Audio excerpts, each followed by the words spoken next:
just kind of feeling the air right now.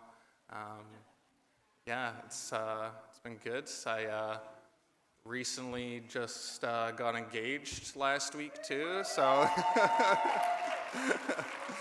yeah, yeah. Me and my partner were together for going on 9 years in November, so yeah, figured it was about time.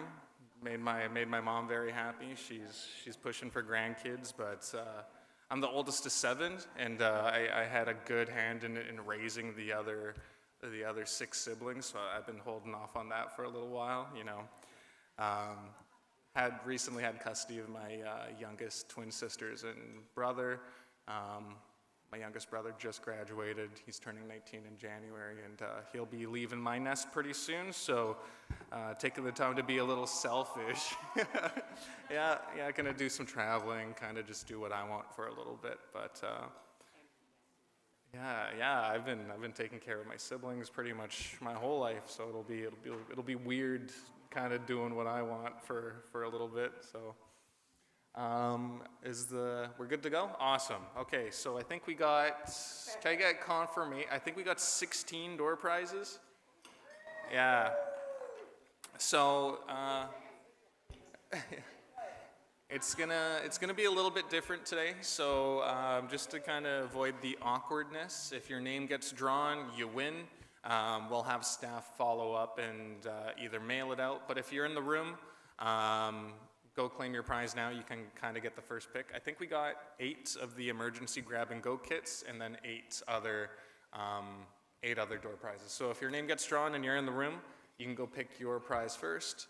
And if you are not in the room, we will have staff follow up and send you out your gift.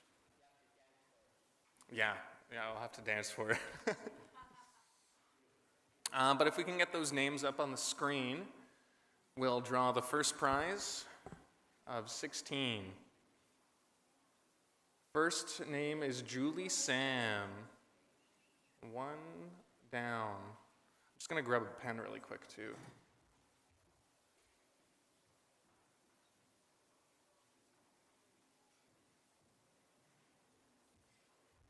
All right, let's go to the second.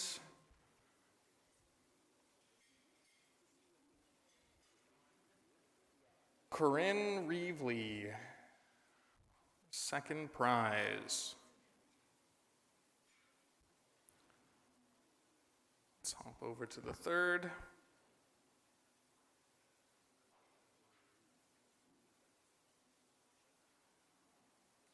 Elsa Lewis.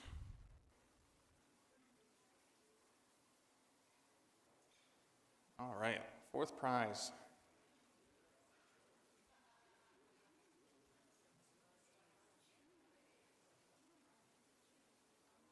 Deborah Bell. Congratulations. All right, fifth one. I like this a lot better. It's not.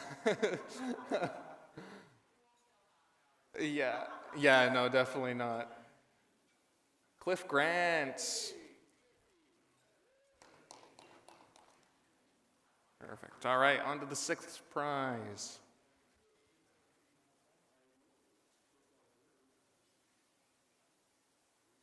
Frida Davis.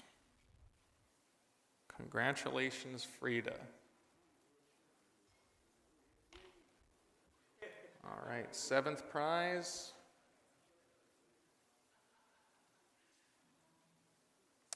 Carolyn Jean Falstead.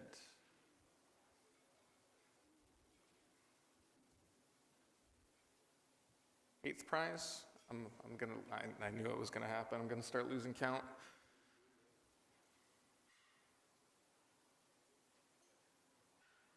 Jessica Cooksey.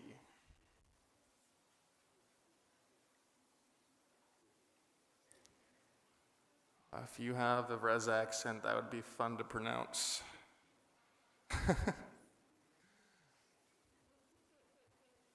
All right, let's head on to the 9th prize. I'm thinking, 9th, yeah. Chantel Tom.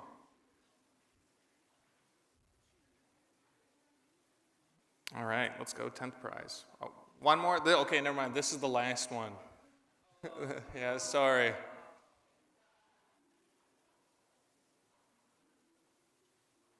Judy Williams.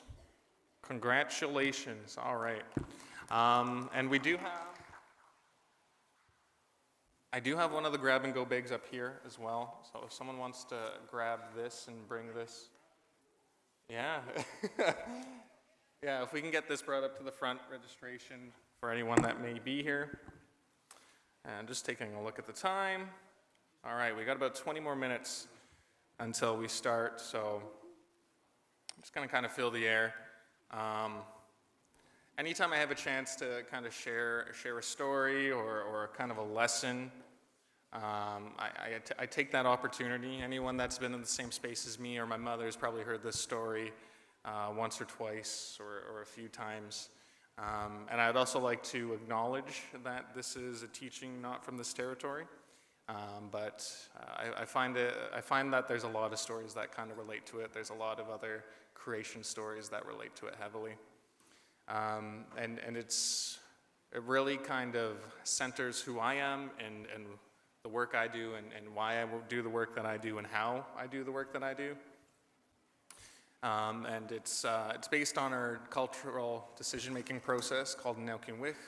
If you've been in any of our sessions doing a strat plan or any of the planning that we do, we do this.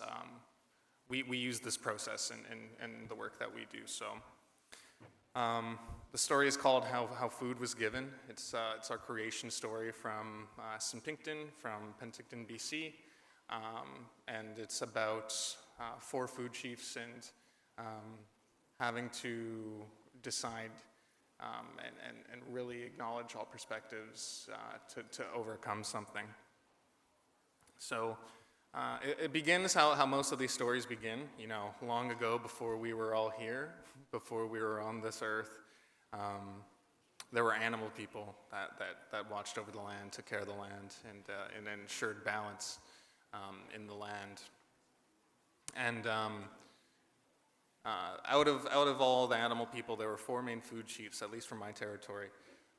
There was Chief Black Bear, who was chief of everything that walked on the ground and flew in the sky. They also represented the traditional perspective, you know, really that handing down traditions that were handed down to you and teaching that to the younger generation. There was Chief Spring Salmon, chief of everything that swam underwater, everything that grew underwater, and was also the action perspective, always moving forward. And there was Chief Bitterroot, who was chief of everything that grew below ground, and also represented the relationship perspective, you know, always taking care of others, always ensuring no one's left behind, always taking care of people.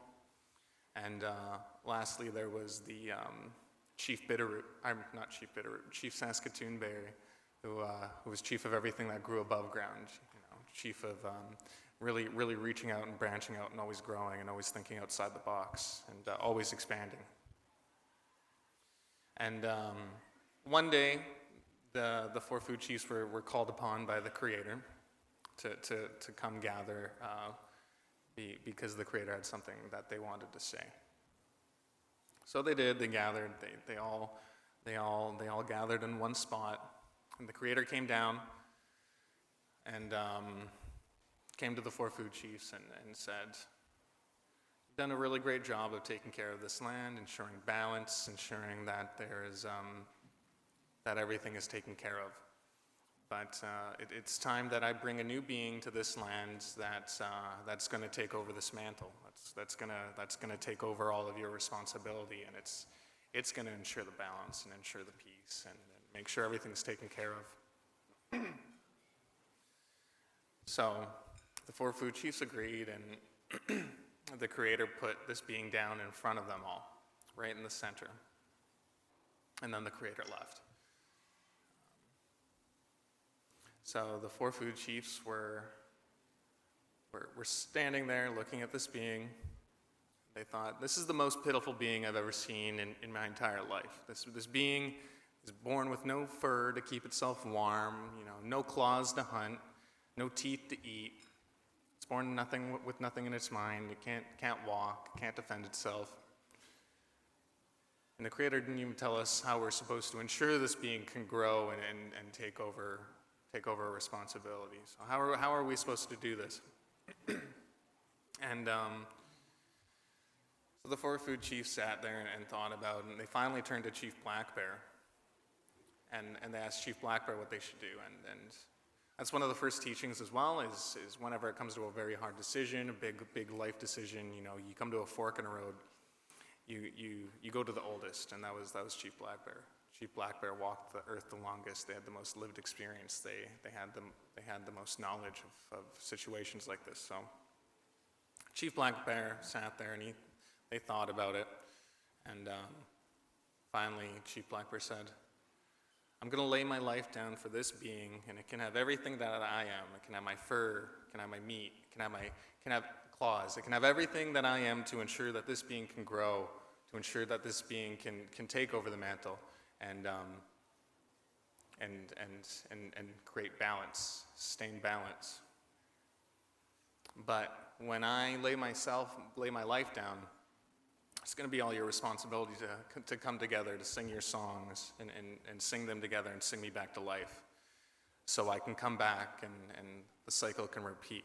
We can continue to take care of this creature as this creature will continue to take care of us. So the other food chiefs agreed. And Chief Black Bear laid down their life. The other food chiefs came together. They started to sing their songs, but Chief Black Bear wouldn't come back to life. So the food chiefs called upon all the other animal people in the territory, muskrat, beaver, owl, coyote, fox, all these huge names, all these stories that have Tamik and legendary characters to come sing their songs. And they all did. They all came together and sang their songs, but Chief Black Bear still wouldn't come back to life. And it wasn't until one of the final beings came in, buzzing around, trying to get in, saying, let me sing my song, and getting swatted away and being told by the other animal people, no one wants to hear your song, all you do is eat crap and bug people. And that last being was Fly. Fly was finally able to fly through all the other animal people, land on Chief Black Bear's ear and sing their song. And Chief Black Bear came back to life. And it wasn't until that final song was heard, all the songs were properly sang together, that Chief Black Bear was able to come back to life. And Fly represents, people stuck in addictions, people stuck on the streets, people lost in the system, people, the people that will walk into a meeting, the band meeting, and then you kind of sigh, and you know where it's going, but the story shows that their voice and their opinion and their perspective is just as important as these legendary creatures with amazing stories, as important as the chief's voice. And it's not until every song is heard together that you're able to bring back life. You're able to breathe back life into something. So that's just a story I like to kind of tell whenever I have the chance. If there's room or space, I like to do that, and I would like to thank everyone for taking that time to listen to that story. And it also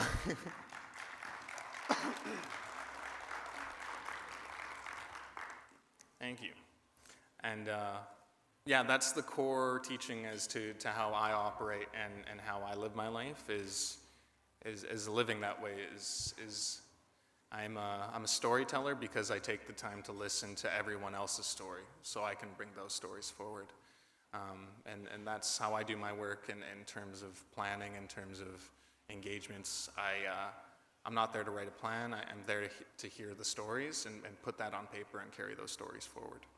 I'm more of a vessel for that. I'm there to enhance the voices of others. I'm not there to kind of tell my own story.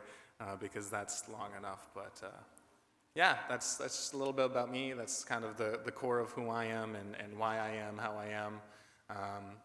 And I also don't own that story, so knowledge and tradition is meant to be shared. I think that's even the case if you're not Indigenous as well. And we tell everybody that hears the stories. If you can find a teaching in that, if you can find a lesson in that, if you can find a framework in that, please carry it forward and spread it, because, you know, especially for settlers that may not have a sense of belonging or connection to land, you know, especially being in Canada and BC on our land. If you can find the stories that give you a sense of connection to the territory you're on, and give you that sense of belonging and you know, responsibility, you take it and spread it. So that's just a little bit about me. Just looking at some notes. So, okay, we got a Zoom issue going on right now. So we got about 10 minutes.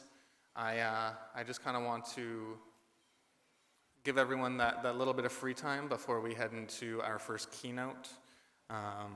We have a hard start at 9:45, so if you can please be back in the room by then. You know, or just hang out in the room, take the time, connect, just have some chance to relax a little bit before our first keynote. Yeah, we'll give everybody about 10 extra minutes to just hang out before we get started again.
All right, welcome back, everybody.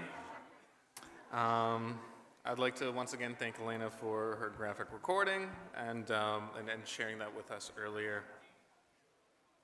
But now we're going to turn to inviting Honorable Minister Ravi Kahlon, who's the Minister of Housing of the province of BC, to provide a brief address. And afterwards, we're going to have some of those questions that we handed out on the sticky notes brought up for me to pass along for a brief Q&A period. So this is, we'll be vetting all that, so if you have any of those sticky notes, please pass that along to staff and they will hand that over to me. But at this time, I'd like to welcome Minister Ravi Kahlon to the stage. Thank you. Good morning. Good morning, everyone. I want to start by acknowledging and thanking her for her remarks. I'm sorry that I can't be there. I'm happy to have you virtually, the traditional Torch, the Tongan-speaking peoples, the Songhees and Esquimalt Nation. The issues that are being real issues affecting. It's important that we work together. We're facing our government homes for people. We know that the best communities are given the supports that they need, is to ask them what they need and work with them to achieve it. We believe in the phrase, nothing about us without us. My ministry has taken many steps to connect with First Nation and Indigenous developers to support their initiatives. And if you allow me a few moments, I'd like to highlight several of the more recent and exciting examples. This August, we announced a landmark investment to provide 170 mixed-use homes and 80 shelter beds to Indigenous residents in the downtown east side. And we recently partnered with Seabird Island Band to build 34 affordable homes on reserve, making sure that band members can live near their families, in their community, and also creating opportunities for members to come back to the community. One of my personal highlights was when the students welcomed us with a very moving drop and song ceremony. It was a touching moment that gave me hope for the next generations. But I know that there's more work that needs to be done. We're committed to continuing our collaboration with Indigenous organizations to deliver more homes for people. In 2018, we became the first province in Canada to invest in on-reserve housing, a federal jurisdiction, when we launched our Indigenous Housing Fund, a $550 million investment over 10 years to build and operate 1,750 new affordable homes on and off reserve. And just last winter, we provided an additional $1.3 billion through Budget 2023 to double the number of Indigenous Housing Fund homes. We're creating 3,500 homes with this new fund. I'm proud to say that more than 1,500 of these homes are already completed or underway in communities throughout British Columbia. Beyond providing financial support, we'll continue to attend forums like this and work in collaboration with Indigenous peoples to deliver homes in a holistic and mindful way. and add new voices and unique perspectives to the housing conversation. For example, I recently announced the appointment of XM Hannah, also known as Nicole Hallbar, to the BC Housing Board of Commissioners. Nicole is a proud member of the Tsimshian Nation and a very strong advocate for healthcare in our province. Her name, Tsimshian, means victorious woman, which seems like a good omen, I think. These initiatives are just some of the many strategies in our action plan to address the housing crisis. We're also working closely with local government to ensure we're all on the same page. We've identified the first 10 communities in the province to have the housing targets put in place. Those are communities that have high growth rates and high housing needs. And this fall, we're putting through a unique piece of legislation and housing bills to deliver more homes for British Columbians. I recently announced that we're cracking down on short-term rental platforms that are diverting much-needed long-term rental housing off the market. And soon we'll be bringing forward new legislation that will legalize secondary suites everywhere in BC, enable more small-scale multi-unit homes, speed up permitting approval processes with local governments, and allow more people to live in areas well served. But with all this new legislation we're putting forward, we still can't be successful in trying to reduce homelessness. Too many people are struggling to find a safe place to live in British Columbia. We know from the homeless count data and other research that Indigenous peoples are overrepresented in homelessness, and we recognize this is due to ongoing impacts of colonization and systemic racism. We recognize that First Nations, Métis, and Inuit people have a unique experience and understanding of homelessness, defined in part through Indigenous worldviews and ways of knowing, and that these are to be respected and learned from on the path to reconciliation. That's why the provincial response to homelessness includes funding and actions to support Indigenous identified and led initiatives through collaborations such as an Indigenous Advisory Committee, funding for cultural supports and culturally safe practices, prioritizing Indigenous-led projects in current programs such as complex care housing, new supported rent supplements programs, and as well a homelessness community action grants. Partnering with Indigenous governments and organizations to support a healthier and safer downtown east side of Vancouver. And in addition, through our Belonging in BC homeless plan, we're creating the kinds of culturally safe and secure homes and supports that are necessary to interrupt the cycle of homelessness. And through our new Heart and Hearth programs, we're ensuring people living in encampments are given the support they need to find a safe place to live. The Heart and Hearth program is guided by a shared commitment by all partners to prioritize the health, safety, and dignity of people sheltering outside. We need more solutions like this to address homelessness in our province. We can no longer push the problem down the road. We have taken steps to solve the housing crisis in BC, but we have much, much more work to do. I am most appreciative of communities and organizations that are working alongside us, like many of you in the room today. Let's continue to work together to deliver housing for people who need it the most and build communities where people can have safe, affordable homes which they can live without worrying about being displaced and moving to communities far, far away. With that, I want to thank you for inviting me. Again, apologies that I could not be there in person, but I do look forward to hearing some of your questions and connecting with you in person in the very near future. So thank you very much.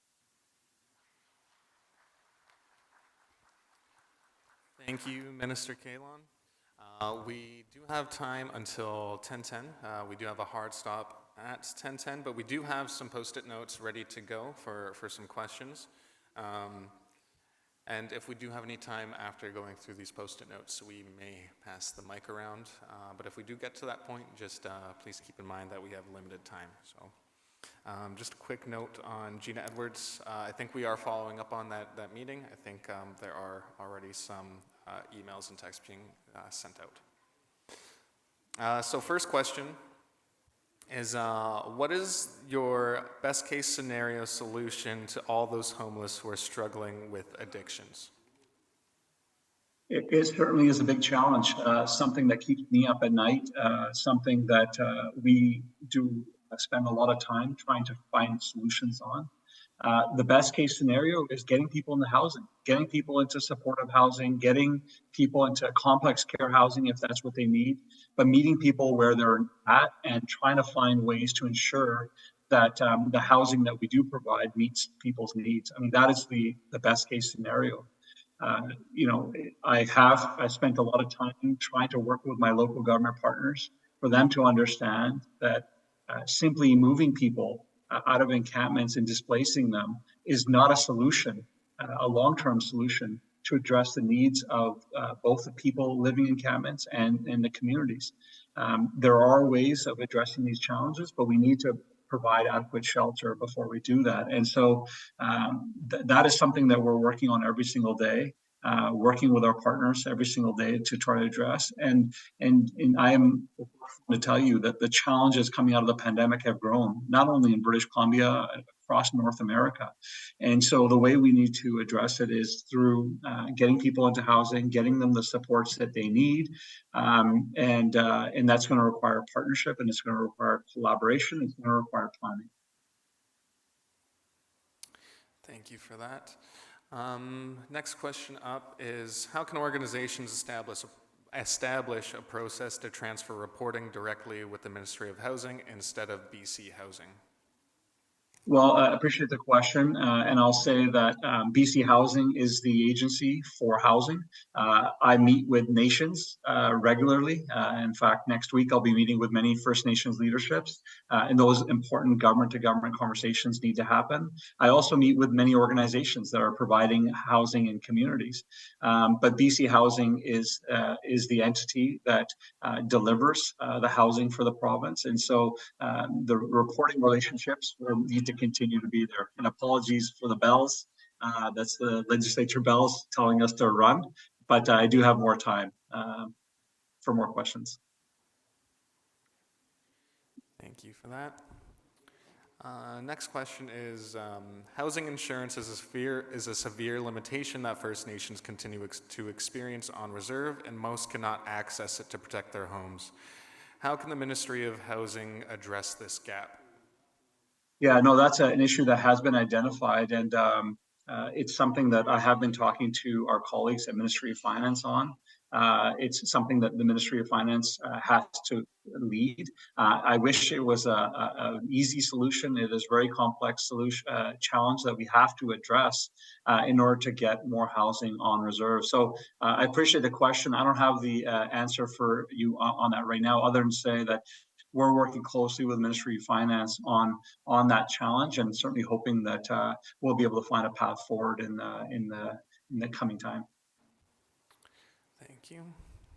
Next question is, will the government be giving back our Crown land to build on and not interfere with our people using resources on our territories to build homes? Well, there's a lot of work happening. Again, government to government, a lot of discussions happening about whether it's treaty or non-treaty. On that very question. And, just recently I was having meetings with a few nations about their community and what they would like to see in their community. And so I appreciate the question, and it's more than a question. It's a reminder that we have a lot of work to do here in British Columbia, but we are committed to doing that, and we've been able to show some progress. But I understand the true intent behind the question, which is we have a lot more work to do. Thank you for that response. Moving on, this is more of a comment. Stop leaving our northern communities out. So much of the funding is only allocated to Vancouver and the southern communities. Why is the northern BC left out? You only mentioned the infrastructure of what's happening down south. Well, we've got housing projects that are being built in the north as well. And so I highlighted a couple of projects. If I started going on about all the projects, we wouldn't have time for some of the exchange now. I do know that there are needs in every community around the province. And certainly this is a conversation that I've been having with the new federal housing minister, which is if they step into housing like they should in a big way, we are going to be able to have a bigger impact in communities. One of the things that we've done with the latest round of housing funding is to ensure that there is proper regional representation in the dollars that are being allocated. So you'll see that in this, certainly in the next round of funding. But I think it wouldn't be fair to say that the funding is only going to one part of the province. We certainly have been trying to ensure that funding is available in all parts of BC. Thank you. And next question. How do you justify the low number of shelter beds province-wide? Well, the goal for us is not just shelter beds, it's to get actually affordable housing built. There are some jurisdictions in the world that focus just on shelter beds, but our goal is to have more long-term housing for people. Shelter beds, in our view, is temporary, and we want to get people moving into more long-term housing. And so we have expanded shelter beds over the last few years because we know that's needed. But what's vitally important is that we get long-term stable housing. And that's why we fund housing on reserve, off reserve. That's why we've got the $7.3 billion over the next 4 years to allocate to build more housing in communities throughout the province. So shelters are part of the solution, but meeting people's needs means different types of housing in different parts of the community. And so in some communities, we need some shelter capacity. In some parts of the province, we need more supportive and complex care. And then in some parts of the community throughout the province, we need affordable housing for low-income folks. And in some communities, we need all of them at the same time. And so shelters are just one piece of the solution, but long-term housing is key. Now, I mentioned in my opening remarks that we have now given some communities targets. Why I think that is vitally important is that we're not saying to communities, just build this many units, go ahead and do it. We're saying to communities, here's what we think is needed for a healthy community. Here's how many 1-bedroom, 2-bedroom, 3-bedroom, 4-bedroom units you need in a community. Here's how much affordable housing you need in a community. So now the conversation, which was before not-for-profits in particular, Indigenous organizations going to local governments saying, we want to get this approved to build housing and really trying to convince them. Now local governments have a responsibility to go back to our partners and say, we have to meet these affordable housing targets. How can we work together to do that? So really trying to flip that conversation. But again, it's to build that entire continuum of housing in communities throughout the province. Thank you. And next question is, houses are a key action, yes. What about adequate resources for wraparound supports to keep people housed?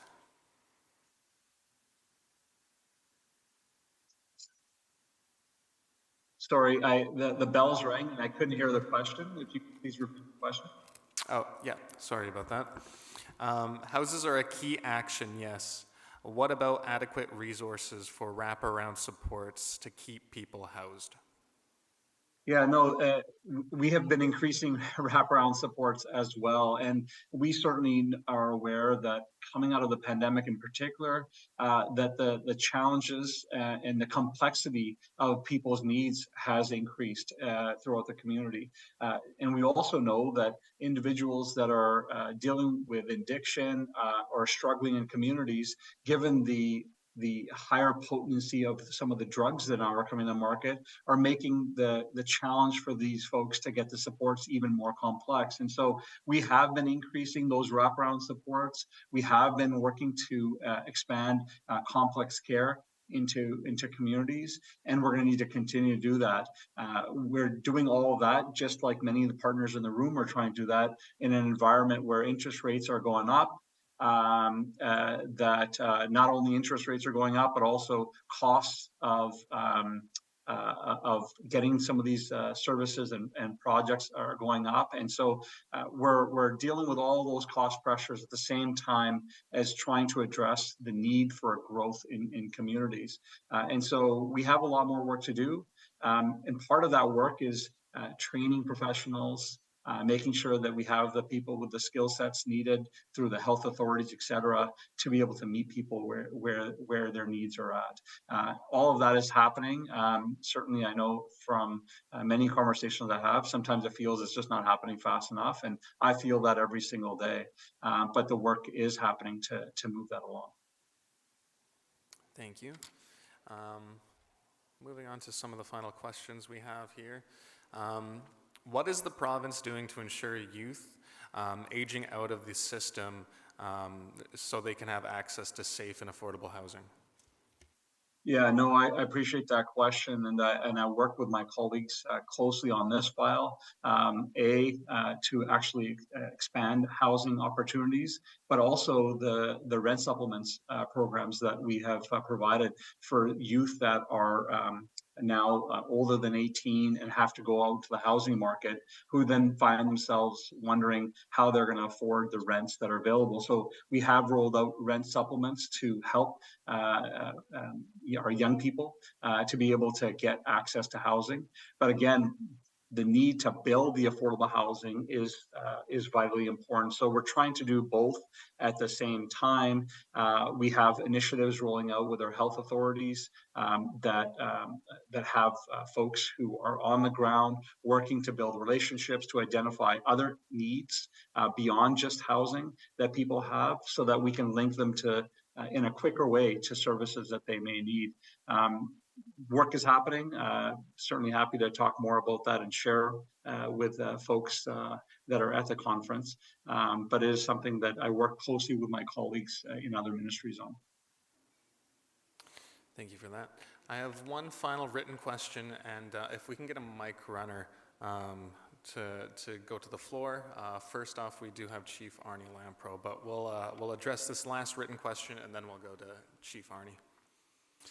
The Ministry of Housing is introducing new legislation on encampments. Some advocates are expressing concern with the Ministry's lack of engagement with rights holders on this legislation.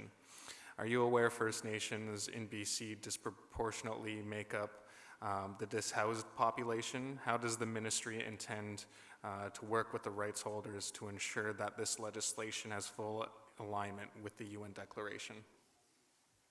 Well, thank you for the question. And let me back up for 1 second. A major frustration for me is right now having communities making decisions about moving people out of encampments, making it even harder for us to be able to get supports for individuals. In many cases, making it harder for us to identify where those people go after, pushing people into more vulnerable situations. And, we have said on many occasions that we don't believe the encampments are safe for the people living in them, and they're not safe for the community at large.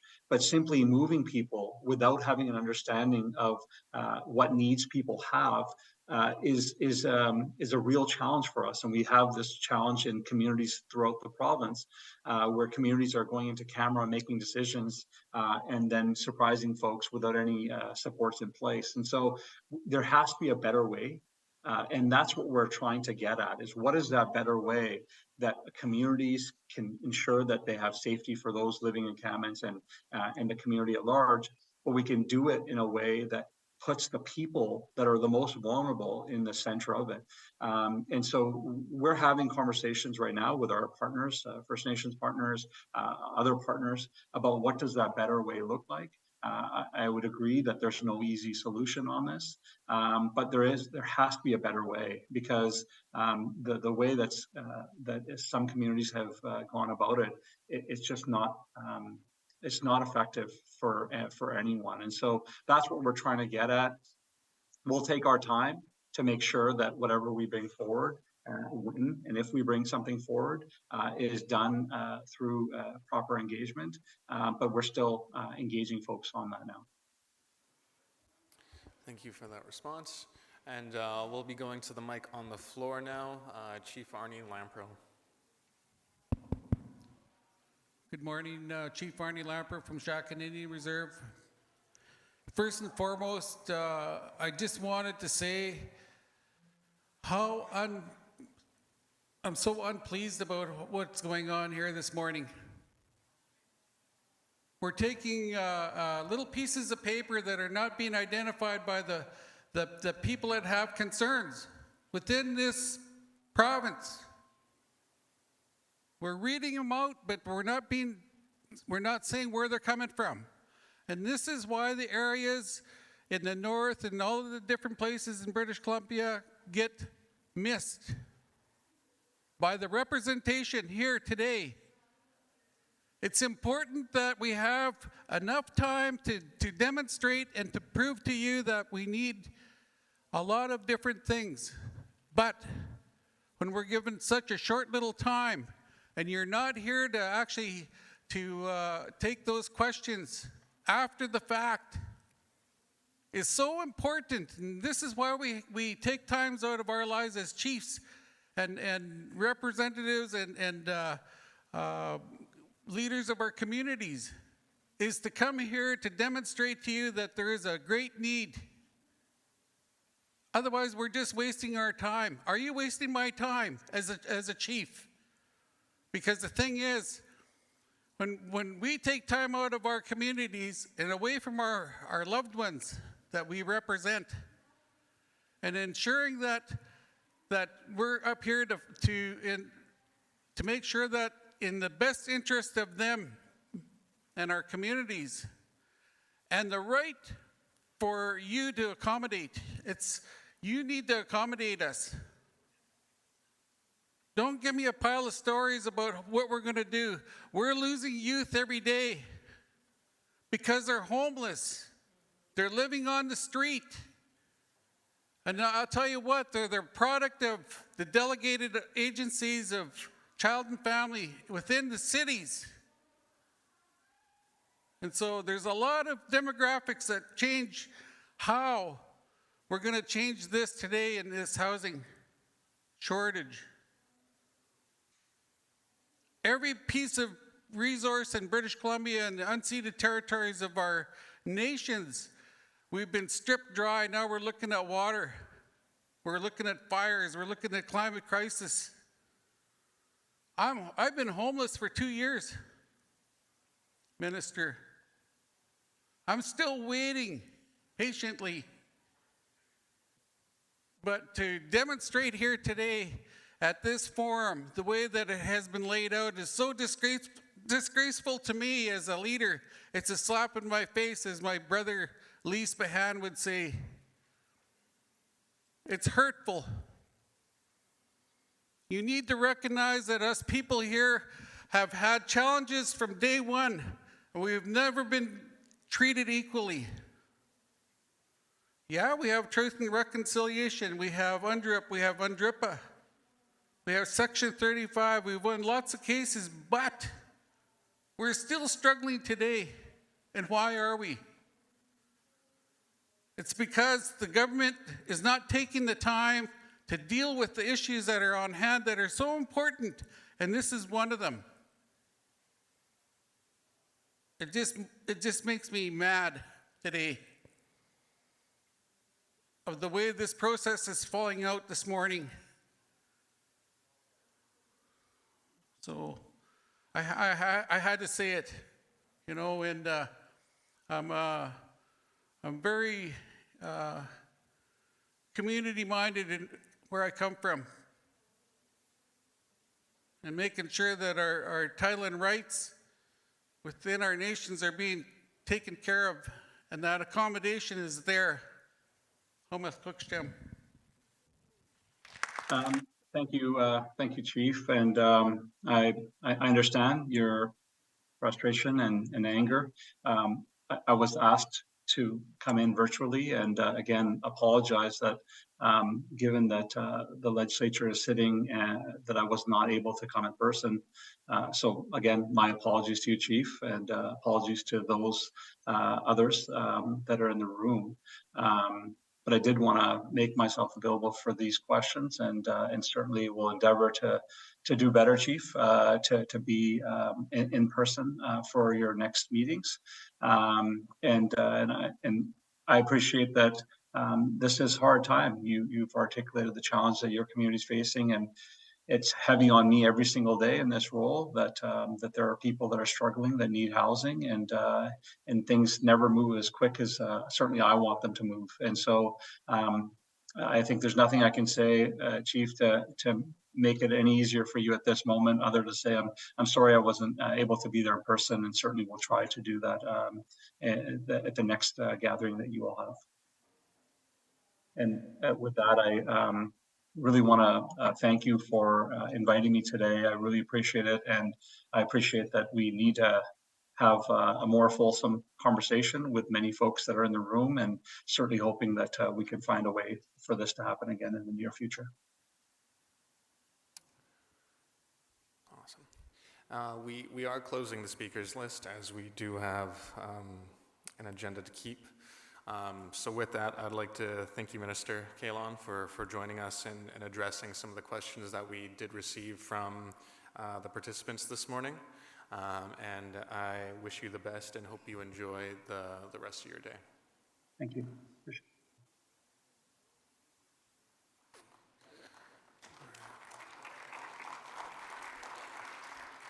All right. White Limit, Cook's Gym Chief Arnie, and I do apologize to anyone that I wasn't able to get to that may have had questions in person. That's one of the troubles of being a facilitator, being up on stage, is having to stick to an agenda as best as I can.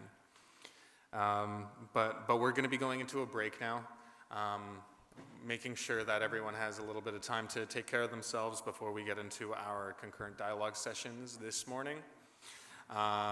So we're going to be going into a break until 10:30. Where we're going to be having our final sessions. I am going to be in this room hosting a youth panel. So if anyone's really interested in hearing about a youth perspective on the housing crisis, on rural and urban, I'll be in here moderating that. In room 204, so that's going to be upstairs, the FNHIC will be hosting their final engagement session on what a transfer of authority would look like for First Nations-led housing authority in BC. And finally, in room 201, they will be hosting a dialogue on First Nations-led climate resilient housing projects. So that's also a really interesting one too, if you're wanting to learn more about that. But until then, we'll see you back here at 10:30, and enjoy your break.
right. I hope everyone enjoyed their break. We're going to be moving into our concurrent dialogue sessions. So just giving a heads up, if you are curious in one of the other breakouts, if you want to make your way to those rooms, they're going to be getting started very shortly. I've been having too much coffee this morning, so I have coffee burps going on. So sorry if I turn to go do that every now and then. Once again, the breakout rooms are in 204 and 201 if you want to make your way there. Got a couple interesting discussions. 201 is the First Nations-led climate resilient housing projects, and 202 is the First Nations-led housing authority in BC. So we're going to be getting started with our youth panel this morning before we go into lunch. So we're going to get started with this next panel discussion, and I'm honored to welcome the three youth leaders to have a discussion about urban and rural youth perspectives on the housing and homelessness crisis. By bringing youth voices together, this panel seeks to explore the unique challenges First Nations youth face in housing and homelessness crisis. The discussion will encompass issues such as cultural identity, educational opportunities, mental health, and access to support networks. Through personal narratives and insight, the panel aims to foster a deeper understanding of multifaceted aspects of the housing crisis, and importantly, to identify collaborative strategies and solutions sensitive to specific needs of First Nations youth in urban and rural environments. So I'm going to begin by inviting Matthew Norris, president of the Urban Native Youth Association, to share some of the work they're involved in. And then after that, I'm going to be introducing our two other panelists to the stage, Katisha Paul and Ashley Ball. So at this time, I'd like to welcome Matthew.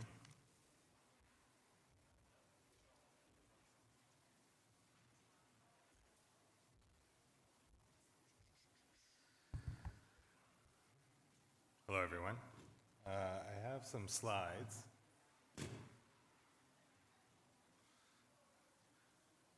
Really excited to share and talk about this project today. As president of the Urban Native Youth Association in Vancouver, we've been working on a groundbreaking new project development and using an Indigenous-led governance model to do it. How we come along with slides.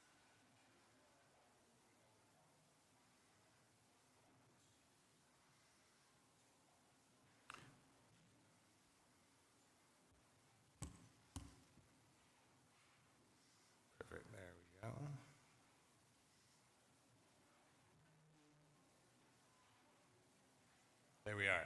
Okay. That's one of the first images of the building that you're going to see today. We're probably still about 5 years away from construction. And I want to talk about the specific kind of where we've come from, where we're going, and what we need to support Indigenous youth in the city of Vancouver. The Urban Indigenous, what is unfortunately now titled as the Urban Indigenous Youth Education Project, I understand it's a terrible name, but we are working with our local nations, language keepers, to develop a name that reflects their culture and their territory as we, as urban Indigenous people, recognize that we're guests on these territories. So the name's going to change. I first need to recognize that this project does take place on the unceded ancestral territories of the Musqueam, Squamish, and Tsleil-Waututh peoples. And at its most basic, this is an Indigenous Youth Center. It's an Indigenous post-secondary institution, dedicated Indigenous housing and Indigenous childcare with cultural amenities, including a gathering space, social enterprise, traditional medicine gardens, canoe storage, and a sweat lodge. But it's also so much more than that. The Urban Indigenous Youth Education Project is a groundbreaking, world-first center of excellence for urban Indigenous youth and their families, which will be responsive to the needs of Indigenous youth and their families, irrespective of where they find themselves on their life journey. It's a celebration of the urban Indigenous community in Vancouver, a community center where relationships can be built, supported, and nurtured. It's an opportunity to fill gaps in local, provincial, and federal supports, and a chance to build lasting relationships between the urban Indigenous community and our host nations. It's also an Indigenous-led partnership between the Urban Native Youth Association, the Nicola Valley Institute of Technology, the City of Vancouver, and the province of BC. Let me introduce myself. That's me, the little one, being held by my mom, surrounded by my aunties and my uncles. My name is Matthew Norris. I'm Nahdau. I'm Woodlands Cree, member of the Lac La Ronge Indian Band in northern Saskatchewan, signatories to Treaty 6. But I've lived most of my life on the unceded ancestral and traditional territories of the Musqueam, Squamish, and Tsleil-Waututh peoples. It's been my great honor to sit on the Urban Native Youth Association's board of directors for about 8 years now, with the last 4 years being the president. Along with Anya's CEO, Cheryl Robinson, NVIT's president and CEO, Ken Turan, and vice president of students, Suzanne Sterling-Burr, we sit on the project executive committee of this new project, alongside the city and the province. But my journey with Anya started a lot earlier. I moved to Vancouver in 2008 to go to school, where I found myself looking for community in an expensive and alienating city. I found community in 2 places, the Urban Native Youth Association and the First Nations House of Learning at UBC. I felt so at home in this organization that I tried to get a job. They didn't hire me. It was probably a good idea. I was about 19 years old, very little experience. So I came back a few years later and I ran for the board. I didn't get that either. So I ran again a few years later and eventually was elected onto the board. My story isn't unique. Indigenous youth from nations across BC and even across Canada find themselves in Vancouver, looking for housing, looking for work, looking for opportunities for schooling, and unfortunately many of them fall through the significant gaps in our public programming, in the city's housing model, and the lack of culturally relevant programming, and the necessary and defined by distinct lack of understanding the cultural impacts, the significant intergenerational impacts of colonization in our healthcare and our school programming. So this project seeks to address those gaps, and it's about 20 years in the making. I want to recognize the community leaders, the staff, and the youth who've been constantly advocating on behalf of this project. But 20 years is far too long a time to wait. Our youth in our community deserved this building years ago. The potential of urban Indigenous youth and learners to contribute to and enhance the communities in which they live is not being fully realized. Despite recent improvements in some well-being indicators, Indigenous youth and learners lag behind the rest of Canadians in almost every well-being indicator, including education, housing, physical, mental health, child welfare, and employment. Indigenous youth and learners face several significant barriers, including intergenerational trauma, racism, poison drug supply epidemic, housing crisis, growing unaffordability, and a lack of defined culturally relevant services. On top of this all, the urban Indigenous youth population is one of the fastest growing in Canada, with Vancouver representing the 3rd largest Indigenous population. In addition, Indigenous youth and learners have to navigate through and interface with multiple layers of government-led systems, including foster care, criminal justice, alternate secondary, post-secondary education, childcare, health, and housing. And the lack of cultural programming within each of these governmental systems adds additional friction, creating services that are unapproachable. As a result, Indigenous youth and learners tend to fall through these proverbial cracks. As no one agency takes a greater responsibility beyond their role, usually due to a lack of clarity or jurisdictional issues, cultural training, or a lack of funding. The overarching need is for an inclusive and safe space where urban Indigenous youth and learners know they can access an array of holistic services and amenities that gives comprehensive attention and support at critical transition points in their well-being journey. And that's what this project aims to be. So about 10 years ago, 2 established Indigenous organizations, Anya and NVIT, came together to develop an innovative, Indigenous-led urban Indigenous strategy. We saw potential in creating bridges and pathways between our programming, where Anya's programming and supports end when our members are in their 30s. We could create pathways and relationships with NVIT's programs, which help to support young adults and older learners and as they continue to grow. With this dream in mind, we sought funding and technical partners with the City of Vancouver, the Vancouver Affordable Housing Agency, the Province of BC, Ministry of Post-Secondary and Future Skills, supported by Infrastructure BC. So to give you a bit of background, Anya was formed in 1988 as a gathering place for Indigenous youth displaced from their home communities and disconnected from their resident community have an inclusive and safe place to go to access social amenities, harm reduction, and other essential services. Anya offers more than 20 programs through more than 175 volunteers, 100 staff, as well as 300 community partners. Anya provides programs and services in 4 categories: education and training, health and wellness, housing and transition, community and connection. And we receive more than 30,000 visits from Indigenous youth at the Youth Centre each year. NVIT is BC's Indigenous Public Post-Secondary Institute, and it strives to empower learners by strengthening the voice and identity through education. The Institute was founded in 1983 by the following 5 First Nations bands in the Nicola Valley near Merritt: the Coldwater, Upper Nicola, Lower Nicola, Chican, and Nuage Indian bands. And NVIT offers academic programs out of its main campus in Merritt, as well as at BCIT in Burnaby. Our dream was to bring these 2 organizations under the same roof. We wanted to combine them with Indigenous childcare and housing operators to provide a continuum of care for Indigenous youth in Vancouver. This solution is transformative. Create an urban Indigenous hub rooted in the most populous Indigenous neighborhood in Vancouver. This hub would be the first of its kind in Canada, functioning as a go-to facility or gateway to urban Indigenous overall wellness for education, youth services, recreation, health, housing, and childcare. The hub would provide accessible entry points to education and training, as well as access to low-barrier, holistic, and universally linked youth services that encompass harm reduction, wellness, physical and cultural, spiritual, educational, creative, and entrepreneurial activities, all geared towards empowering Indigenous peoples with the tools, confidence, motivation, and best chance of transition to healthy and engaged, productive adults. This is a socially complex issue, and efforts to address one factor alone will not be sufficient to realize meaningful change. That change needs to be approached from a different and transformative perspective, a holistic one that is delivered by Indigenous people, embracing our beliefs and cultures, providing strong role models, and opening Indigenous people's perspectives to new journeys towards wellness. I'll skip some slides, mindful of time. So how did we achieve this? Given the housing scarcity, the growing gentrification of the neighborhood, and the need to have a youth center, a youth-specific community-based approach to developing this project while keeping the future health of our organizations and communities we serve in mind, Anya and NVIT's board insisted that we needed to flip the switch on how urban Indigenous projects such as this were done. We insisted on developing an Indigenous-led governance structure through which we would have a seat at the table at every decision made within this project. So this was driven by 4 primary concerns. 1, though we didn't own the housing or wanted to be involved in managing it, we wanted to ensure that the housing would be appropriate to our community. We wanted family-sized units. We wanted to ensure affordability. We wanted appropriate amenities to be included. We wanted the right mix of youth, student, elder, and community housing.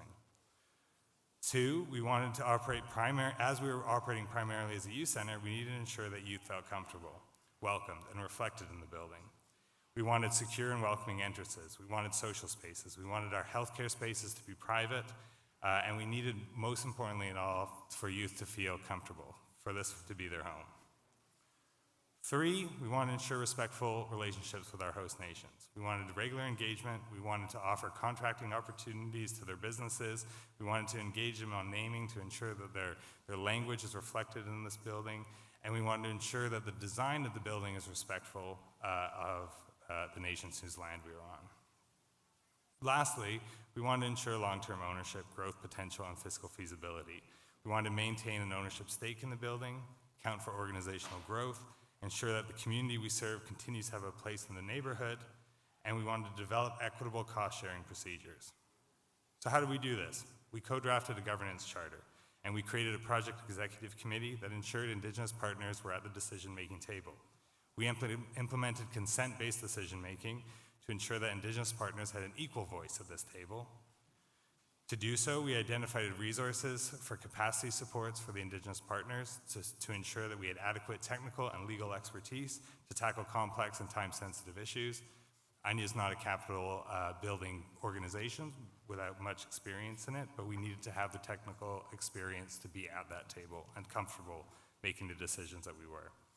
We needed to identify a budget and a work plan to carry out extensive community engagements. As Indigenous partners at this table, we're the ones who are accountable to the community, so we needed to ensure that those community engagements were built into the process when traditionally they wouldn't be. We wanted to extend these principles also to the development partners that we brought on board. This included hiring Indigenous architects, hiring Indigenous consultants, and Indigenous project managers to ensure that those principles are reflected throughout the life of the project. So a key example of this Indigenous governance principle in practice can be seen in the extensive community engagements we conducted to inform the design of the project and to keep the project accountable to the community we serve. ANYA is an Indigenous-led organization. We center the experience of Indigenous youth in all that we do, and the growth, the governance of the organization, the daily activities. This was a key principle we wanted to apply to this project. Throughout the life of this project, we've hosted community engagements, and not only with youth, but with elders, community members, nonprofit housing providers, child care groups, local community agencies as well. We're invited to come to ANYA to share a meal, to reflect on the new project, to tell us what they wanted to see, and what they felt was missing in the community. Though I'm most proud of the engagement we did with youth, where youth told us what made them feel comfortable, what made them feel safe, what made them feel happy, what amenities they wanted in the functional plan, what themes they would like to see in the naming and the design, and now it's up to us to ensure that their dreams are reflected in the final project of this building. So let's get to the bones of it. This is what the building will look like. I'm mindful that I need to caveat that it's still in draft form. We have a number of approval processes over the next year or so that we still have to get through. And even after 20 years of work, we're still going through redesigns to meet strict municipal and provincial government requirements and regulations.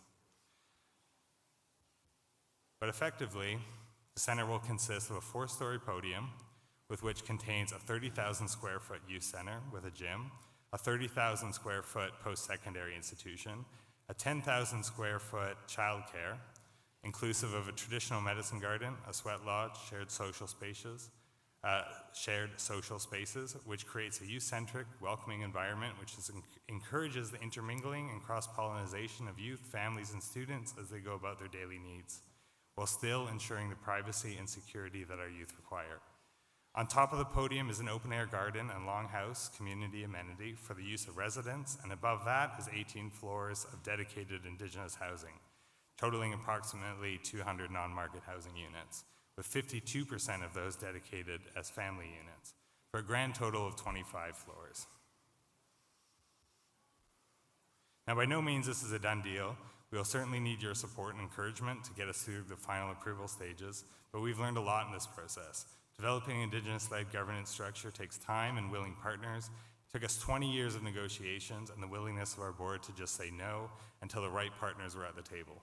It took partners willing to challenge their standard operating procedures to look at how we need to do things differently to accomplish these goals. And it took time that we didn't always have. Community engagement, particularly with youth, is key to the success of this project. If the youth don't see themselves in the project and don't feel welcomed in this space, it will have a severe impact on the community and the longevity of this project. Community accountability is also key, and the rigor of this form of community engagement is not generally permitted when timelines are so short. It has required a significant undertaking from our small executive team and from our board to review decisions and make specific determinations. It also costs money, and this is more of a message for the potential funders of projects that look like this. Indigenous youth and community members continue to fall through the gaps due to underspecified funding gaps. Providing holistic and comprehensive solutions to complex and multifaceted social issues requires an appropriate investment of funds, and too often unfair comparisons are made to non-Indigenous projects that are often one organization under one roof as a way to compare building costs. So I just want to leave you with that. I'm really looking forward to diving into some of the questions and concerns with our panel, as well as the lessons learned from the project. We were partnering with Simon Fraser University to also create a bit of a guidebook and a handbook on lessons learned and obstacles that we face that we're hoping to share with other Indigenous organizations looking to do something similar. So thank you for your time.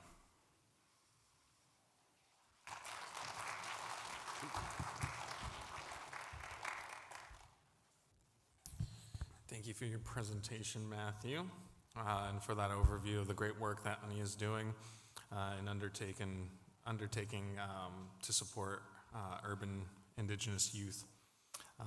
And it's important for Crown governments to set up a table to support Indigenous-led youth projects, which is chronically underfunded. At this time, I'm going to be welcoming up our two other panelists to the stage. So I'm honored to welcome Katisha Paul, one of my friends who was recently elected as the Union BC Indian Chiefs youth representative and is an administrative mentee of the Coastal Wolfpack. She advocates for advancement of land, title, and human rights by implementing the action items of the Declaration Action Plan, amalgamating Indigenous law and Canadian law. And secondly, I would like to give a warm welcome to Ashley Ball, a youth representative from the De La Dene Council, if she is in the room. Perfect. Okay, I see her coming up. Awesome.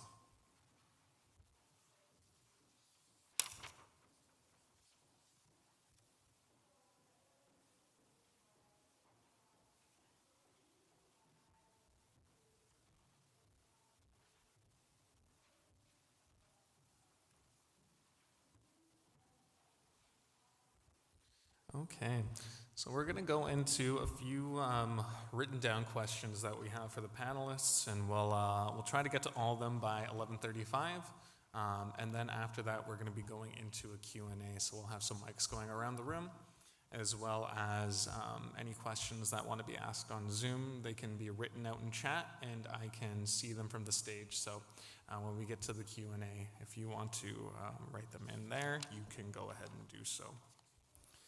So I'm going to go into the first question for our panelists, and whoever wants to answer first can go ahead and do so, and we'll just make our way down the line after that. So what specific barriers or challenges that First Nations youth face in accessing affordable and stable housing, and how do these challenges vary between urban and rural settings? Ait squale, anthropades at Biopelwood, a quilcha sauce, a Katisha Paul, Tanishan at Kotsa, Lilwat, Nilsna Ten, Leilani Riley, Nilsna Men, Joseph Paul, Hait Sapka, Planitane, Hait Sapka, Homoch, Mistimuch, Hait Sapka, Etalmuch, Ni tu Tamuch. I na kwa ela thatcha eli. Kukstamuf clap. Inch nik nukwa. Quilch the sauce in squatchy chat. I have 3 names, Sepyapawit, Little Angel, and Katisha Paul. I am honored to be here on these lands. I am thankful for the people of these lands. I am thankful to you, Kyle, for facilitating this event. I'm thankful for the cooks and those who are taking care of us. And I thank you all for being here. And I wish that you open up your hearts and your minds as we carry through conversation. Those who are working together are good to one another. We as Indigenous youth, First Nations youth, are viewed as being naive, incapable of understanding any type of financial stability and knowledge that would allow us to rent or mortgage a home. And social epidemiology tells us that when placed at a disadvantage, we are more likely to be susceptible to debilitating health. As was mentioned yesterday, we cannot separate our well-being from our home. Our home establishes our well-being. And we as youth are suffering from displacement and disposition of our own lands because of ongoing colonialism. And now with the climate crises, we're being forced to move over and over and over again. Yesterday, Chief Arnie Lampero was mentioning that he's witnessed 10 different displacements of peoples in their areas. And that is not stable. That does not create a healthy lifestyle for our future. How are we going to combat that? When you move away from your homelands and you're forced to go into other places, and many a times that is urban areas, you lose sight of your cultural connections. You're no longer able to hear the stories of your people, of your knowledge keepers, of your elders. You're no longer able to connect to the land and feel what it is that those songs really mean, what the language sounds like. You don't hear that beauty anymore, and that is harmful, detrimental to our health. And places like Anya are doing an amazing job, and I commend you for the work, and I thank you for the work that you're doing, because you are creating safe spaces that listen to us. I'm so excited for the work that you're doing. Heichgut, thank you. We also face a lot of discrimination as we are trying to find housing, even just to rent. Imagine a young woman, a single mother who is only, let's say, 26 years old, and she has 2 children on social income. She goes and tries to find a house. She needs a place to put a roof over her head for her children. And she's turned away time and time again because landlords find that they are at high risk of not being able to follow through with payments. That's not safe. That's not right. We're facing racial discrimination every single day as youth who are simply trying to live. It is our human right to have a home, but we're being turned away from those capabilities. Heitzapka, thank you all.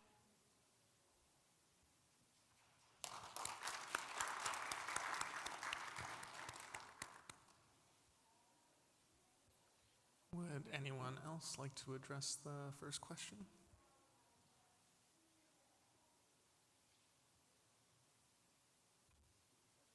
Yeah, I can repeat the first question for sure. So first question was, what specific barriers or challenges that First Nations youth face in accessing affordable and stable housing, and how do these challenges vary between urban and rural settings? Can you hear me? I do feel like a little bit of a fraud up here, I need to admit. I don't think I qualify as a youth at 33 anymore. So I'm very keen to listen to both of you and your experience. I can speak specifically to the situation in Vancouver. It's supply.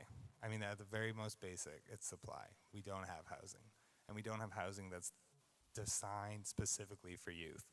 We don't have engagement processes where youth tell developers what they want. How do youth engage with city council? How do they have access to decision makers? We don't have processes that support this level of engagement. That's what we've tried to do at Anya. Youth need to feel comfortable, and they feel comfortable when they design it for themselves. We need to incorporate youth voices directly into our leadership processes, directly into our decision-making processes.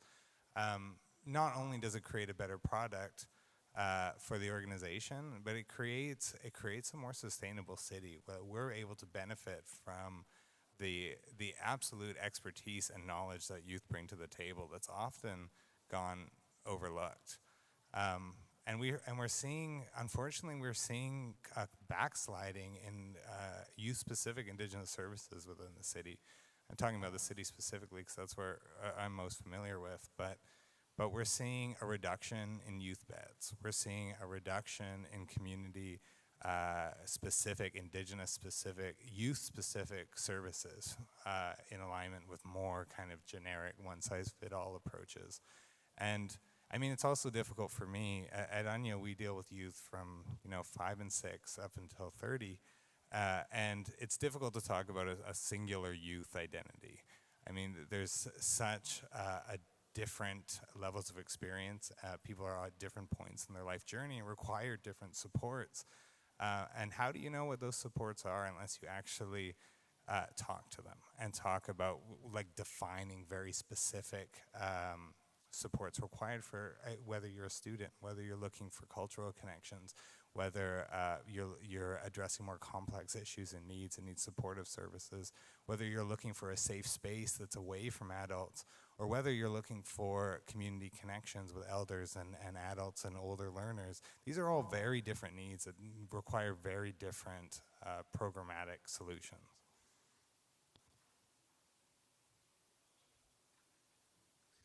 Ashley, would you like to address the question, or would you like to wait till the next one? Good? Next one?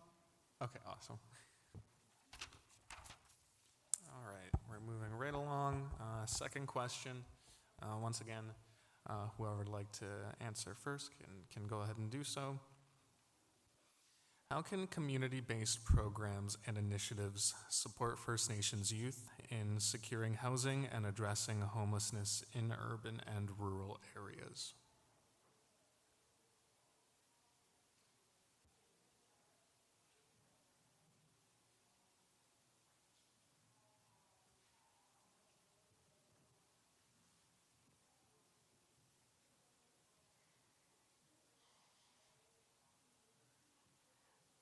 When we think about the programs that we need, Matthew, you mentioned it earlier, how we need to be listening to the youth and supporting in good ways that are holistic, that resemble our cultures and our diversity, having that distinct-based approach to guiding us. And that could look like having Indigenous support workers or liaisons, people of higher authority and sometimes people of an older age to walk with us and guide us as we are trying to find secure housing.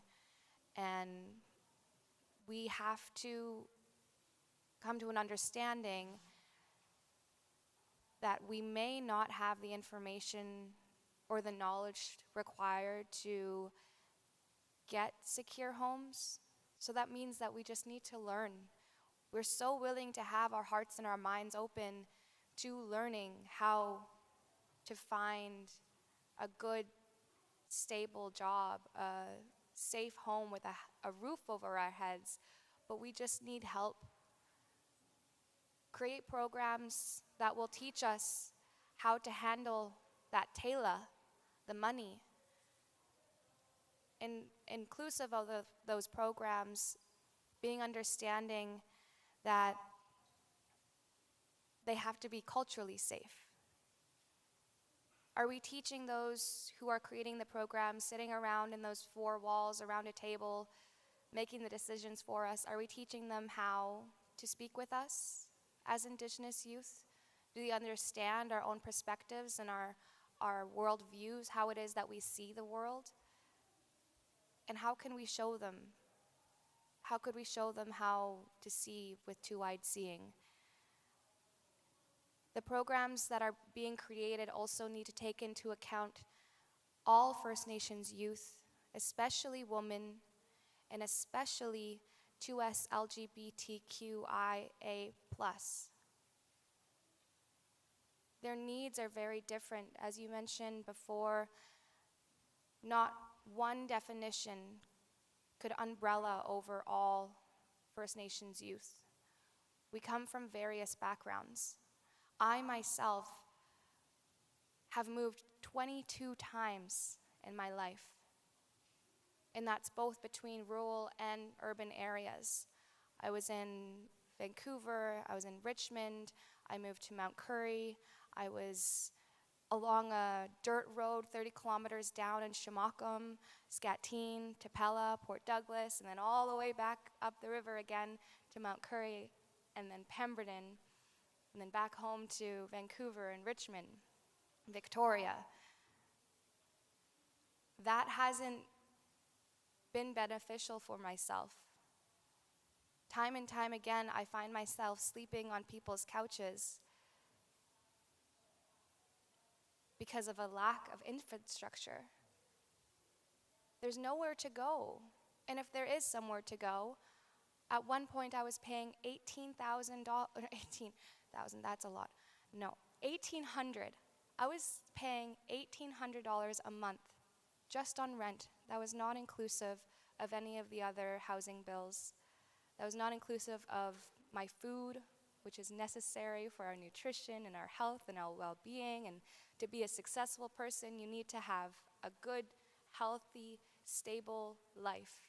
And that was not what I've had.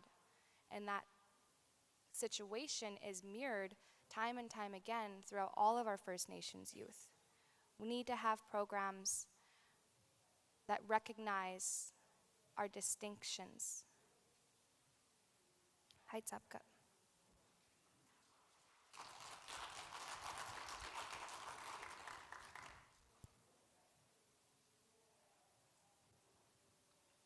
Anyone else?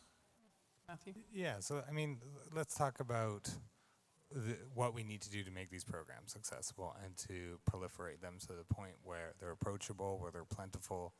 And there's multiple things we need to do. I mean, we can look internally. We can bring youth into our governance structures, into our leadership structures.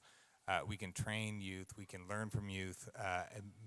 And that requires some kind of introspective looking. A lot of our governance structures aren't designed in a way that is welcoming or approachable to young people. I mean, at Anya, we've been looking at this pretty rigorously.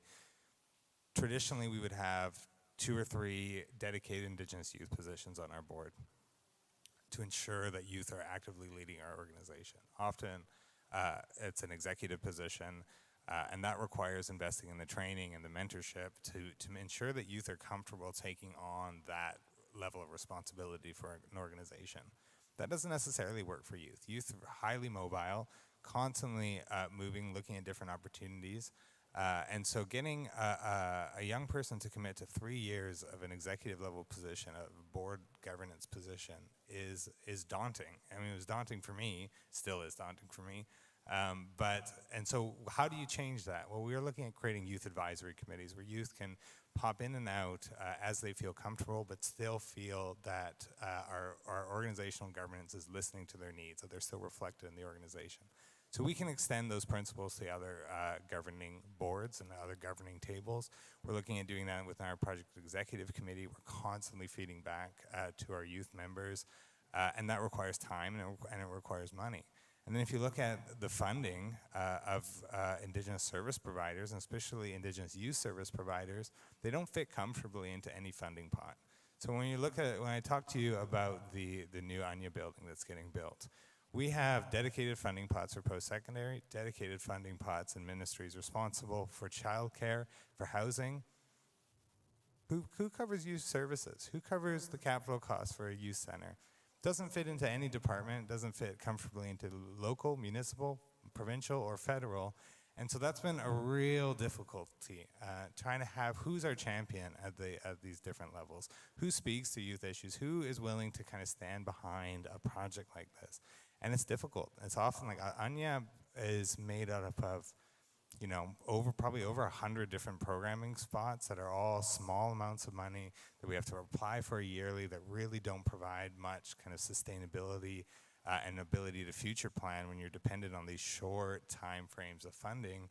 But it also creates a situation where it's very difficult to be competitive with public institutions that do have that. And so when you're living in a city as expensive as Vancouver, and when we talk about the average 1-bedroom rent in Vancouver is upwards of $3,000 now, and youth coming from communities to Vancouver to look for opportunities, how is that even feasible? How is a $3,000 rent in the city of Vancouver feasible? And so we really have to address these inequities within the funding programs, within youth service providers, within housing, and with creating additional opportunities where they don't really currently exist in the city.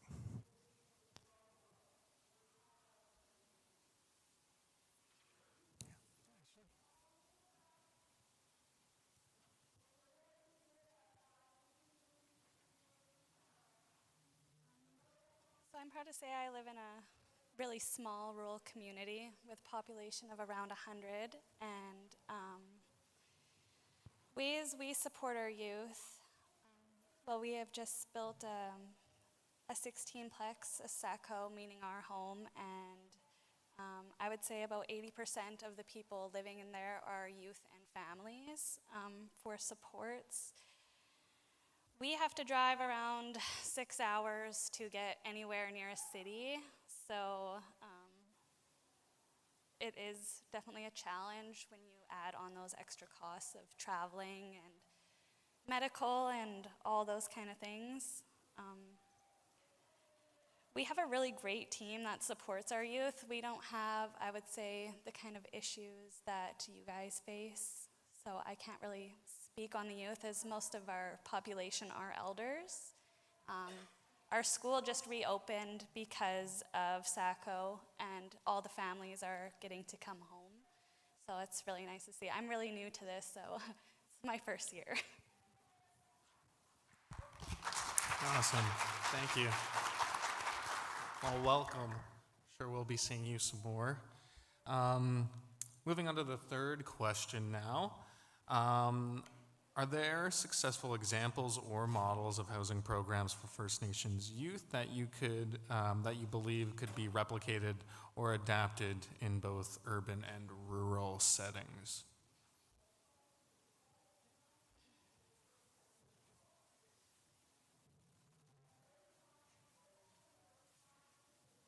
Well, we just heard an amazing example of this with the opening that Matthew had provided for us with Anya. And that is a grand example.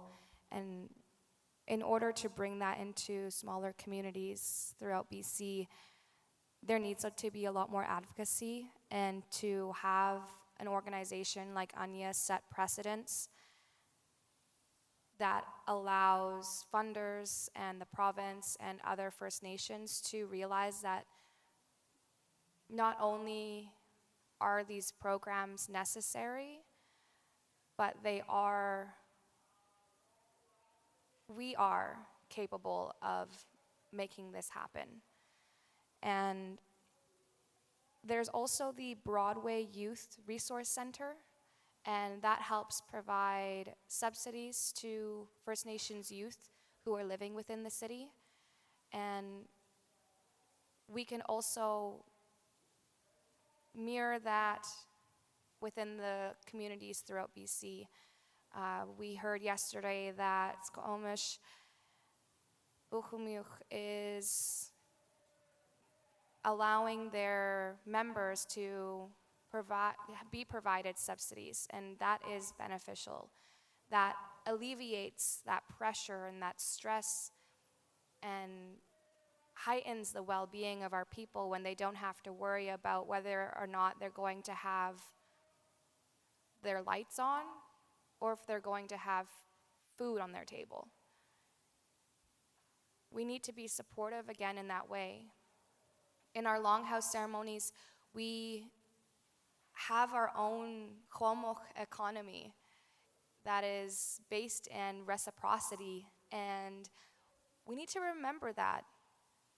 There are so many traditions, so many protocols that we come from. So many of our cultures are derived from the Tamukh, the land.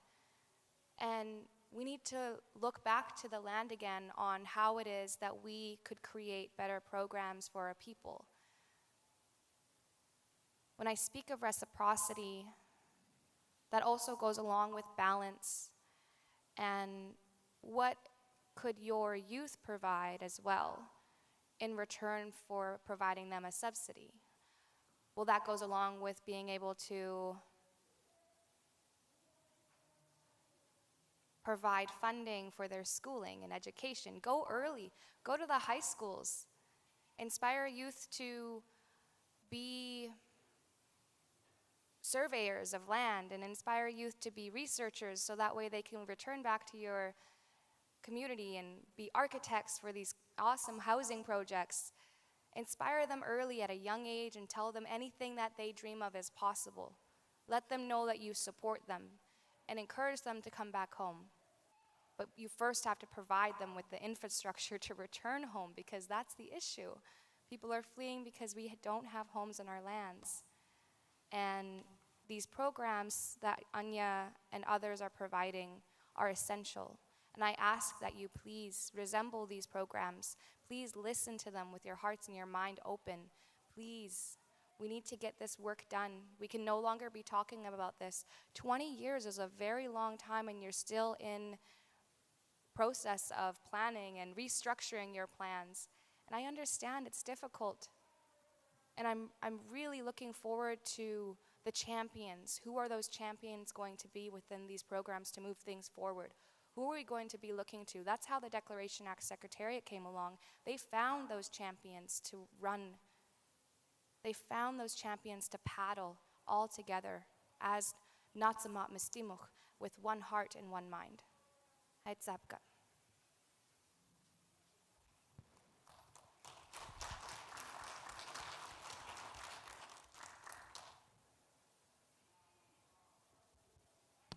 I can speak specifically. I mean, it still comes back to my point earlier, where there's such a wide array of youth needs that it's hard to recommend just one housing model, either rural or urban, that meets these needs.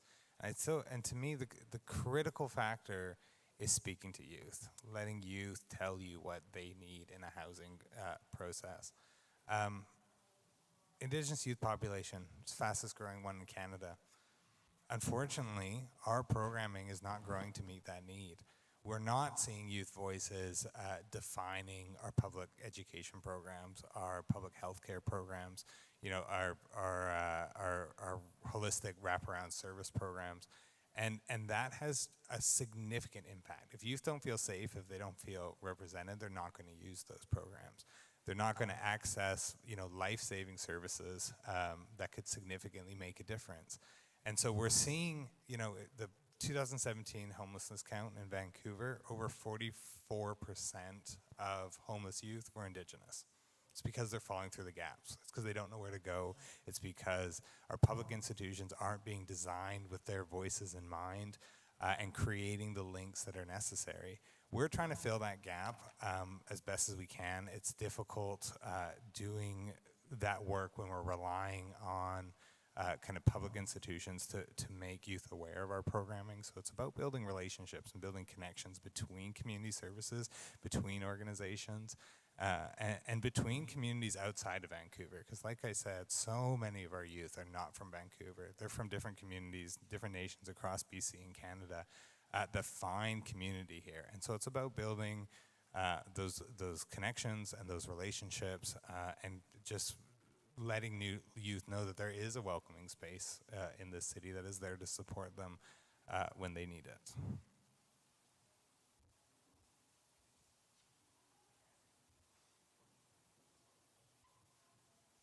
Good. Should we move on to the next question?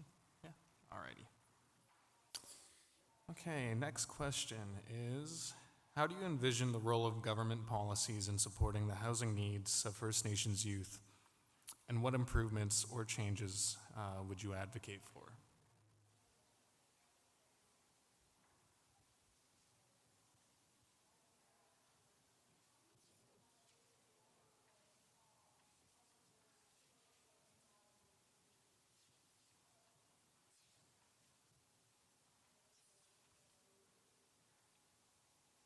As we all know, government, whether that be provincial or federal, must provide more funding for housing plans and strategies for us as First Nations peoples. There needs to be more cohesion between the federal and provincial government, more communication. Of course, we all know of FPIC, free, prior, informed consent, consultation and cooperation across the board. That's what's needed. Because federal government focuses on reserve youth and homes, while provincial government focuses on urban homes and youth. But seeing as First Nations youth suffer through issues between both federal and provincial, we end up falling through those cracks, those jurisdictional cracks where we're being sent to this organization, and then we're being sent to the province to talk, and then we're being sent back to our nations to find funding.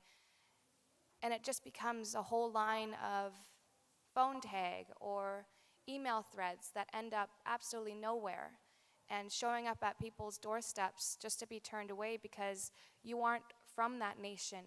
You can't get that funding that they are providing. Even if we are all Kwamokh, people of this land, it becomes difficult because sometimes we don't know which jurisdiction we're under. The province also needs to start focusing not just on mitigating homelessness, but eliminating homelessness by creating infrastructure and allowing us to take our land back. I'm the youth representative of UBCIC, and within our resolutions, we have been calling for immediate supports for municipalities to address the homelessness crisis. We advocate for expanded protections for women and youth fleeing from violence, 2S LGBTQIA+ peoples, elders, youth, people impacted by climate emergencies, and persons with disabilities. We're also calling on BC to denounce the militarized approaches Vancouver has taken to decampments and recognize housing as a human right.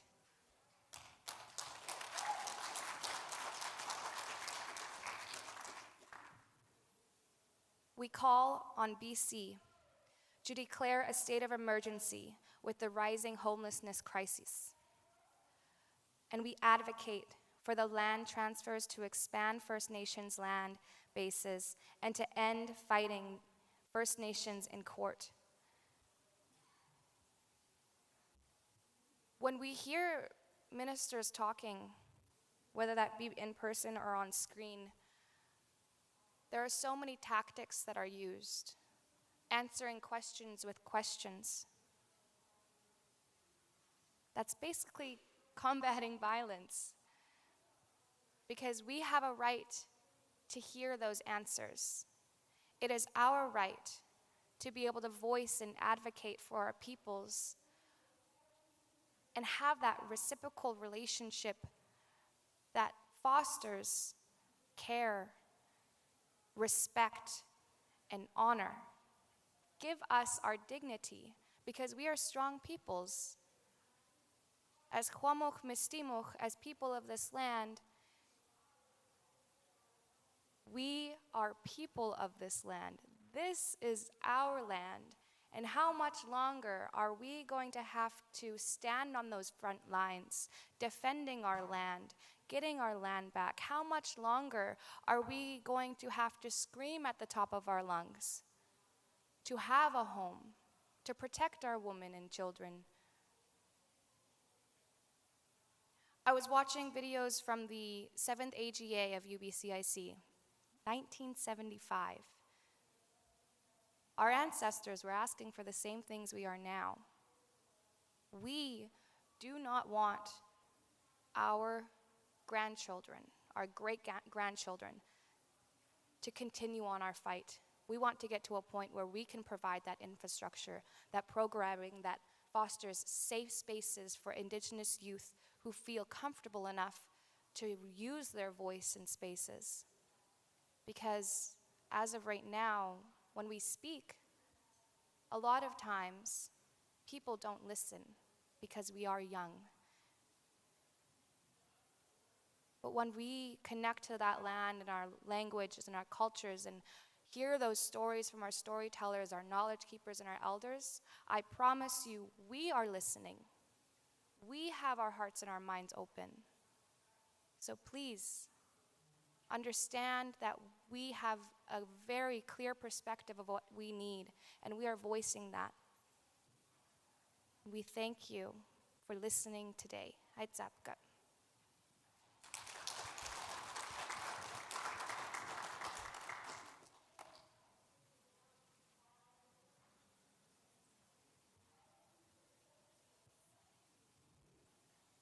So in terms of what we need, I agree, and I agree with your calls to action. Thank you so much for raising them. I think we need also a fundamental shift in how we think about housing. And it speaks to, how we raise people in our community, how we support people in our community. We need housing, yes, but we need to build communities within urban spaces. And that's what we're at the project at Anya, we're really trying to do. That's the potential we saw in the partnership. We want youth walking through our door who need to access, counseling or healthcare services or cultural services or physical, education programs. We want them to encounter one of our elders in the social space. We want them to encounter an adult learner going to their classes in pursuit of their post-secondary degree. We want to encounter parents taking their kids to the childcare program, accessing the traditional medicine garden, and building a community that's not siloed off into these programmatic governmental funding pots that create this complex web of services that youth have to access in the city currently, where they're taking a bus 30 minutes over there to do this, they're taking another bus 30 minutes over there to do that, they're building relationships with strangers, they're trying to access very basic services through a hyper-complex governmental web of that's deeply unapproachable, deeply unsupportive. And so by creating communities rather than individual programs and services, that's where I see the potential in moving forward. That's where I see you're able to develop services that are specific to the needs of youth wherever they are in their journeys. But that requires a shift in how we fund things. That requires a shift in how we understand the role of government supporting First Nations, supporting Indigenous service providers. And that's a significant shift. We need to start having these conversations. We need to start bringing youth into the room. We always encourage, chiefs to bring youth with you to every meeting you go to. Bring them to the conferences. We have First Nations Leadership Gathering next week in Vancouver. Bring your youth representatives. Have these conversations. Listen to them about their experience, and it will fundamentally shift how we start doing things. So we need to talk about how government funds things. That's definitely a huge shift that needs to be changed. And then we also need to look at the role of municipalities. The housing crisis has hit everywhere, but it's particularly acute within cities, I find. And so we're starting to see a little bit of movement on here. In a previous life, I worked on UNDRIP implementation, the UN Declaration on the Rights of Indigenous Peoples. What does that mean for municipalities? Municipalities haven't been really moving on it. But the city of Vancouver has taken that step, working with nations, working with Indigenous service providers, the urban Indigenous community on what does UNDRIP look like within a city. So much of housing, so much of a lot of the services which impact our youth, healthcare zoning, the policing, all the difficulties that we're finding within policing right now within the city of Vancouver that were brought up earlier. These fall within municipal jurisdictions. And so cities need to account for the rights of Indigenous peoples and need to start talking about what their role is in funding solutions. So that's something I would push for, building comprehensive communities, changing how we allocate funding, and also building relationships between nations and urban Indigenous service providers is going to be absolutely critical, just because we're seeing so much movement now between, we have for a long time, but with climate change and with growing insecurity around housing and affordability, we're seeing increased movements.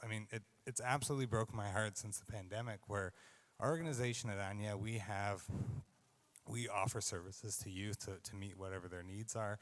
Often in the past, that's been, youth need school supplies, they need a laptop for school, they need, iPads to do stuff, and we meet that need. But it's absolutely heartbreaking when in the last 2 or 3 years, the number one request we've had from youth is for food, for gift certificates to a grocery store. And that is a sign that something's so deeply wrong within our city. So we're trying our best. I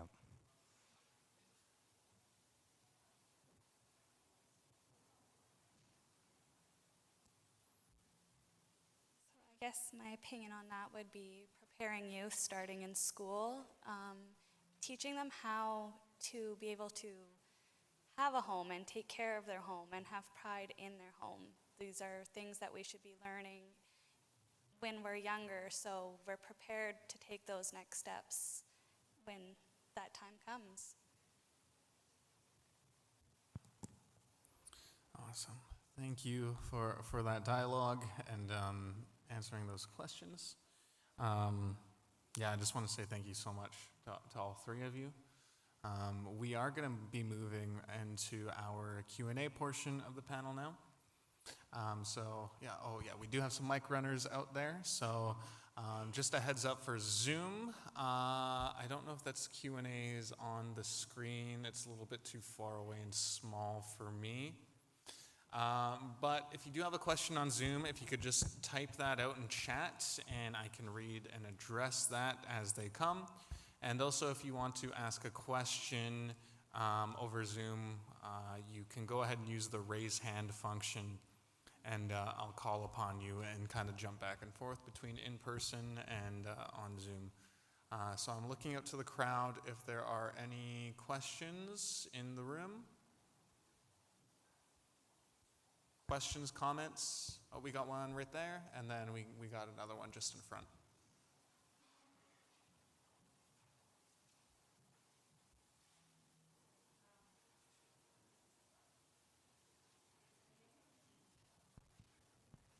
Katisha, is that your name?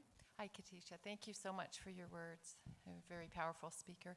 I just wanted you to say again, when you were calling for the declaration of a state of emergency in the province and the end to militarization around the homeless issues, is there a document that connects? I missed what you said in that regard. I just wondered where, is that held in a document, and how is that being taken forward to the government right now? Because those are really important requests, I do believe. Thank you for your question.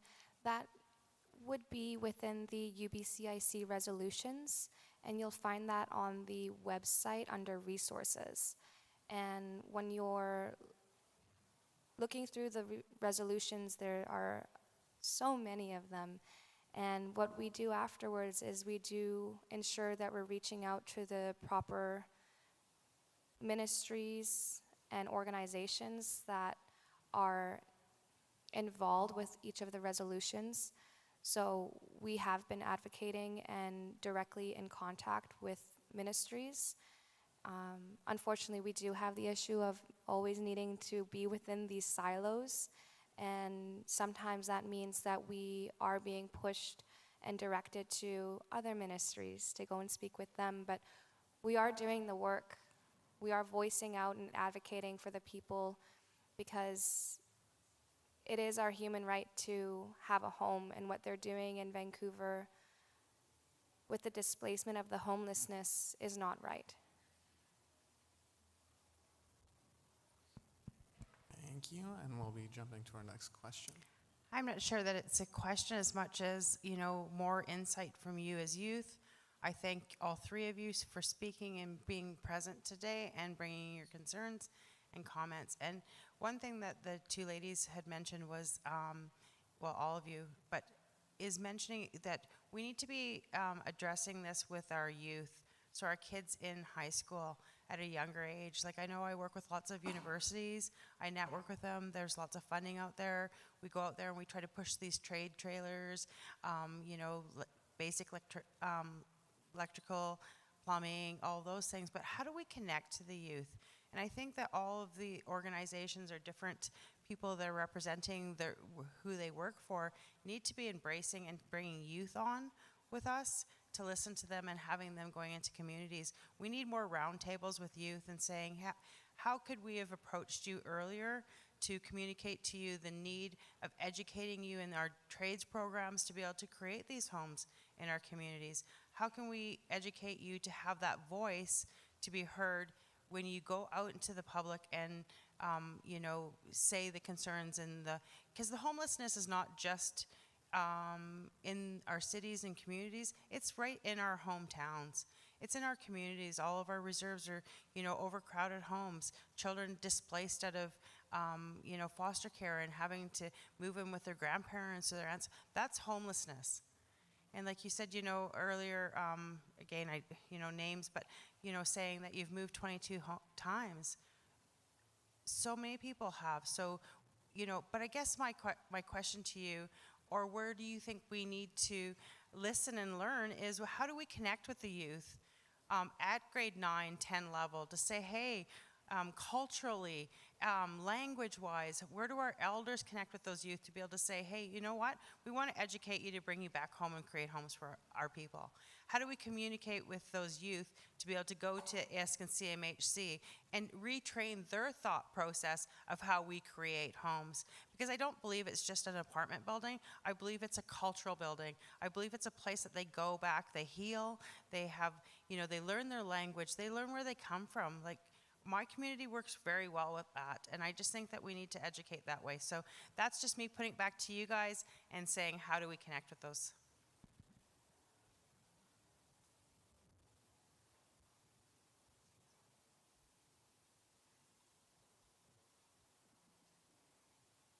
Thank you for those questions and your statements.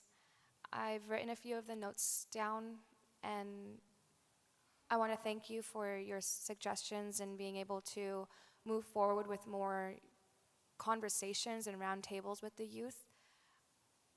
That is one thing that I do want to do while I am in this position as youth representative for UBCIC. I want to be having these conversations, and from my thought processes surrounding this, it means that we could use the technology. Look at how many people are here on the online right now. We could spend time and figure out an incentive for youth to show up, because when you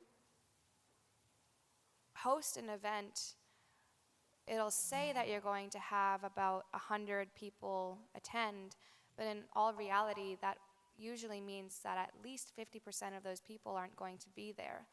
And when you give an incentive, whether that be through gift cards for food or different avenues of more workshops and learning that they could then put onto their resumes, that gives them incentive to actually show up, and show up with good intentions as well, and be active in communicating what it is that they need.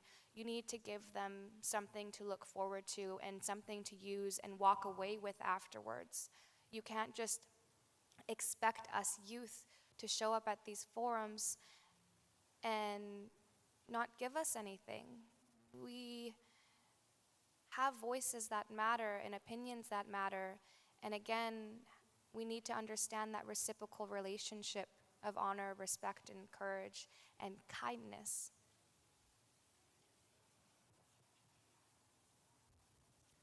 Yeah, I can build on that. 100% agree. Once again, and I think it's about not asking you to fit into your way of doing things as an organization or a government or what have you. It's about meeting their needs and being willing to adapt to how they want to be engaged. It's about creating long-lasting, reciprocal, predictable relationships where you see the benefit of participating. And that's not how we're structured. It's not how, Robert's Rules, Boards of Governance is structured. It's not how government does engagements. It's asking you to show up to an event, expecting them to participate at the same level without any additional supports, understanding complex issues that they're just being introduced to the first time and going, hey, what's your opinion? Maybe we'll tell you if it had an impact, maybe we won't. That it doesn't work. And that's the model. Unfortunately, that's the model of it currently. And it's going to require a significant shift in mindsets, in timelines, and in money and how we do this. And not a lot of organizations are there yet and having that conversation. It doesn't fit into the like, we're going to do one engagement session, we're going to collect feedback, we're going to put it in a report and send it to the executive. That's a traditional model, and that doesn't work. Youth don't see themselves represented in that. They don't see the benefit of participating in that. It's often a very kind of intimidating new process, and a lot of organizations aren't there to support their voices and to say, how how even do you want to be heard? Is it at a meeting where you're talking your ideas? Is it something more casual where you can show up with a bunch of friends and talk about something? We really have to flip that model on its head, and I think we need to do that first in our own organizations, in our own communities, and then there's the work of educating government on how to do it too, because youth voices need to be heard at that level too. And we're not seeing it, and our governance models and our societal structures don't really allow it. So at Anya, we've tried, it's been a 5-year process now of decolonizing our governance structure in a way that allows for these different voices to sit at the table, to have different levels of responsibility that they feel comfortable with, to ensure that we transitioned away from a voting model to a consent-based decision-making process within our governance structure, as a way that we can't make a decision unless our youth reps feel comfortable making that decision. So that means it takes a lot longer to do things, but that means you also are forced to support them until they're comfortable enough to make the decisions that you need to move forward as a board. It required more flexibility, changing schedules, meeting. We're addressing our 3-year term, because that doesn't work for a lot of youth. We're addressing how they engage, who they engage with. And it's a lot of work. It's a lot of work on how to kind of unlearn all these practices as an organization, and trying to do it differently so that it actually supports youth voices, and so that we're actually representative of their experience, and that we're using that learning and that teaching that they're giving us. And it's just shifting that mindset too. We got to move away from this idea that youth engagement and youth panels is an opportunity for youth to learn. No, it's the opposite of that. We need to learn from youth. We need to be able to support them and be able to open our minds to the point that we can learn from them on how we can do things differently. And that's a big shift. Yeah, I could add to that as well.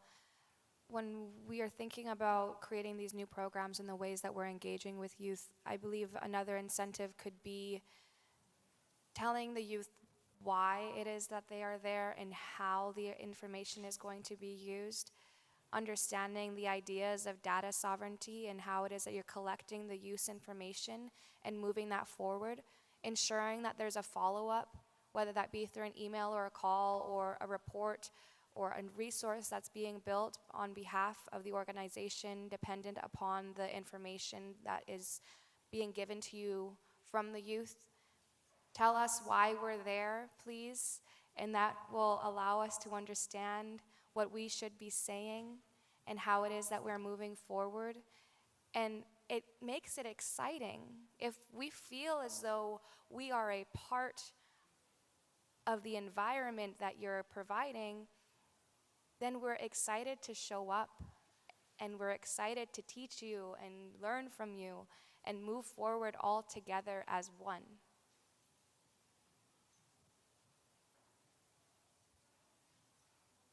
Good. All right. Next question, and just behind as well. OCM,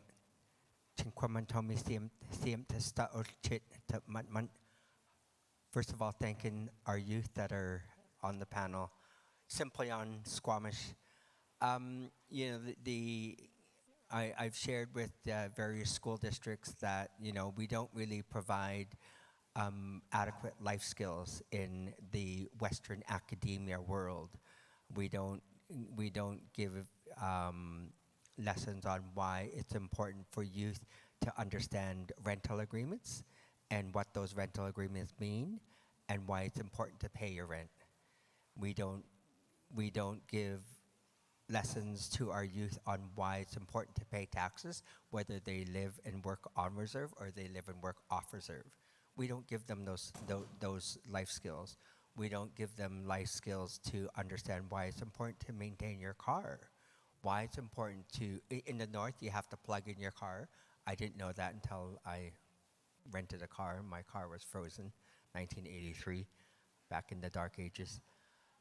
And because I'm from the city, and we don't give our youth the opportunity why it's important to change the oil in your car, why you need to change the oil filters, and we don't give our youth an opportunity to understand why we need to do these things to fulfill the requirements of being an adult.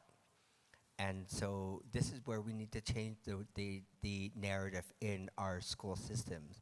We do need to provide life skills that are going to be utilized for our youth, because our youth, they live and breathe in a world that is way different from in the early 1960s when I was growing up, right? So, you know, how can we reach out to our youth? The challenge within Squamish, we just finished having an AGM, and we're missing the 20 to 40-year-olds in our population in attending our AGMs. So how can we reach out to those youth? And, you know, those are a lot of questions. And I'm really grateful that you mentioned the 2SLGB WQAI plus youth. You know, the challenge I see, because I sit on various committees and boards in the city, is we have youth who identify under those rainbows, those pride flags, the transgender flags, the non-binary, that will leave their home reserves and come to the city, big city of Vancouver. Then they get lost in that city, and then they're subject to further abuses. So, you know, how can we create, and this is from the province, the municipalities, the federal government, how can we create and move the bureaucracy to build safe, affordable houses for our youth? Thank you. Hachkwitimas.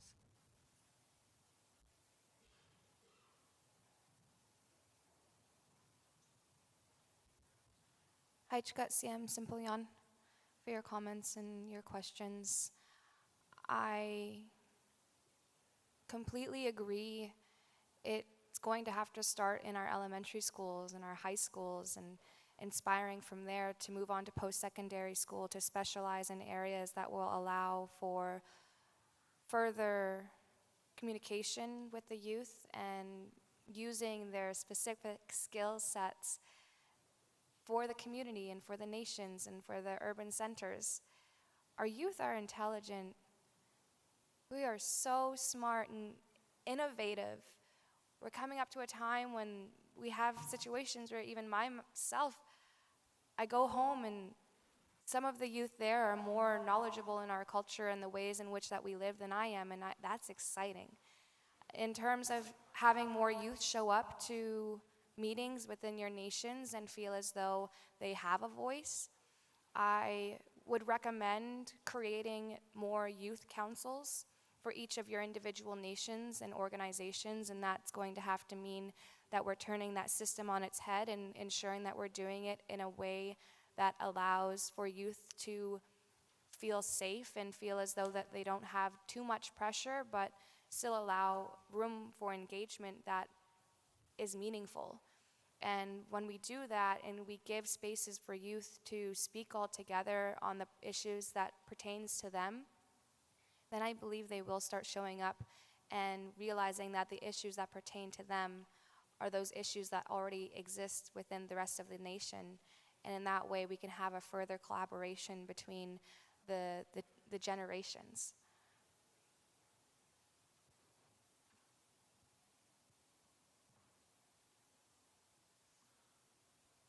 Oh boy, I lost my train of thought because I was just listening.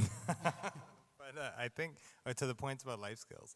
So I think there's two approaches to this. I think, you know, and I think both work.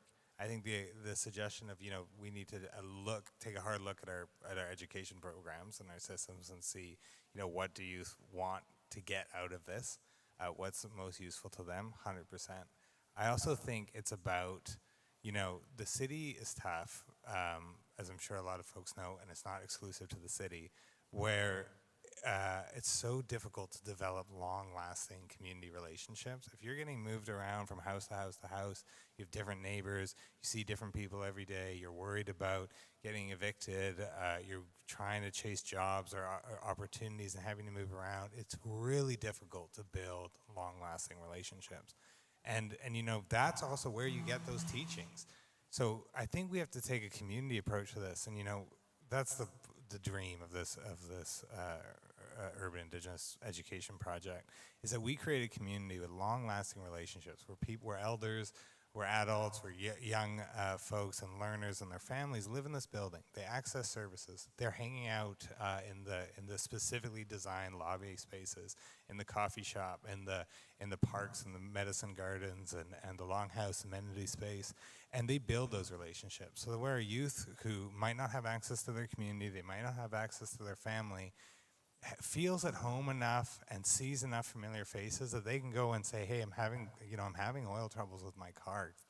Can you help me out? And that's also a source of learning that we don't currently have in the city. It's very difficult to build those community spaces and relationships with people who are willing to help out. And I mean, an example of that, building off something else that was said, is Anya's Two-Spirit program. It's hard to tell funders, the intention of the program is just to build a community. We try and raise money, we try and get grants, and we just bring, Two-Spirit identifying youth a place to hang out. Take them to the P&E, take them to a basketball game, take them out where they feel comfortable. If they don't feel comfortable at home, if they don't feel comfortable at school, if they don't feel comfortable at work, this is a place for them to build those relationships, to learn about that. And that also isn't a nice little funding pot that slides into traditional ways of supporting community within our government structures and so forth. And so, I bring it back to community, I bring it back to relationships, and that's what we need to develop, is long-lasting communities, long-lasting relationships that take youth seriously.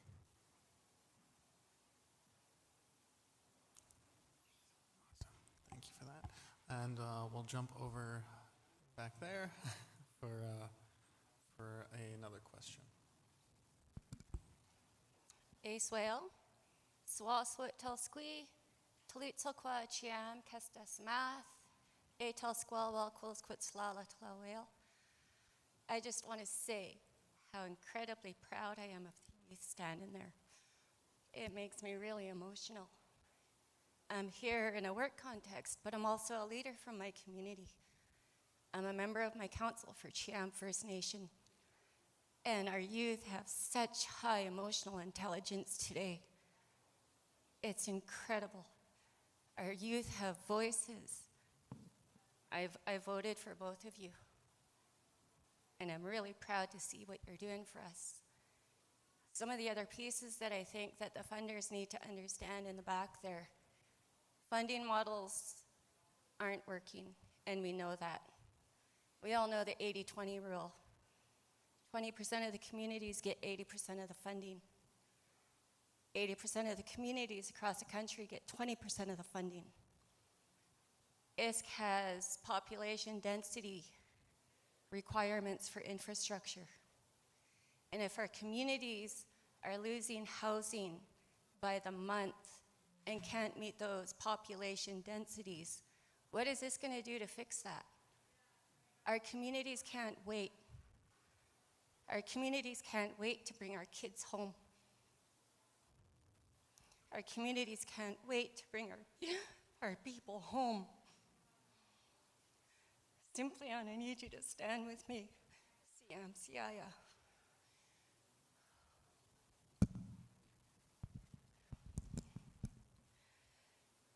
My elder Simplion is one of my mentors and teachers, and I need his strength right now. We have people dying out in the streets every single day. In the first year of my term on council, I lost 9 people in my community due to drugs or the complications of drugs. Simply meeting provincial and federal standards isn't enough. We need to do better. We need to tell the service providers and the funders what works for our people. The land-based teachings from our nations works for our people. The traditional medicines from our territory works for our people. Our languages and our culture work for our people. I was a former CIC. I aged out of care. And I was on a youth agreement at 16. That youth agreement put me out on the street, and that was MCFD, the Ministry of Children and Family Development. I grew up in the 90s. The 90s was a very scary time for our youth. Many of the people that I know that are my age didn't think that we would live to be 20, and I was one of them. I didn't think I would make it to 20, and here I am. And I didn't think I would be strong enough to have a voice. Our youth have a voice. They're so much more culturally competent than we ever were. My children, I have youth myself. My children are so much more emotionally intelligent than I am even now, because of what I came from and the colonial history that I came from. I tell my children to correct me if I'm wrong. I tell my children to tell me when I'm wrong, because we weren't taught any other way. These colonial systems have oppressed us for 150 years. And our people are angry at our chiefs and councils. And as a member of a nation, I'm one of them. But it's not the chiefs and councils that we're angry at. It's our colonial systems that it's based on that we're angry at. And that's one thing that our people need to understand. And one thing that I've talked to my council about is if we expect the provincial and the federal governments to do reconciliation with us, we as leadership also need to do that reconciliation with our people. We need to hear what they have to say. We need to hear what they want for their communities. We need to listen to the youth.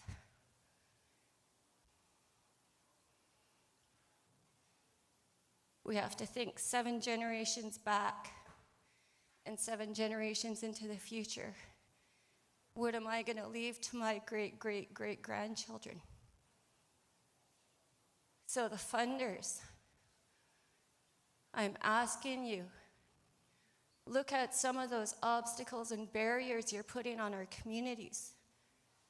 Because if we can't get infrastructure in our communities, our people are going out into the cities and we're losing them. It's not the nation's fault that we don't have the infrastructure. Our traditional systems worked for us and it was broken. Our teachings were working for us, and now we're really trying hard to bring them back. So I just want to thank everybody for being here. And I especially want to thank our youth for being that voice for us and being strong for us.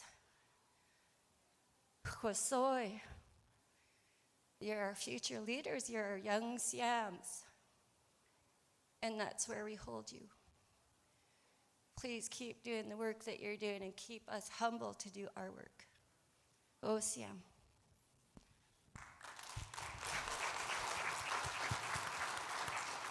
Thank you for that. Yeah, we got time for one more quick question or comment, and then we're going to be moving into lunch. I don't have I just wanted to give some perspective for some people in the room. As a white-seeming Indigenous youth that is also very urbanized, I never felt Indigenous enough to be a part of these conversations and to witness what is going on. I don't have a traditional name. I don't know my language. I don't really know my culture, and I've only recently started to reconnect to that within the last 3 years.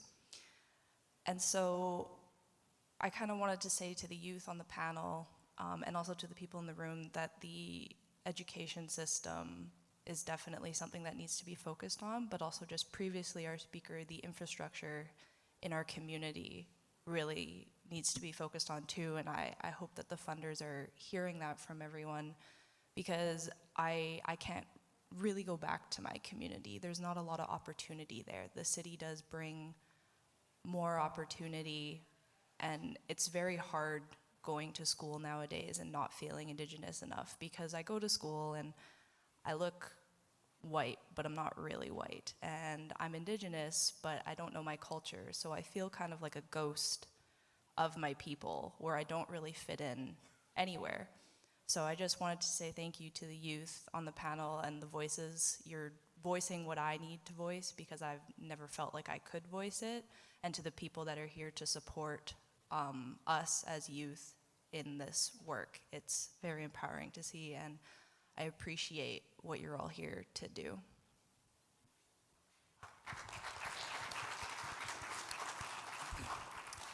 Thank you for the comment, Elena. And I also just want to thank our panel again, Matthew, Katisha, and sorry here.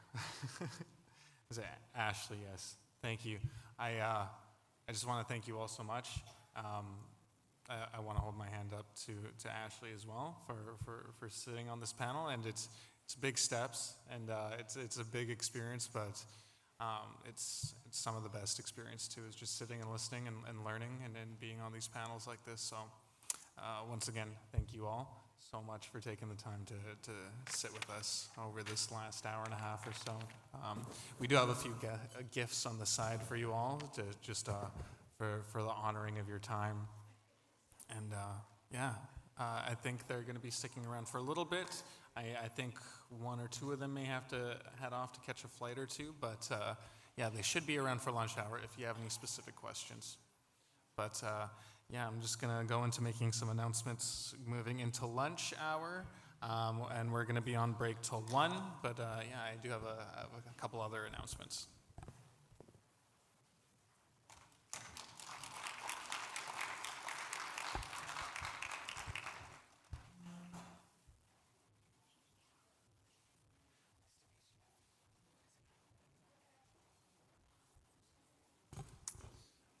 Alrighty. So we're going into lunch hour, and then we're going to be wrapping up the day. I think this is going to be the last bit of my moderation for the most part. We got a couple other panels coming up that I'll be able to sit back and relax to and listen to. But we're going to go into lunch. We have a musical performance by Ivan Paquette, who will be coming on stage shortly. And then we'll head into our final presentation and panel after lunch with an address from Mary Juz Hule from the Federal Housing Advocate, followed by a final panel with the chiefs and leaders on the rights of housing and the UN Declaration. So that'll be a really good panel to wrap up the day. And just before we close up, we'll have a performance from the UHNBC drummers, and then we'll send everybody on their way so they can get home before it starts to get icy on those roads out there. So I hope everyone has a good lunch, and we'll see you back here at 1.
Hey, check, check.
Down.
Sound check there.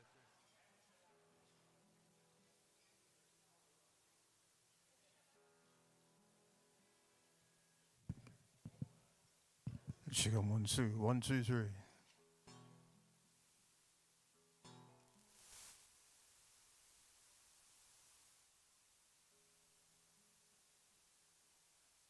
in here, yeah? Yep. Yep. Brand new battery too, yeah?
with the cash. That little, is that gonna work there? Just a tad, yeah.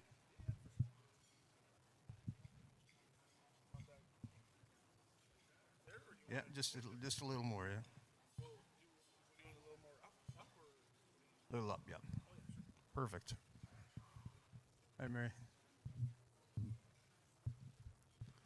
Merci. Merci, ciao.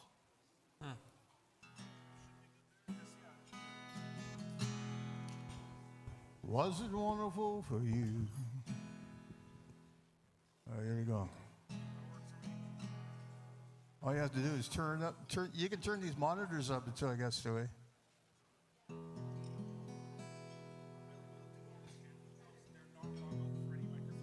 Yeah. Okay. No, that's good. We'll just play with it. You bet. Thank you very much. No, yeah. It's good. It's all good.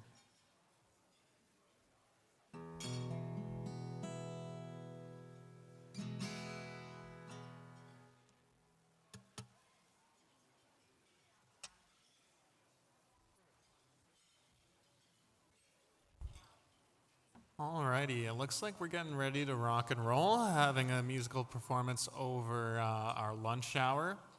I think we got a good musical performance from Ivan Paquette and a little bit about his story. So I just want to do a nice introduction, setting the stage for him, and I'll let him get into speaking a little bit more about himself and let him just do his thing. So welcome, Ivan. Thank you kindly. You know, it was I think it was about 6 weeks ago. Sophia got a hold of me from housing to ask if I could perform, and it was an honor to do so. Anytime there's a stage to make a presentation and tell a story, and telling stories through song and dance, and the big part of my history is I left Northern Hollywood in Vancouver years ago, 1992, to come up to Prince George from the movie sets, from all the different sets that they had in Vancouver, to come up here to stay for a few months, but ended up working with a program called Reconnect. And our Reconnect office was probably about 200 square feet, maybe. And out of that office, we learned how to work together. There was about 4 of us. We learned how to work together and to find solutions to help young people who were having disadvantages. And a lot of those young people, about 75-80%, were our children, Indigenous children. So we activated a prevention model, and I ended up doing a lot of the promotion and fundraising and activities, and use this baby here. This guitar has been with me since 1976, and to use this guitar to help raise awareness and to raise some funds to help children with their own dances, and getting young people engaged and involved in their own future. And then that's what was really all about, was having those conversations with young people, sending them around the circle, involving them in community, as we did in the old day, involving young people to let them speak and to be part of that process. So that was interesting, is that I remember sitting down with young people and asking them what they wanted, and they wanted to learn about DJing and hip hop, and music was a way to connect and to create safe spaces. And that was, we did a lot of prevention work, and I've run into a lot of my old friends that I worked with over the years, and some of the old workers that I worked with. And to know that we were on target years ago, and to see young people I work with in leadership roles in community these days is a beautiful thing. So we did some really good work, and I'm really proud of all the young people that I've worked with over the years, and a lot of the partners that I've worked with. So I ran into, to be honest with you, I ran into A little bit of health problems there about 6 weeks ago as well. And it was the first time in my life I dealt with health. In my own life, I've always been doing prevention and holistic health care at all different levels. And to my friends in the doctor world said, Ivan, it's time for you to take care of you, and we'll take care of you, and we'll make sure that you're back on top again. So but at the same time, I didn't want to miss this opportunity, and I got okayed and cleared from my doctors to actually come and perform today. So it's a thing that is important and important to my own spirit. So this here, bring it back 215. Back in the days of the 1998, 99, 2000, was part of the federal system to actually create programming and modeling to with respect to reconciliation way back then in regards to residential schools. And that involved also engaging young people as part of that process. So these photos here are some of the photos. This here is down in Moccasin Flats. They call it Moccasin Flats now. Was we brought culture to during the these all photos are all during the pandemic. And I never judge a person until you walk a mile in their moccasins is important. So part of it was engaging the city of Prince George to educate them on cultural pieces, and at the same time talk about housing and prevention. This particular photo is a teepee model of a structure of a young man from he was from the prairies, and he was like the water guy. So on a very hot day, we had a really hot spell, is that he was also providing water. We put water into the tank there, and the water bottles and all sorts of stuff there, and that's where the water distribution was. This particular photo here is from a Catholic school at St. Mary's in Prince George. I had an opportunity to write a song called 215. Actually, I had to go to Kamloops to finish half of the song and sit on the doorstep in Kamloops to write this particular song, 215.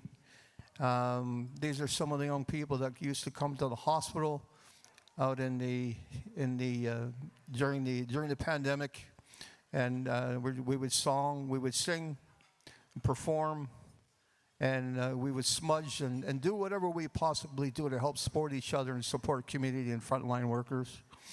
Moccasin Flats, a home where we all matter, and that's, I've seen a lot of young people over the years, and with respect to homelessness, back in the day, back in the early 90s, there wasn't a real big, there wasn't a crisis with respect to young people living on the streets.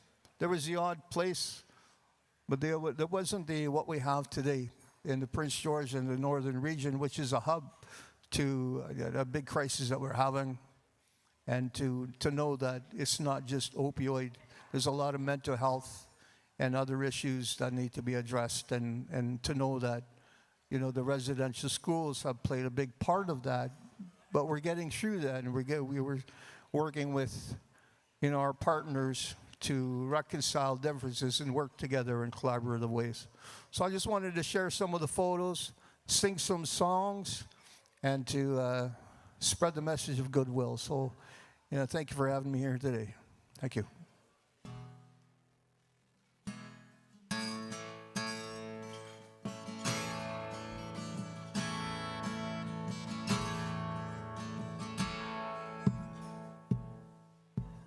Yahweh, Yahweh, Yahweh, Yahweh,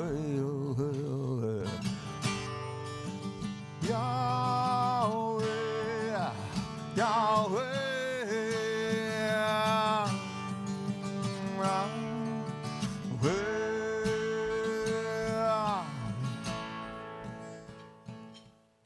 We hear your cries, we hear your screams. We speak to us from beneath.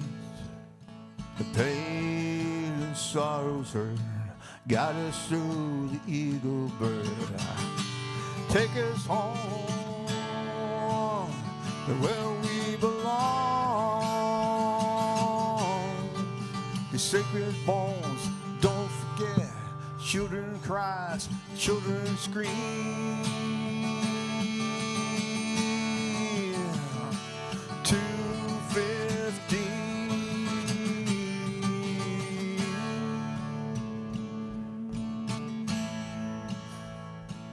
Yeah, yeah, yeah,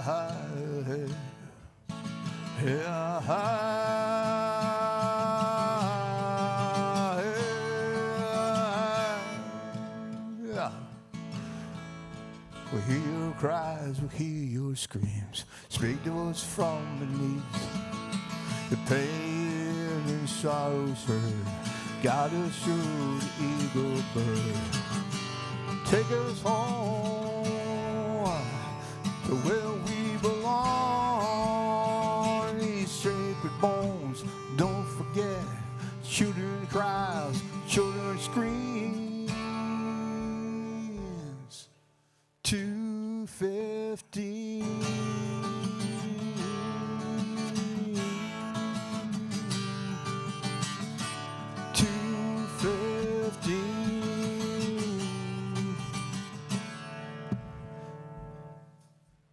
Yahweh, Yahweh, Yahweh.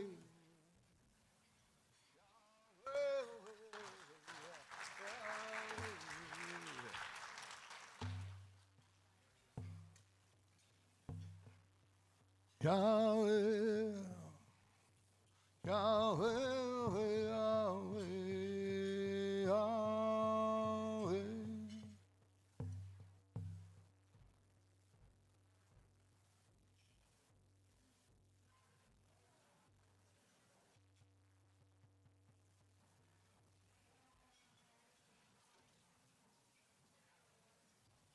You know this drum.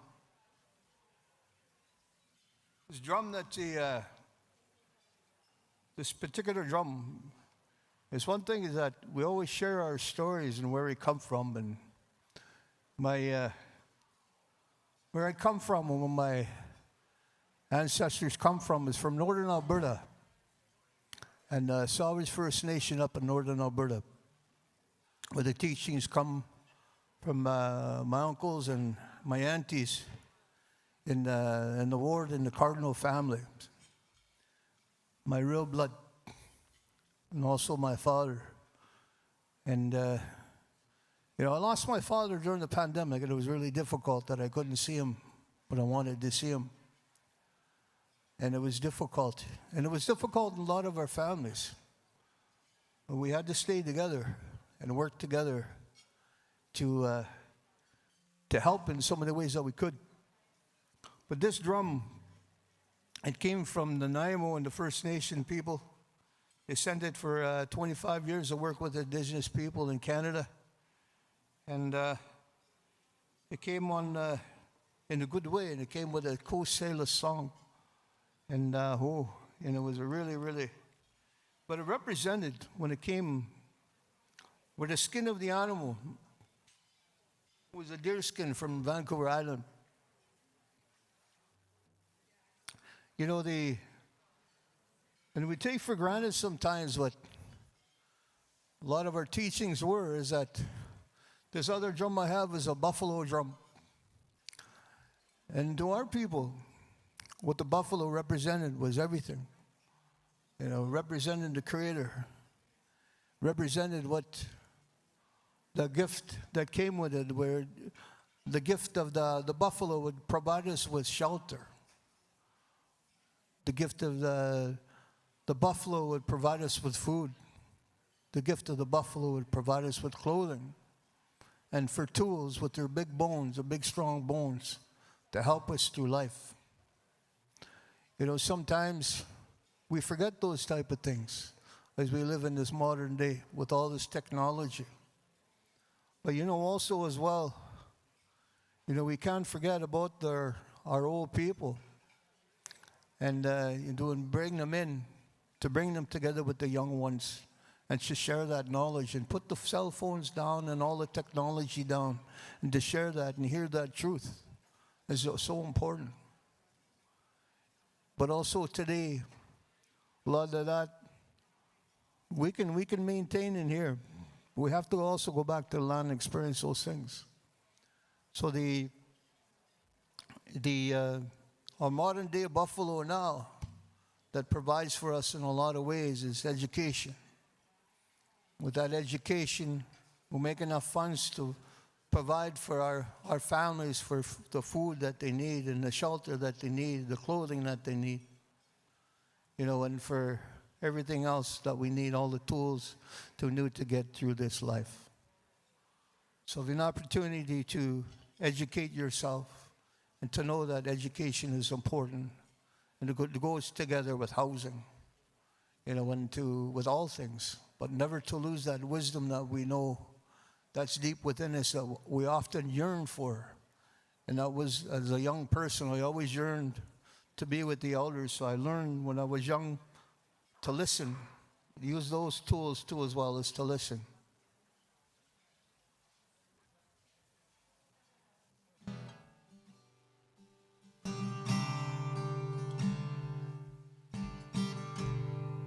I was out by, I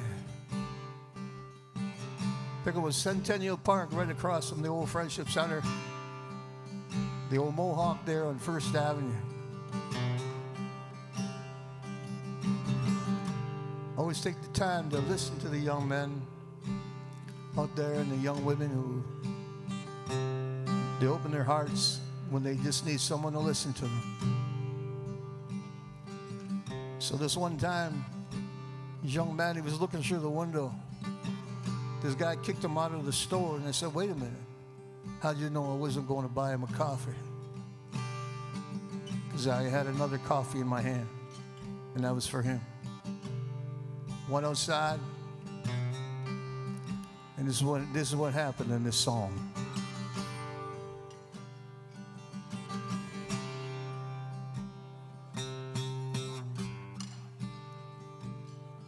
Hot off of work on a weekday afternoon,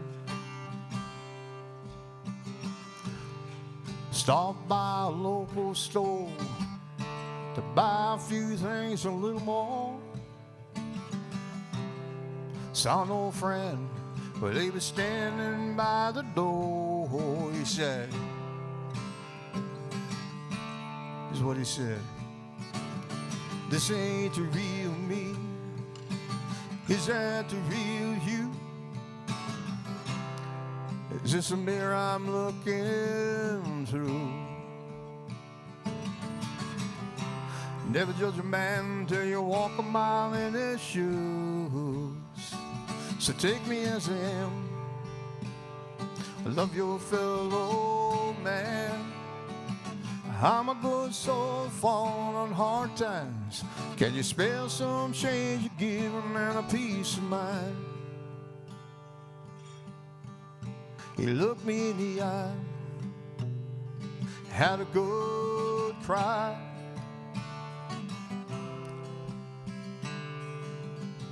Whispered in his ear, I can empathize, saying, this ain't the real me. Is that the real you? Is this a mirror I'm looking through? Never judge a man until you walk a mile in his shoes. Take me as I am. Love your fellow man. 'Cause I'm a good soul falling on hard times. Can you spare some change you give a man a peace of mind?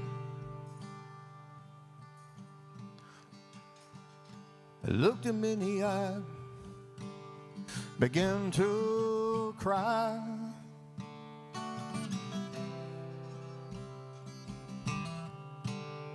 He opened his arms and he held me tight. You whispered in my ear, I can empathize. This ain't the real me. Is that the real you? Is this a mirror I'm looking through? Never judge a man till you walk a mile in his shoes. So take me as I am. I love your fellow man. How am I going so far on hard times?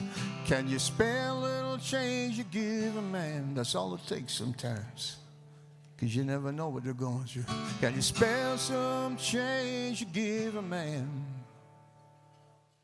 Spare some change you give a man a peace of mind.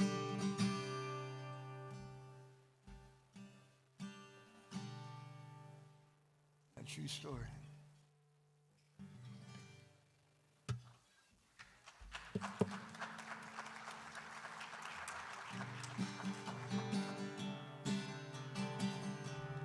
Just break it up with a couple more songs and I'll just leave you guys there.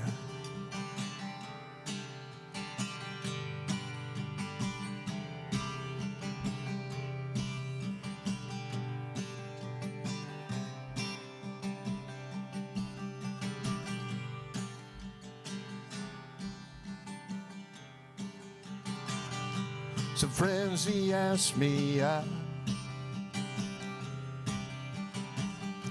It's been a long time now. Last time I went out, I heard my soul. Took a long time to let go. It's been a long, long road. It's been a long, long road home to heal a broken heart that's been torn apart with hurt inside, with feelings I can't hide.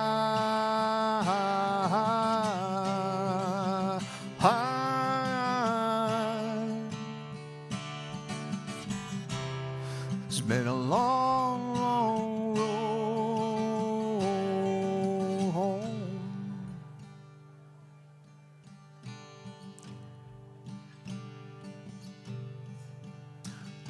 To live in love is to die to sin. Be careful who you let in. Takes a while for a broken heart to mend, but I'm feeling free again. It's been a long, long road.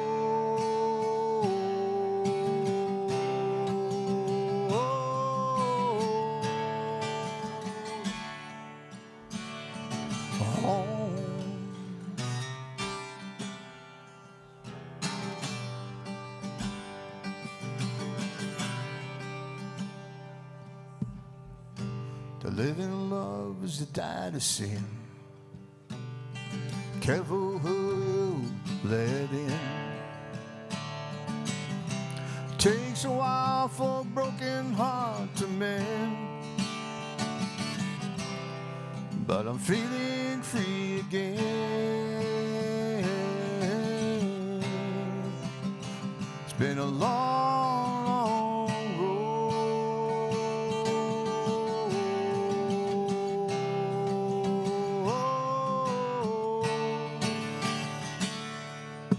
home.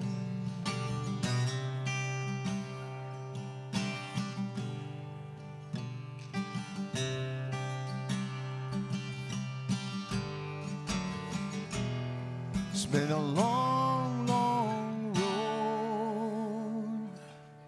Well, that pandemic really hit us hard, but I think we're home finally. Been a long, long road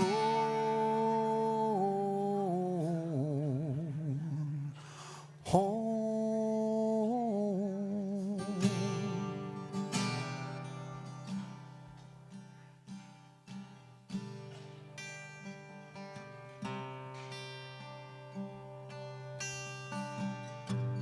You know, a lot of us who lost a lot of people during this pandemic. It was hard on a lot of us. The last time I ever heard my dad talk to me was on the phone, and he shared this with me. Go a little something like this. He was lonely. I know he was lonely. And he was going through he had COVID, but he also had lymphoma that he was battling with and a little bit of Lewy body dementia. And I didn't want to come around too much because I didn't know if I was packing anything around. So Dan, if you're listening, it'll go a little out to you. And anybody who's lost a loved one, especially during that pandemic, go a little something like this. He called you the other day, said, son,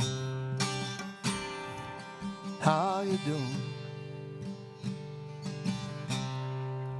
Said if I was doing okay, I'm getting through with what you taught me to do.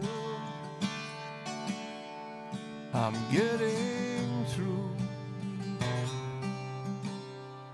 getting through. Matter how old you get,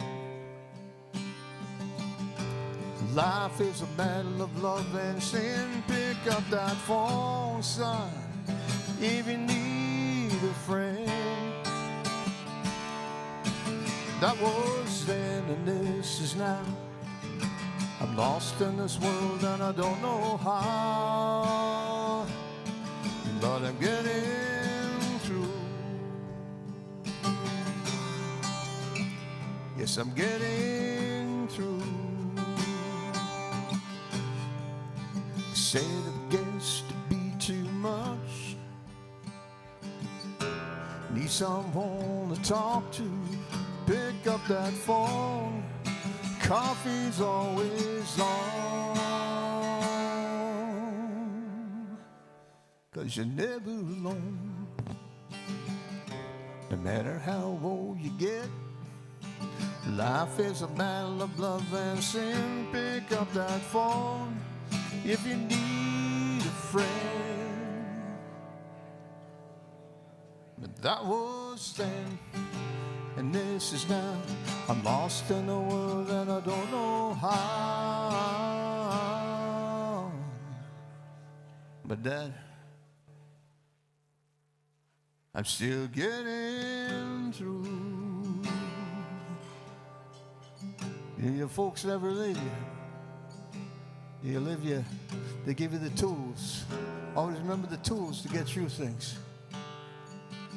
Remember the ears, we got to pay attention, and our eyes in what we see. And put it into practice. Guys, I'm getting through.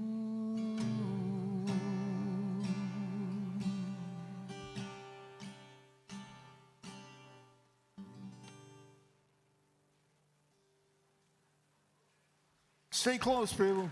God bless you. Thank you very much for having me today. Thank you.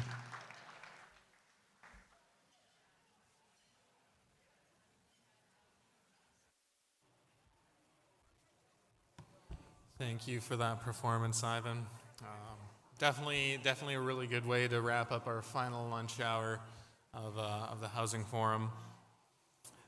Just giving everybody a heads up, we'll be getting started back in about 12 minutes. So we'll be back at 1 o'clock, where we'll go into one of our final presentations, followed up by our final panel. So yeah, we got a few minutes to get settled in, use the bathroom, get some more coffee, and we'll be getting started soon.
All right.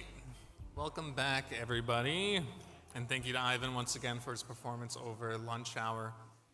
We're going to be getting straight into it. We got a pretty busy afternoon before we wrap up for the day. But we're heading towards the end of the BCAFN Housing Forum. Before we head to our final panel, we have Marie-José Houle joining us online, who is a federal housing advocate, which is an independent, nonpartisan watchdog empowered to drive meaningful action to address housing need and homelessness in Canada. The Office of the Federal Housing Advocate, housed at the Canadian Human Rights Commission, helps to promote and protect the right of housing in Canada, including the progressive realization of the right to adequate housing. The goal of the advocate's work is to drive change on key systematic housing issues and advance the right to housing for all in Canada. So I'd like to give a warm welcome to Marie. Okay. Musicho. Kyle, thank you so much for the introduction. And I thank you to all the elders and chiefs who are gathered here today. There's an echo in the room, so I'm just going to turn down my volume, but hopefully you'll still be able to hear me. But I also wanted to say a special thank you, Musicho, to Regional Chief TG and the BC Assembly of First Nations for inviting me to speak. I'd also like to thank and acknowledge with great respect the diversity of participants that are present here today, from those who have lived experience of homelessness or housing precarity, chiefs, council members, frontline housing staff, federal and provincial government representatives, policy advisors, and many others. So Hadi, my name is Marie-José Houle, and I am honored to be here with you as Canada's first federal housing advocate.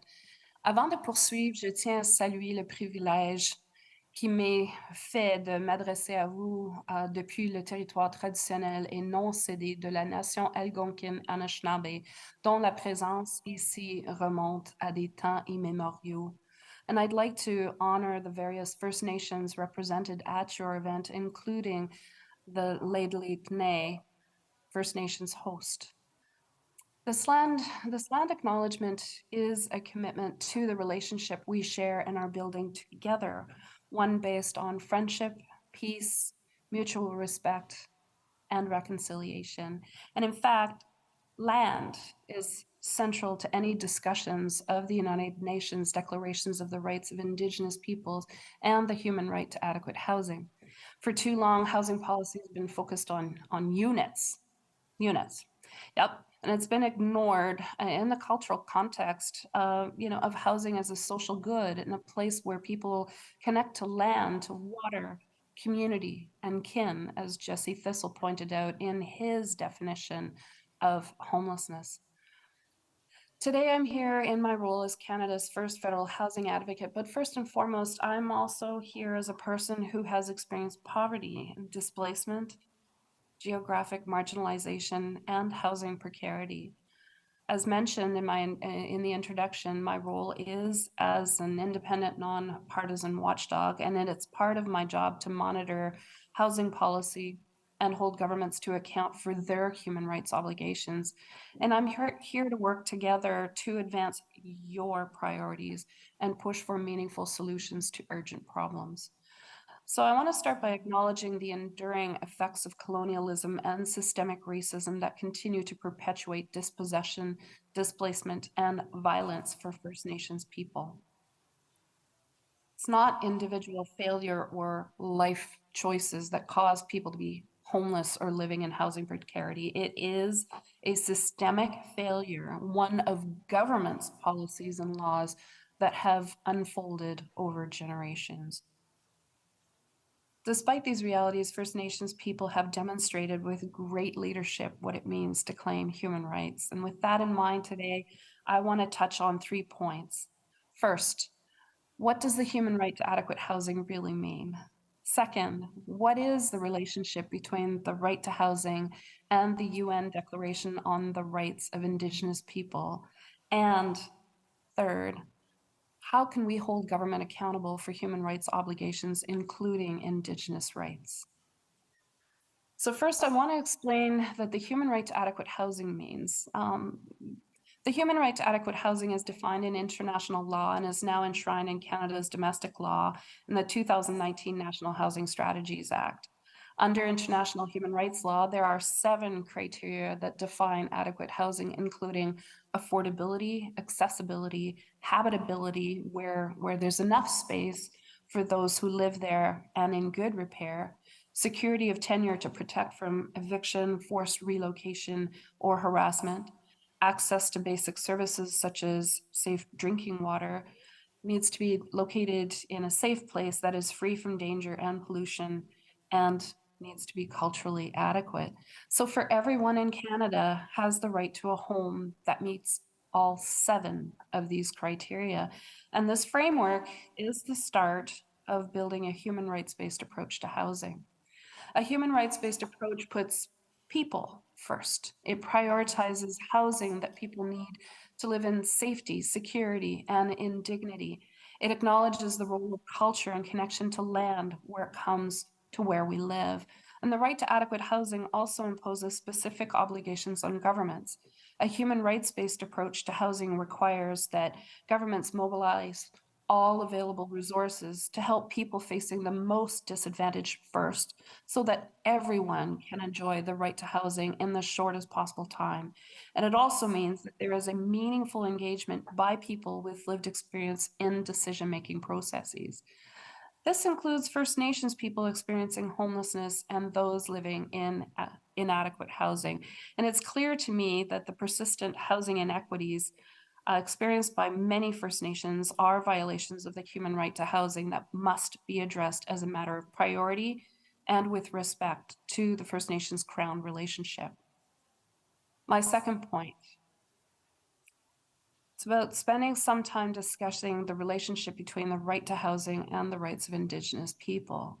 In addition to the National Housing Strategy Act recognizing the right to adequate housing, the governments of Canada and British Columbia now both enacted Declarations Acts. And we know that this means all Canada's federal laws must be consistent with the UN Declaration and the inherent rights of Indigenous people.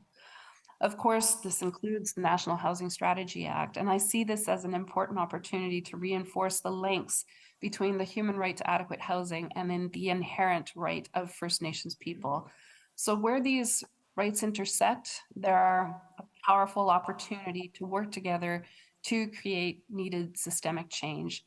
And some critical areas where these rights intersect include the right of First Nations to own, use, develop, and control their lands, territories, and resources in Article 26. The right to the improvement of economic and social conditions, including housing, in Article 21. The right to be actively involved in developing and determining housing programs, and as far as possible, to self-administer the programs in Article 23. The intersection of the right to housing and First Nations inherent rights becomes abundantly clear when it comes to the issue of encampments. In many BC communities, the majority of people experiencing homelessness are Indigenous, and according to the 2023 homelessness count, 88% of people identified as Indigenous in Prince Rupert and 83% in Smithers. 82% identified as Indigenous during the 2021 count in Prince George. And this count also shows high correlation between lived or generational experience with residential schools. For example, 94% in Prince Rupert. As Regional Chief TG has pointed out, when Indigenous people are forced from their homes and encampments, as some municipalities like Prince George has done, it is a violation of Article 10 of UNDRIP. And Article 10 of UNDRIP states that Indigenous people shall not be forcibly removed from their lands or territories. It's also a violation of the security of tenure element of adequate housing that provides protection from arbitrary eviction, forced relocation, or harassment. And encampments themselves do not fulfill many criteria of adequate housing, including most most worryingly, access to basic services. So I've written to municipal governments, including the City of Prince George, to provide encampment resident access to basic services such as clean water, sanitation facilities, electricity, and heat. And I'm currently conducting a review of encampments in Canada and recently released an interim report, which you can find on our website. So I welcome your input as I develop my recommendations to governments to include in the final report that will be due in early 24. And this brings me to my third point about how we can hold government duty bearers accountable for their human rights obligations. Both the National Housing Strategy Act and the Declarations Act impose legal obligations on government duty bearers to uphold human rights, including Indigenous rights. And we know that recognizing these rights is only the first step. We must see real commitments and resources from government duty bearers on reconciliation and the right to housing for First Nations people. And that means long-term sustained funding to support self-determined housing and homelessness policies and programs. I've heard that First Nations government need resources to plan and operationalize housing strategies and programs in their jurisdictions. They need funding to maximize housing improvements in First Nations communities that cannot or will not opt for transition to control in the short or medium term. We need skilled First Nations labor to manage and operate housing systems that will be accountable to First Nations. And it also means that there must be immediate action for those who are living in the most disadvantaged circumstances, such as encampments. People living in encampments deserve at least the same empathy and responsiveness from governments as those who have lost their homes in fires and floods. But governments are not showing up for these residents in the same way, despite the crisis and the clear relationship to the legacy of colonial violence. In our BC engagement, we heard from friendship centers and First Nations about the over-reliance on enforcement measures and the role of police in raising encampments. Simply put, we need to de-emphasize police involvement in the encampments and provide more housing, health, and social services commensurate with the need. And when it comes to BC, I've written to Minister Colon and shared my BC observational report from my 22 visit. And during my visit, I heard from First Nations community members, service providers, and BCAFN for the need for new approaches to policy decision-maker structures, long-term adequate funding, and concerns regarding progress on the housing recommendations from the call to justice of the National Inquiry on Missing and Murdered Indigenous Women and Girls, among other recommendations. I look forward to the minister's response and learning more about the province's new measures to addressing encampments and other systemic housing issues. Finally, it's clear that solutions to inadequate housing and homelessness must be grounded in human rights, including the rights of First Nations people. The National First Nations Housing and Related Infrastructure Strategy was endorsed in 2018 by chiefs. And I also understand that AFN leadership will be considering a First Nations homelessness strategy this December. And I look forward to learning more about these strategies and how they might inform and support our rights-based advocacy efforts. So if we're to make our voices heard to decision makers, we need to use all of the access to justice tools that we have at hand. And I encourage those in the audience to make submission to my office on the issues you face. But I'm also available to write letters of support or concern, to offer advice on the right to adequate housing, to convene government officials, to raise issues in the media or with the UN, amplify your work, and make recommendations to the Minister of Housing and other federal departments.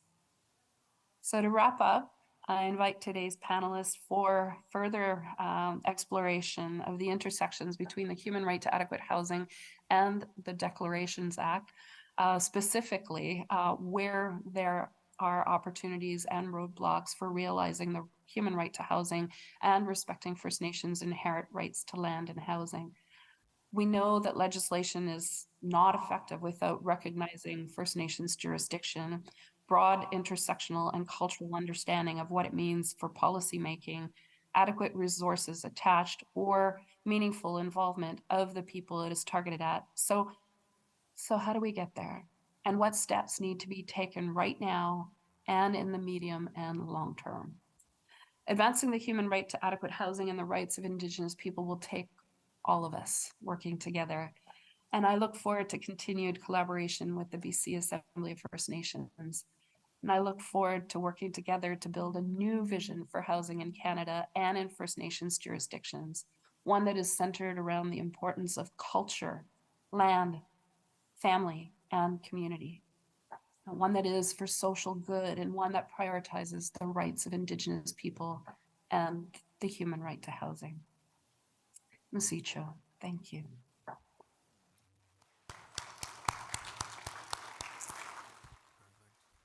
Thank you so much for that presentation, Marie. Unfortunately, we don't have time for Q&A right now as we're transitioning right into our final panel.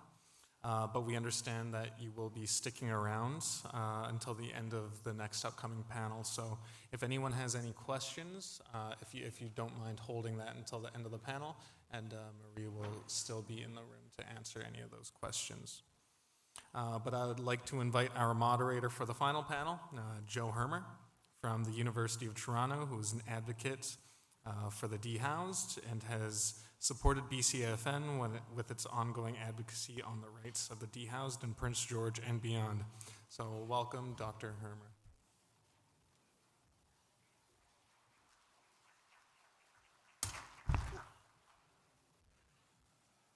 Thanks very much, Kyle. I want to start by acknowledging what an honor and a privilege it is to be here today doing this work on the traditional territories of the Haudenosaunee First Nation. This concluding panel discusses the implementation of the United Nations Declaration on the Rights of Indigenous Peoples, particularly in relation to the human right to housing. This discussion delves into advocacy for all levels of government to uphold the UN Declaration and the right to adequate, climate resilient, and culturally appropriate housing for First Nation communities in BC.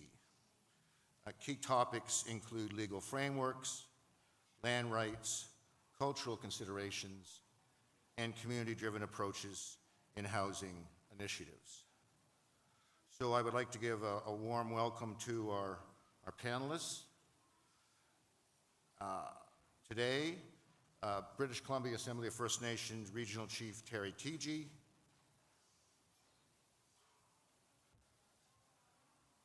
Chief Priscilla Mueller from the Sycouse First Nation, and Chief Dan Manuel from the Upper Nicola Band. Yeah, I think so.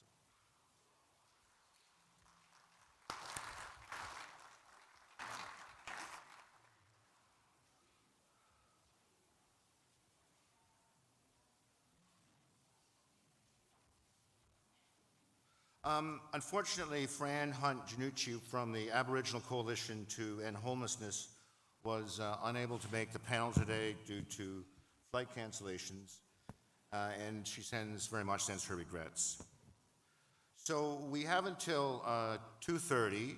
I think we've kept the last 20 minutes for questions from you to the panelists.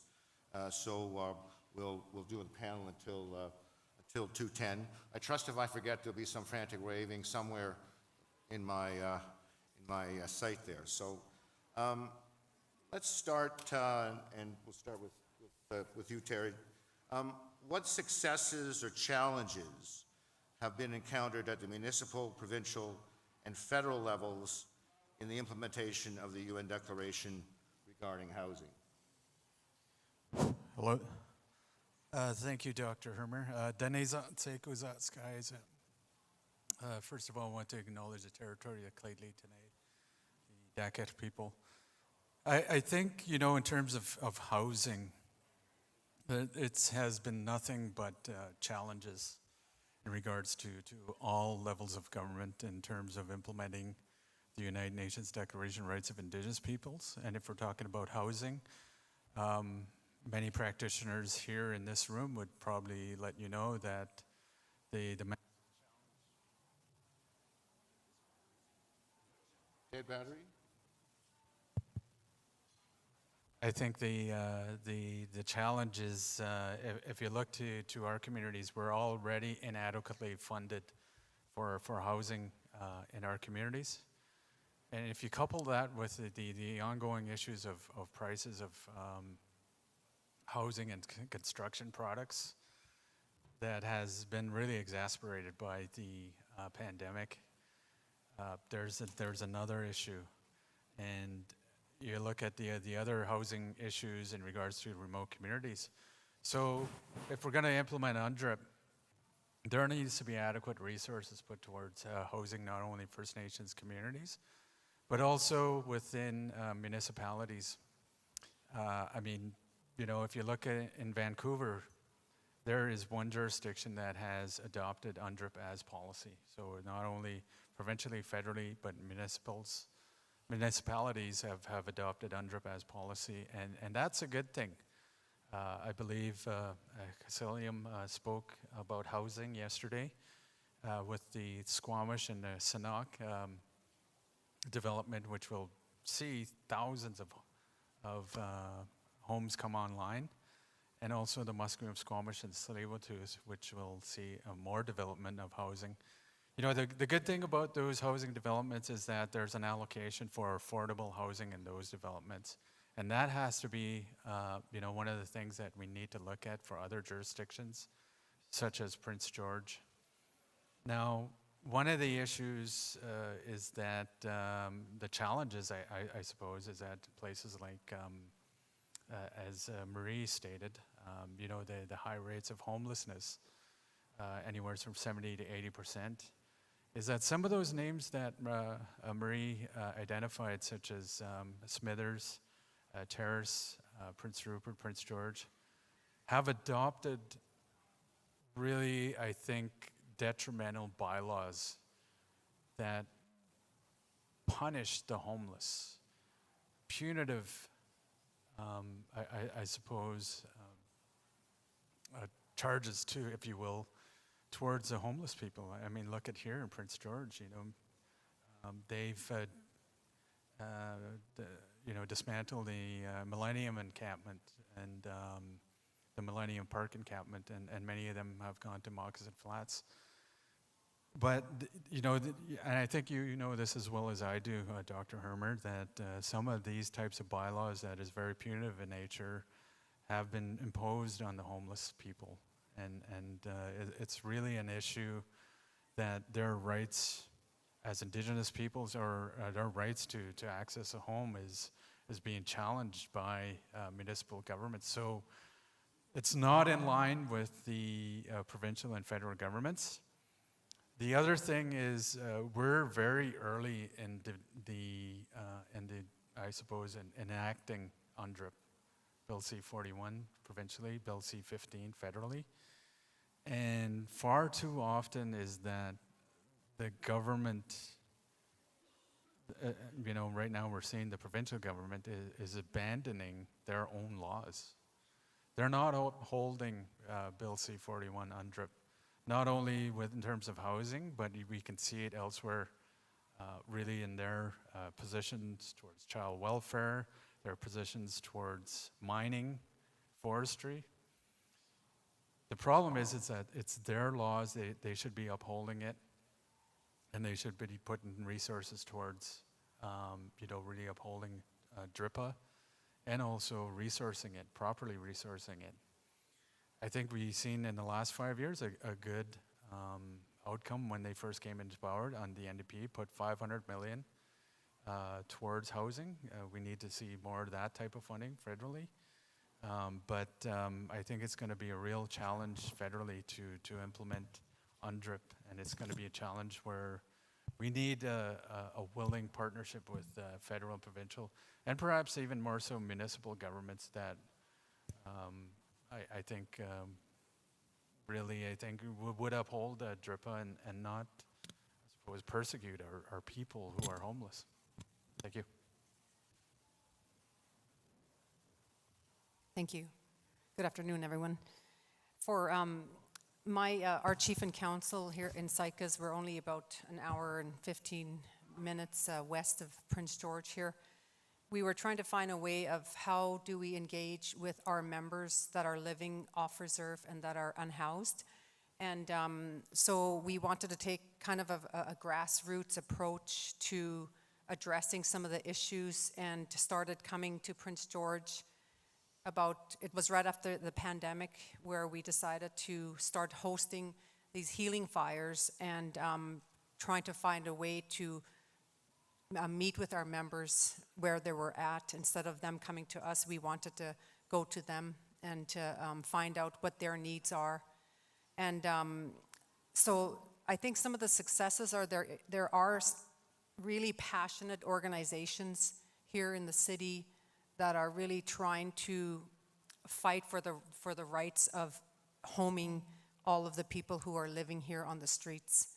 And when we think about all of our Indigenous communities in this area, every one of us, I think, has people here living unhoused in Prince George. And so when I walk around town and I go to all the service providers and all the organizations that are working, and I see the passion, it really uplifts me to be more involved in the process of meeting with Mayor Chief Darlene Logan, who is the chief here in Lheidli Territory.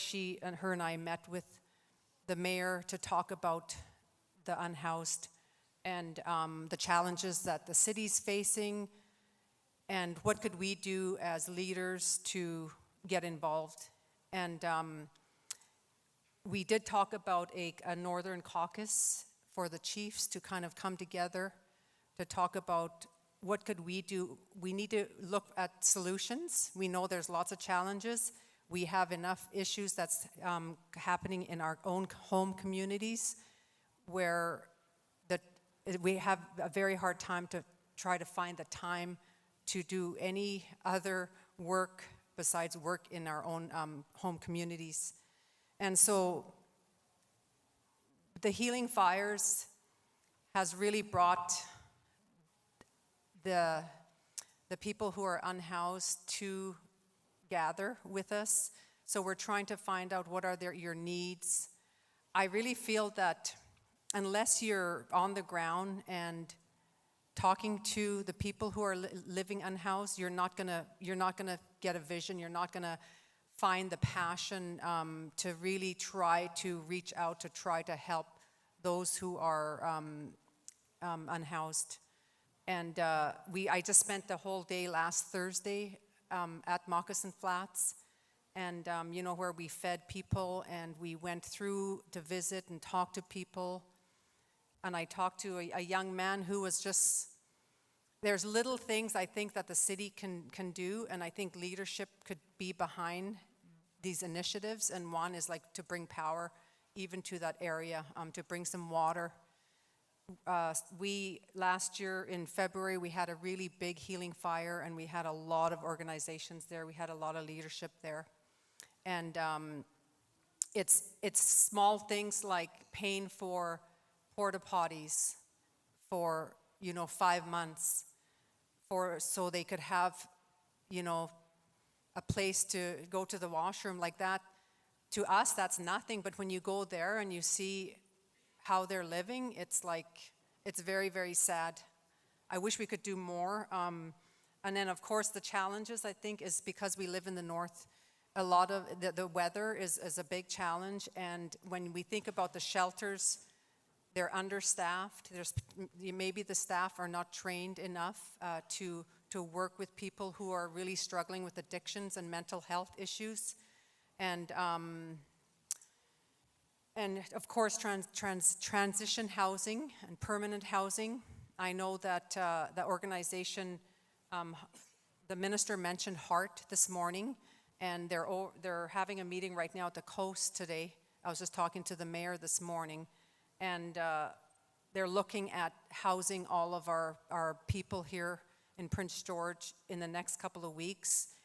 And but I think it really takes leadership to make sure that these things happen, and that there's not going to be empty promises that's going to be put out there, because those members that are living on the streets here are a lot of our members from our communities. And I really encourage our leadership to really get involved on the ground, We are starting to slowly bring members back to our community. Of course, we all know there's a lack of housing in all of our communities. Last year, we built 17 units, and I think we had over 30 applicants, and we were actually able to bring about 4 different families back to SICAs, and there's a lot more on the waiting list. We have 1,000 membership, and there's under 400 that's living on the reserve.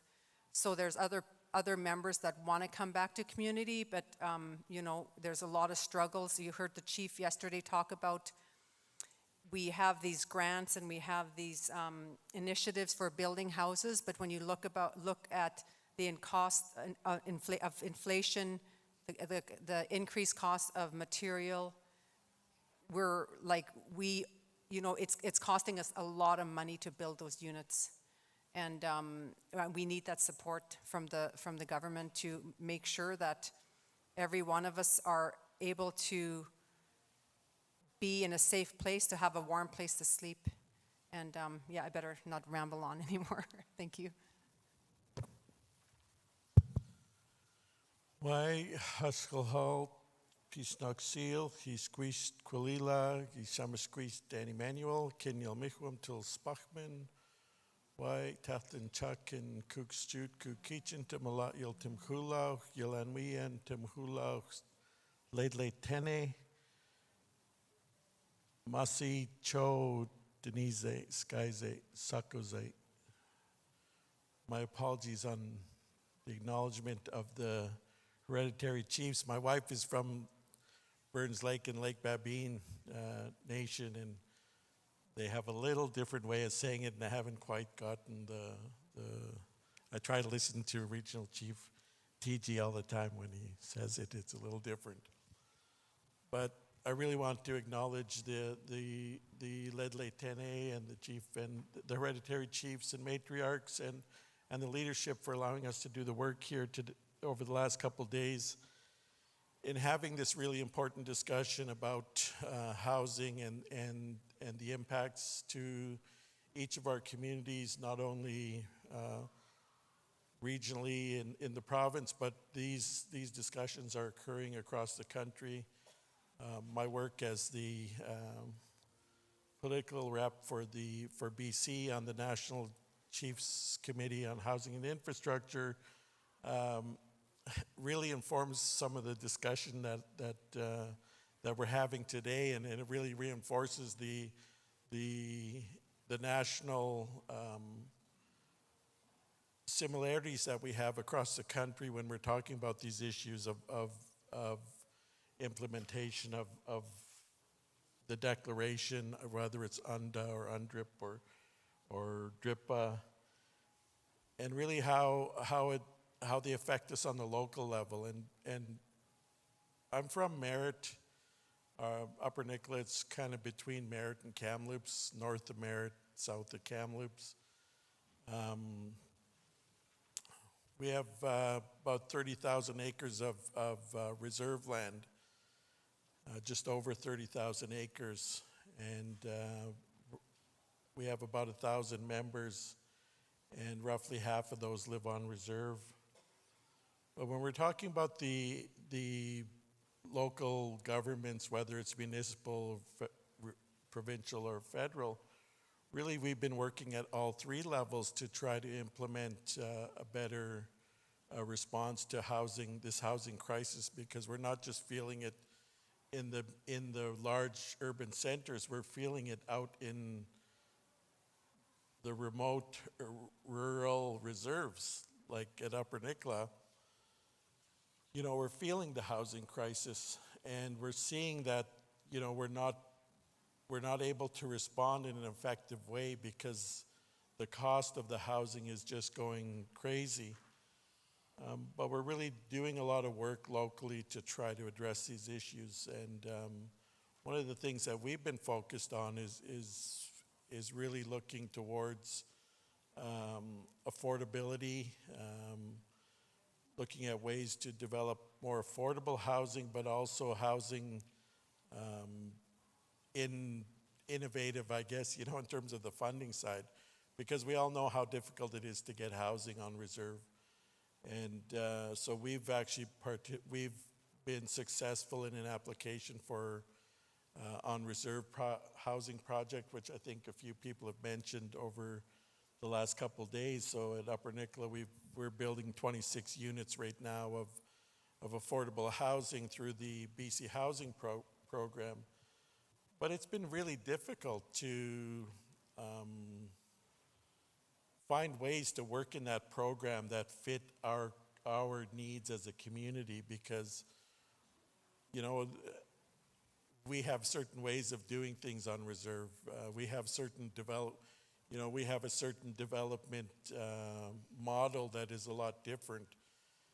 And we're still reeling and still processing the impacts of colonial trauma and how we want to come out of this period of colonial imposition of policies and rules and regulations and building techniques and building styles, and and try to revert that back into a more traditional form and a culturally appropriate form of housing takes a long time. It takes a lot of effort and work from a lot of people.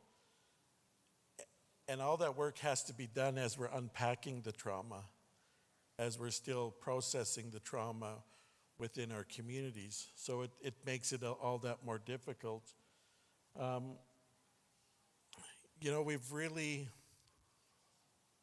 We've seen improvements as we're moving through, and a hope for a better dialogue. And listening,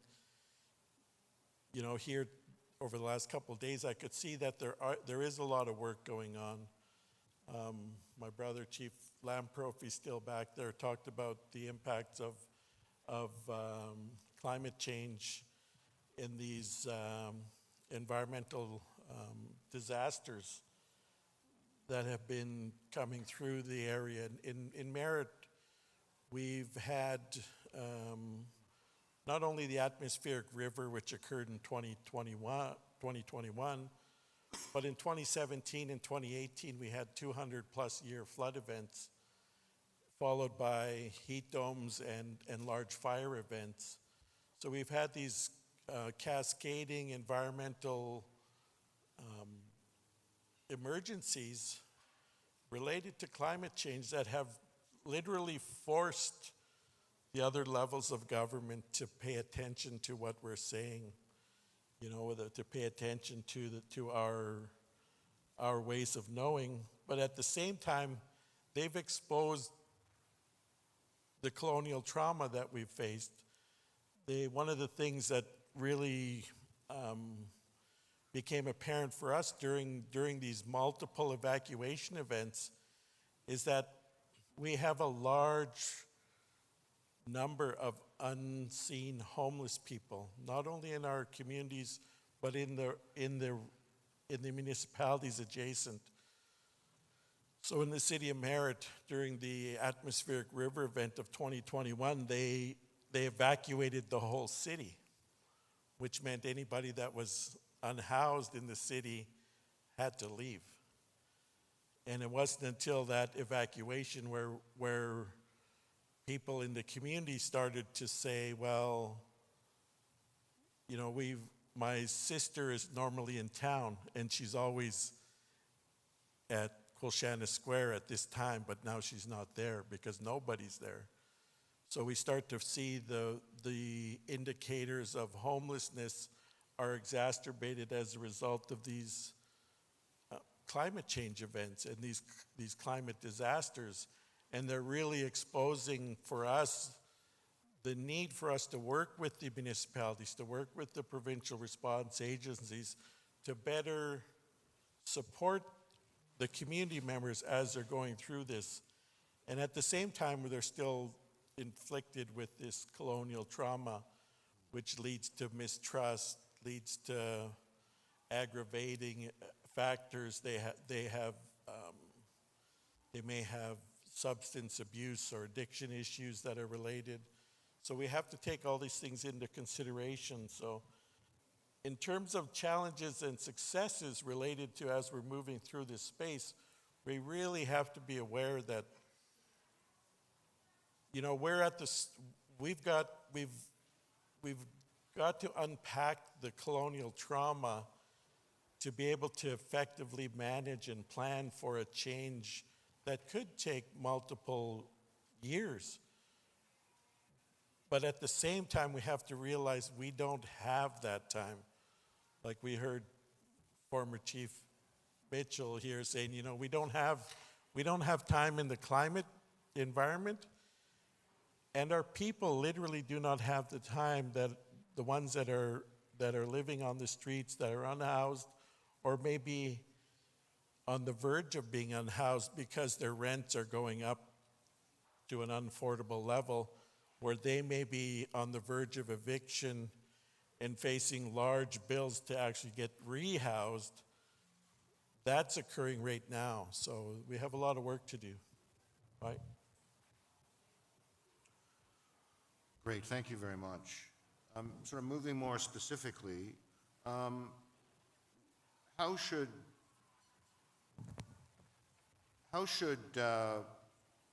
legal frameworks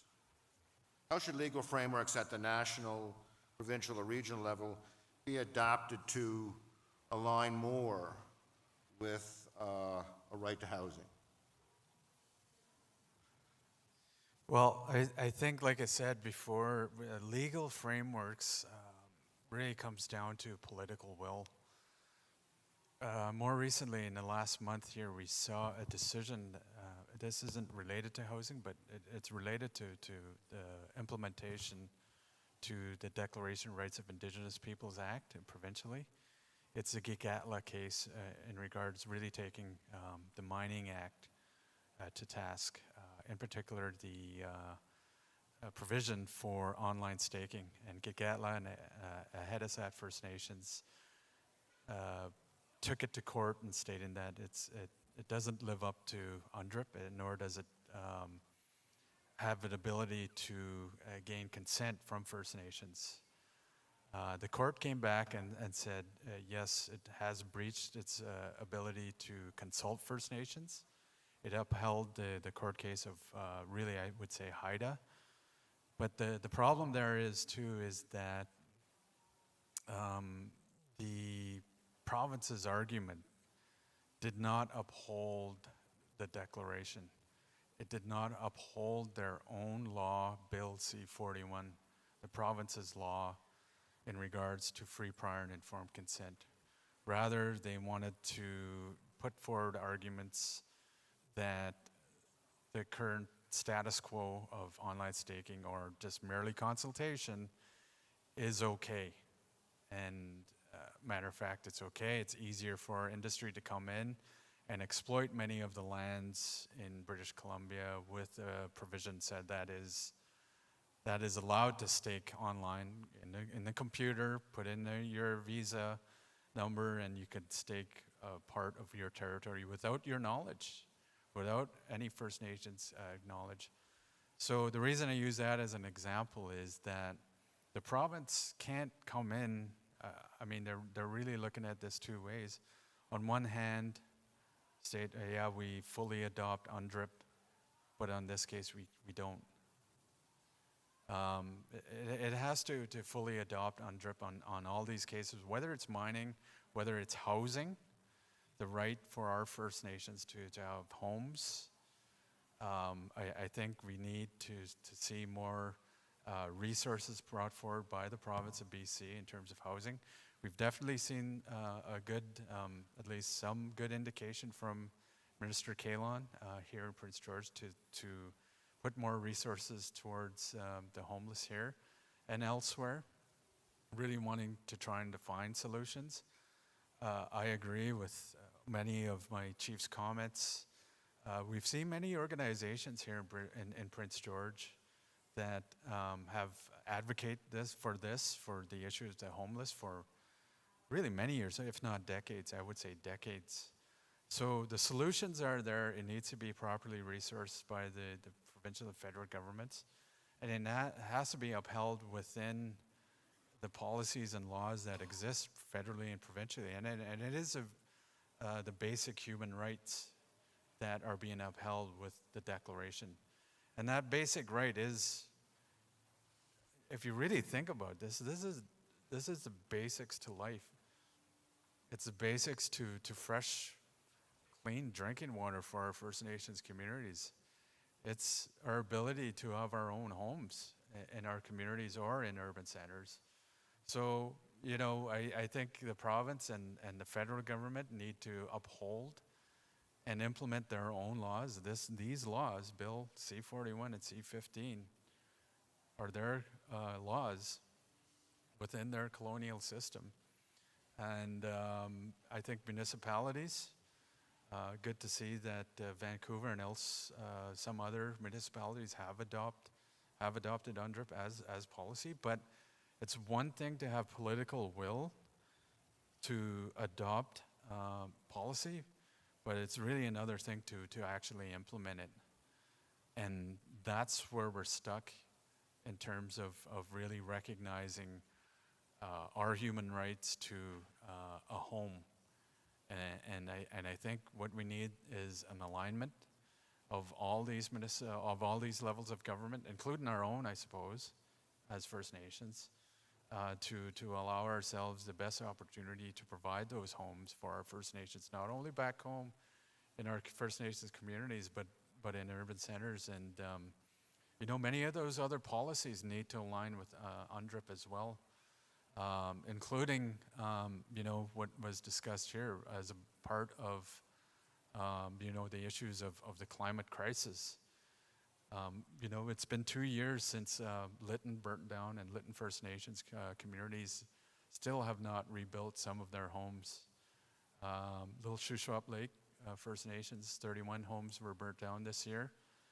You know, communities that were affected by the atmospheric rivers are still living in hotels. Indigenous Services Canada, CERNAC, provincial government, have to get a better process for additions to reserves. Full stop. I mean, there's many First Nations communities that are looking for lands that are, I suppose, less conducive to the issues of the climate crisis. But there's also many First Nations communities that are at their capacity. They need more lands to add on to their communities for homes. And I think, you know, that's one of the issues that needs to be dealt with on a federal and provincial level. And that has to be in alignment with the Declaration. So I think on all levels, we need to align many of the differing policies and laws, depending on what level of government you are, with UNDRIP, and that can be done by upholding UNDRIP. And these, and I think, you know, we've definitely seen the challenges with the provincial government. One of the files I hold is to implement the United Nations Declaration Act federally, so it's a whole country.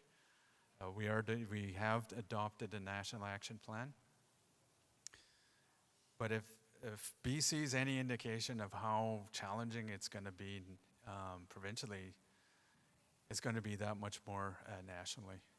So, you know, it's my file, it's my mandate, it's my.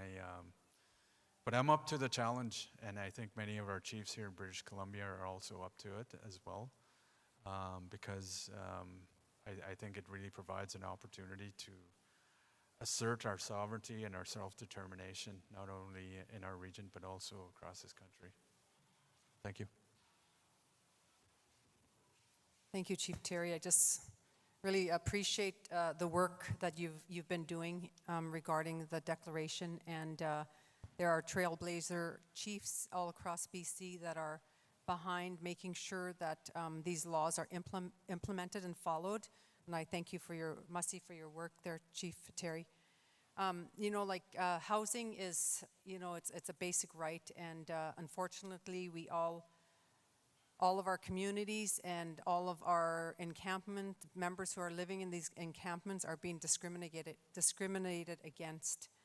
There's a stigma against our unhoused, and they're they just need, I spoke with a young guy last week at Moccasin Flats, and he said that he wanted to go to treatment, and that he said, I just need a place to plug my phone into, because he said most businesses will, they won't allow that, they won't let us hang around, and he said, I've been waiting to get a call back so I could go to treatment, and that's just something small, you know, like if they don't have their phone charged, they can't get the calls, if they're not showered, if they're not dressed properly. So people around look, and there's a stigma, and somebody just said to me earlier that nice people do drugs. People think that, you know, people who do drugs are criminals, and people, you know, that they are not human, and they you know, they live like animals, and yet they're hurting so much. And if we could provide, you know, the housing that they need, we're building a treatment center here just past our community, and it's going to be a 60-bed treatment center. We're going to have a 10-bed detox center, and even that is a battle. Even that is, to try to get the funding for that has been a battle. It took us a long time just to get it started. We did break ground. Now we're looking, meeting with the province regarding the, you know, the yearly budget that we're going to need to keep that center going. We all know that when somebody wants to go to treatment, you need to act fast. And rarely does it ever happen that we could get somebody into treatment in a day or two, because you know it takes about 2 or 3 weeks just to get somebody into a treatment center. And so how do we break down that stigma of how people see the unhoused? And I really believe that the more we get together, especially with leadership, I really believe that it needs to come from leadership down to the grassroots, where we see how they're living, and really try to fight. Chief Terry's kind of at that level where, you know, he's like keeping up the fight with the federal government, the province, and then we need to have those conversations with the mayors in the cities, and to hold their feet to the fire, so that these rights are, you know, the basic human right to housing is followed, and that there's going to be solutions that's going to take place, so we don't have the issues. I thought about, I heard on the radio the other day that Victoria got a treatment center, a youth center for mental health for youth. And I think it's from age 19 to 28 or something like that. And we know how much we need that here in, like, even in this city in Prince George. And I'm thinking, why, you know, because Victoria has money, is that why the center was built there? Like, why, in the north, we know that in the north there's so many needs, and mental health in youth is huge. And I just think that the discrimination and the stigma that is on the unhoused needs to be addressed. And I think that's one of the main issues that we see in organizations and in businesses here in the city. Thank you.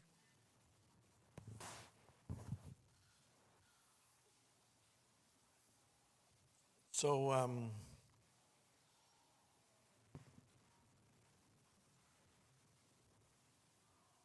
Kyle talked a little earlier in that little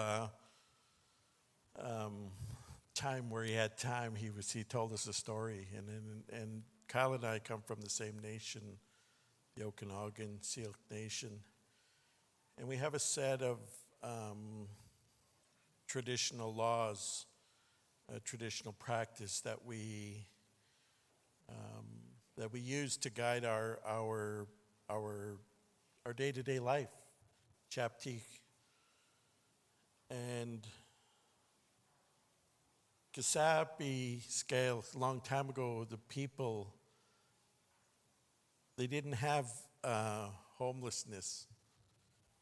You know, they didn't have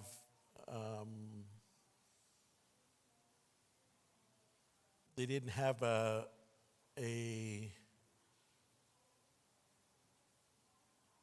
need.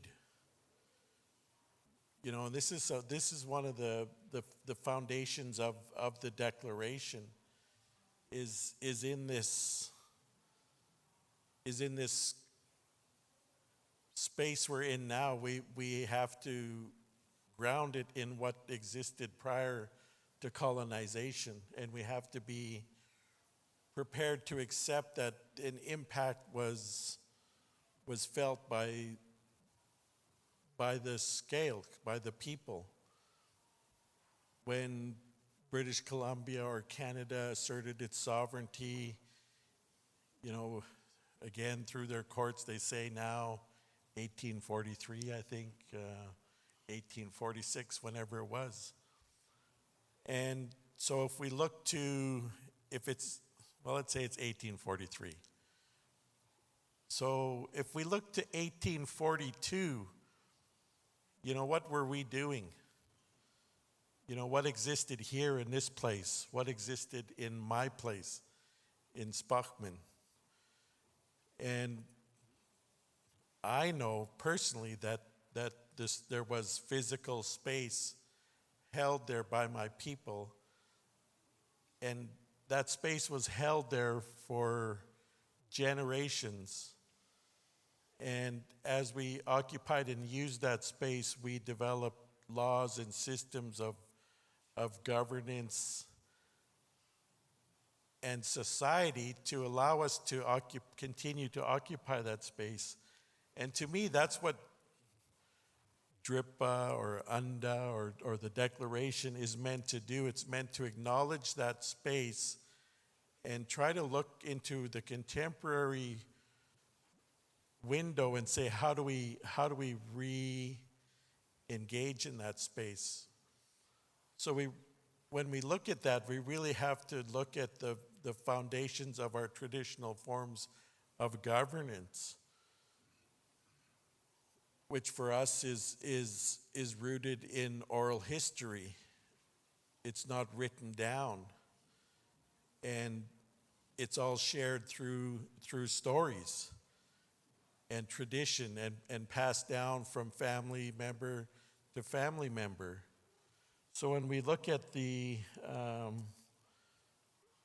kind of this whole process, we know that this somehow assumption of crown sovereignty in the 1800s resulted in a displacement of our laws that have to be replaced and reinvigorated.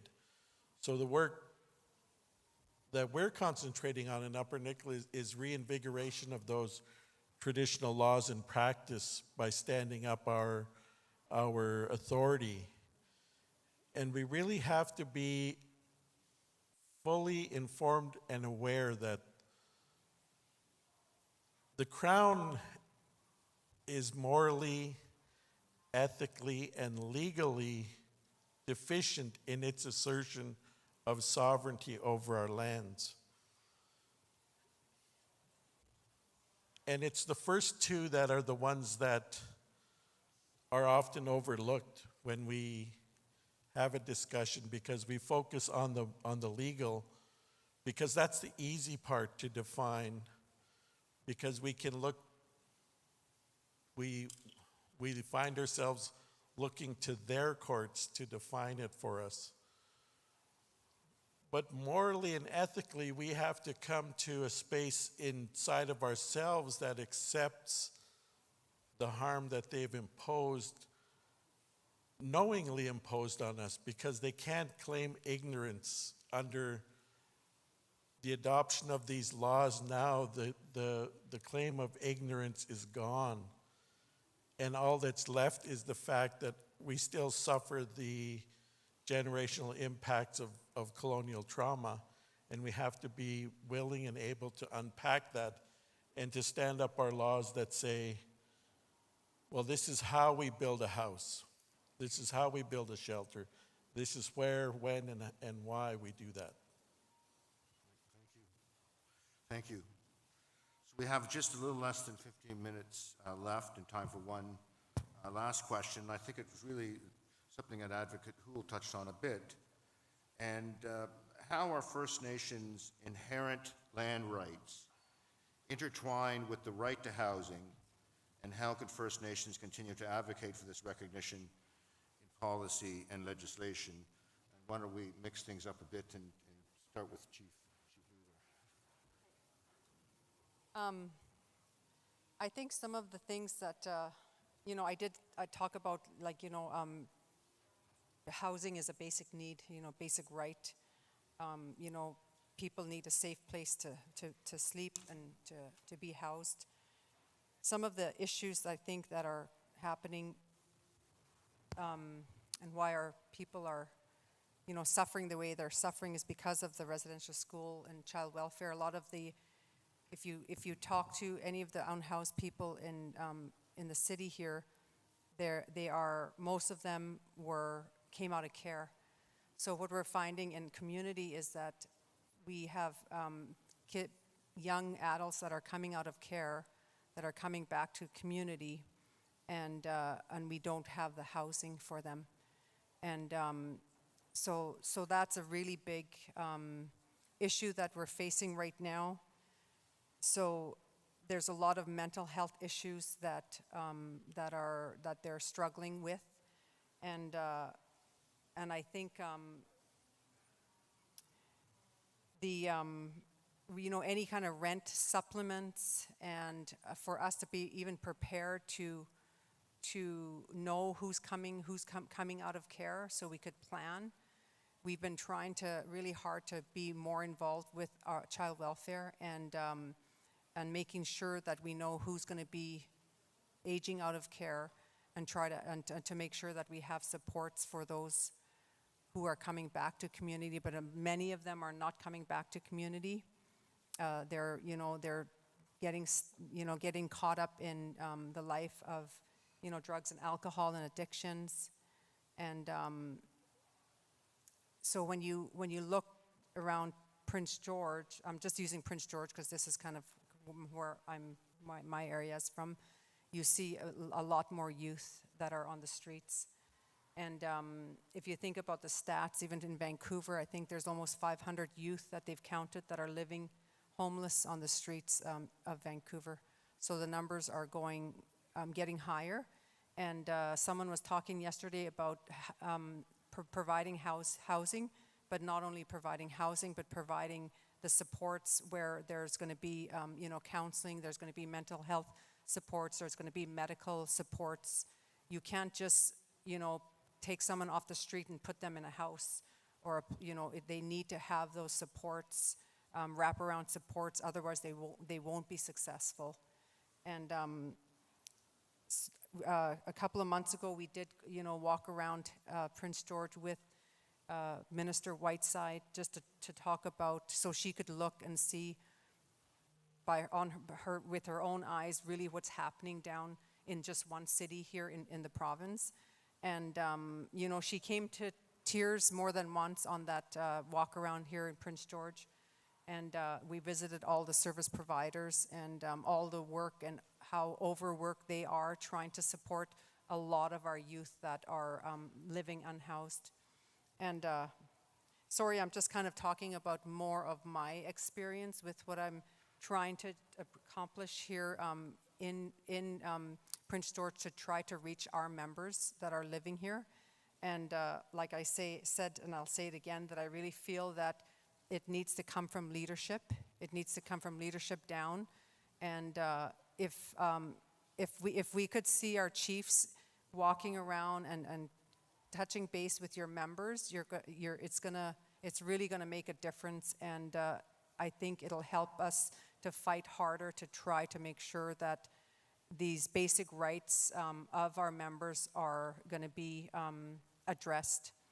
And yeah, so that's all I have to say. Thank you.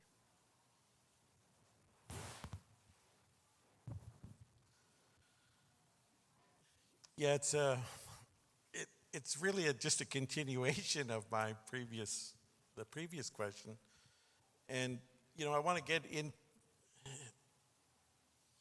into this notion that, into this space, right, of how we were moved off of our lands and how, what the reality of that looked like in the 1800s. Because if we look at the economic interest, and really that's what the whole colonial system was designed to do, was to take advantage of economic value of land that was not in the possession of the crown or Europeans or the whites or however you want to say it. They looked on our lands and they saw economic value, and they came up with the idea that we're going to exploit that. But we have to be aware that the exploitation of our lands was not by chance or circumstance. It was deliberately and methodically planned. Not as some sort of a conspiracy theory, which we see now all over the place. But the colonizers had a plan, and I was just talking about this upstairs earlier.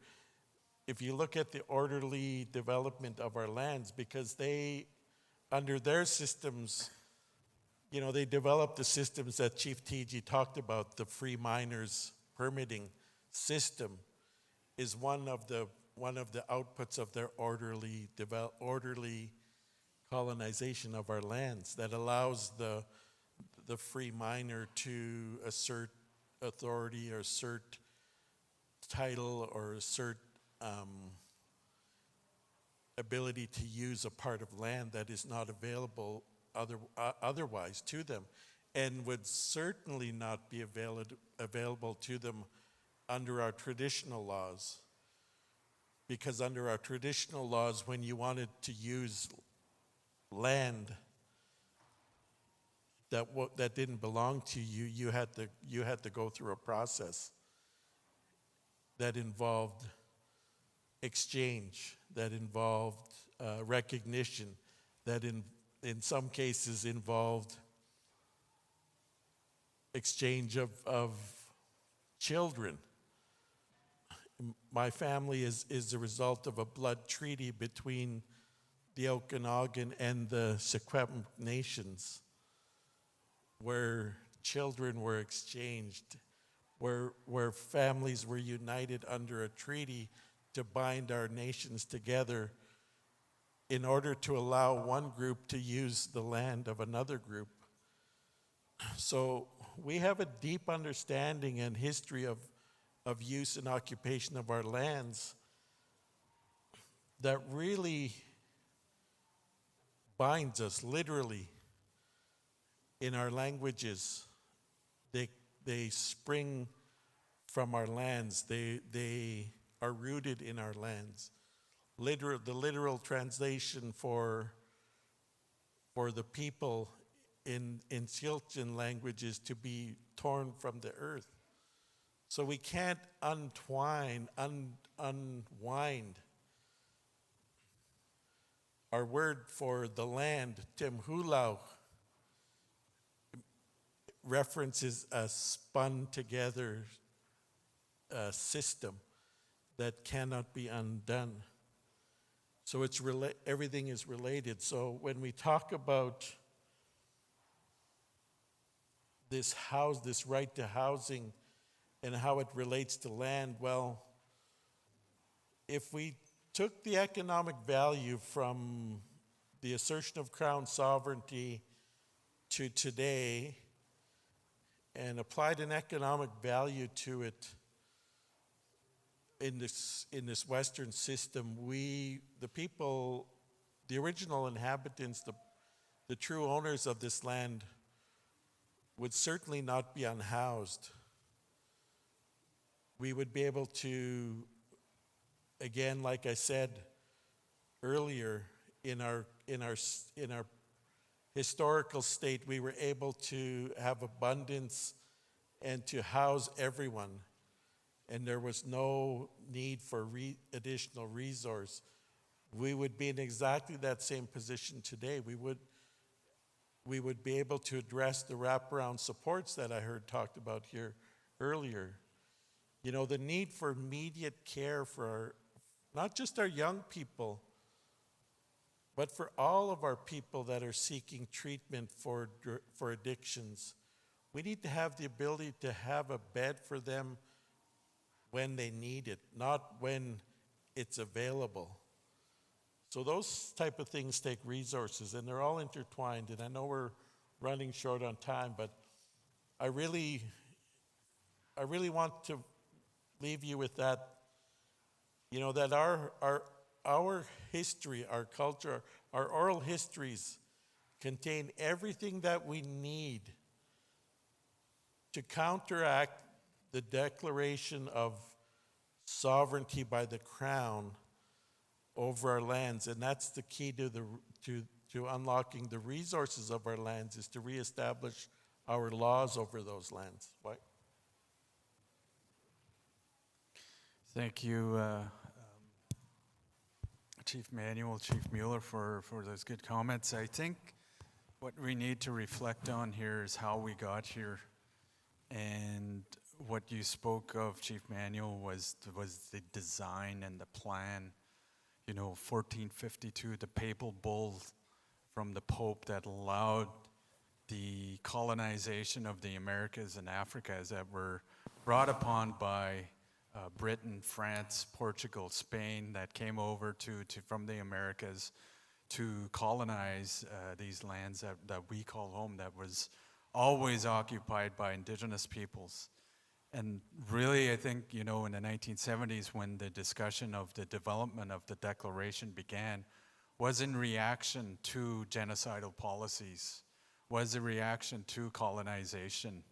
And this is what was developed after many, many decades. I want to thank all those that were part of it, Grand Chief Edward John, Grand Chief Wilton Littlechild, many of those that played a part in behalf of North America and other indigenous regions that came up with the United Nations Declaration, which is law here now. I think we're very fortunate. I don't want to leave in a place. I want to leave in a place of why is this is so positive in our space here in British Columbia, is that in Tecumseh to Secwepemc, the finding of the 215 graves, really, I think it was a place in time that identified that we as Indigenous nations, as a province and as a country, were really not done with the residential school system. Reconciliation wasn't complete, if you will. And as we saw, not only with our Indigenous peoples, but with the general public, the outpouring of, I suppose, love and connection of how wrong this was, that colonization has, in many respects for Indigenous peoples, genocidal effects, not only death, but the changing of our languages, the displacement of our people to different reserved lands, and the dispossession of our lands. So that identification saw the really invigoration of that we need to do something about this. Many other graves have been found at different residential schools. There was 18 here in this province and 3 hospitals. It really opened the floodgates to other residential schools that's in excess of 10,000. And we're seeing graves being found in boarding schools in the United States. So it brings up the question of where we're at as a society and where we're at with Indigenous peoples. But further to that, we also this past April saw a very meaningful apology, if you will, from the Pope that denounced the doctrine of the discovery, that denounced the doctrines of terra nullius. And the reason why that's so important is that it really questions these governments' positions in terms of how they look at the lands and looked at governance upon Indigenous peoples. So it's really important to put it in that context, because if you come to British Columbia, there's any number of arrangements with our territories, with our First Nations communities. There's the Treaty 8, the historical treaties, we got modern treaties, Anishka treaties, we got reconciliation agreements. We have probably some of the most high-level decisions from the courts itself that proved in the Tsilhqot'in that title exists, that we've never given up our space. And if that's related in terms of housing and how we can build homes in our territories, is that we've never given up our space, our rightful space in our traditional territories, regardless of what arrangements we have with all levels of government. And I've heard this time and again in this region of British Columbia, and from my people, from Takla Nation. You know, one of the things that we're doing is we're providing resources for our people to go back on the land and build cabins, occupy that space. It's ours. We never given it up, and that's really important. And I think, you know, with the adoption of UNDRIP and DRIPA and UNDA, is that we're at a very fortunate space here in British Columbia that these levels of government have adopted UNDRIP. It's one thing to have political will. The space we're at, we're so early into it, I suppose, 4 years and 2 years federally, is that the struggle that we have as leaders and the chiefs here is how does that translate to the stories that they've shared, right to the grassroots people, right down to our people. How is UNDRIP translated to our own people to provide resources, to provide the necessary help that we need for our First Nations people? And I think that, you know, that's really the question in this room right now, because it's not just merely homes. We have to, perhaps maybe that's part of the solution. You know, I see here a comment of what Finland does, is that there is no homeless. They build the homes first. Medicine Hat, build the homes first, bring in the wraparound help afterwards. Because we're still dealing with the trauma. We're still dealing with 100+ years of residential school system, now the child welfare system. One thing I need to be very cautious of to the leadership in here and elsewhere is that we finalized the settlement of $23 billion, the highest settlement that Canada has ever settled with a group. Over 300,000 children that were in care post 1990 are being settled with the $23 billion. It's the Mushum, the Trout, Jordan's Principle, all those plaintiffs. It's a good decision, but we have to be aware of what that means to your communities, because there's going to be an influx of funding to our young people of $40,000 per plaintiff if they qualify. I'm really afraid of, you know, what had happened with the settlement agreement on residential schools, is that we lost some of our residential school survivors when they received settlement. I mean, we have a desk out here of the Indian Residential School Survivor Society, can tell you all about that. I think on that front, there are many here. I visit Moccasin Flats. I went to the rail trail in Kelowna, see a comment about Kelowna. Kamloops, growing homeless community. About 300 in Nanaimo. Nanaimo, Victoria, same. You all know about downtown East Side. A high population of that is our young people. And a lot of them came out of the foster care system or aged out.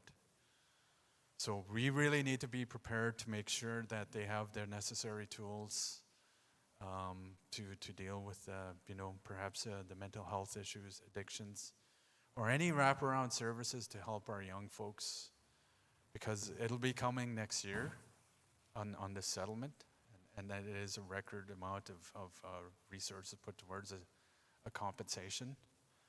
But I think overall, this is the reason why UNDRIP is so important and needs to be translated into how we decide on addressing issues of housing, homelessness, and what have you, is our ability, as Chief Manuel said, maybe it's our way, you know, sovereignty and self-determination, perhaps the only solution that we can find to some of these issues is our own. We know the best solution is for ourselves, is from us, is from our own selves, whether it's here in Prince George or back home in our own respective communities. And that's what DRIPA is about, is recognizing self-determination and sovereignties of our people. Thank you. Great, thank you. So we're going to get set up very quickly for questions. We have about 15 minutes, but in the meantime, please join me in thanking the chiefs for such a thoughtful and wise conversation.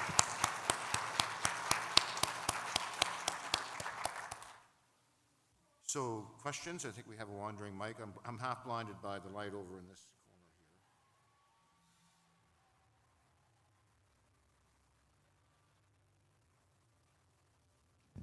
here. Thanks, Patrick from Lytton. I also agree that notice, consult, and accommodate has transitioned into consent. Notice, consult, accommodate was the existence before Chilcotin, before DRIPA. So continue to make sure that people understand FPIC, in particular Article 32.2. My community said no to a pipeline and we're getting it anyway. But you keep chipping away, don't give up, persevere. But I'm here to talk about housing. I was just trying to find the article I read. Apparently Canada's solution is immigration will build our housing. For God's sakes, our young men and women need jobs. Build capacities. We can build foundations. We can put up walls. We can put up roofs, and we can put up solar. So we need to tell the government that the Indigenous peoples of British Columbia are here and we can do the work. I heard Minister Kahlon talk lightly about capacity development. But you guys need to fight for those resources to train your men and women to build the homes that we need. So I'm wondering then, in terms of your guys' conversations, where is training our men and women to do the work come in?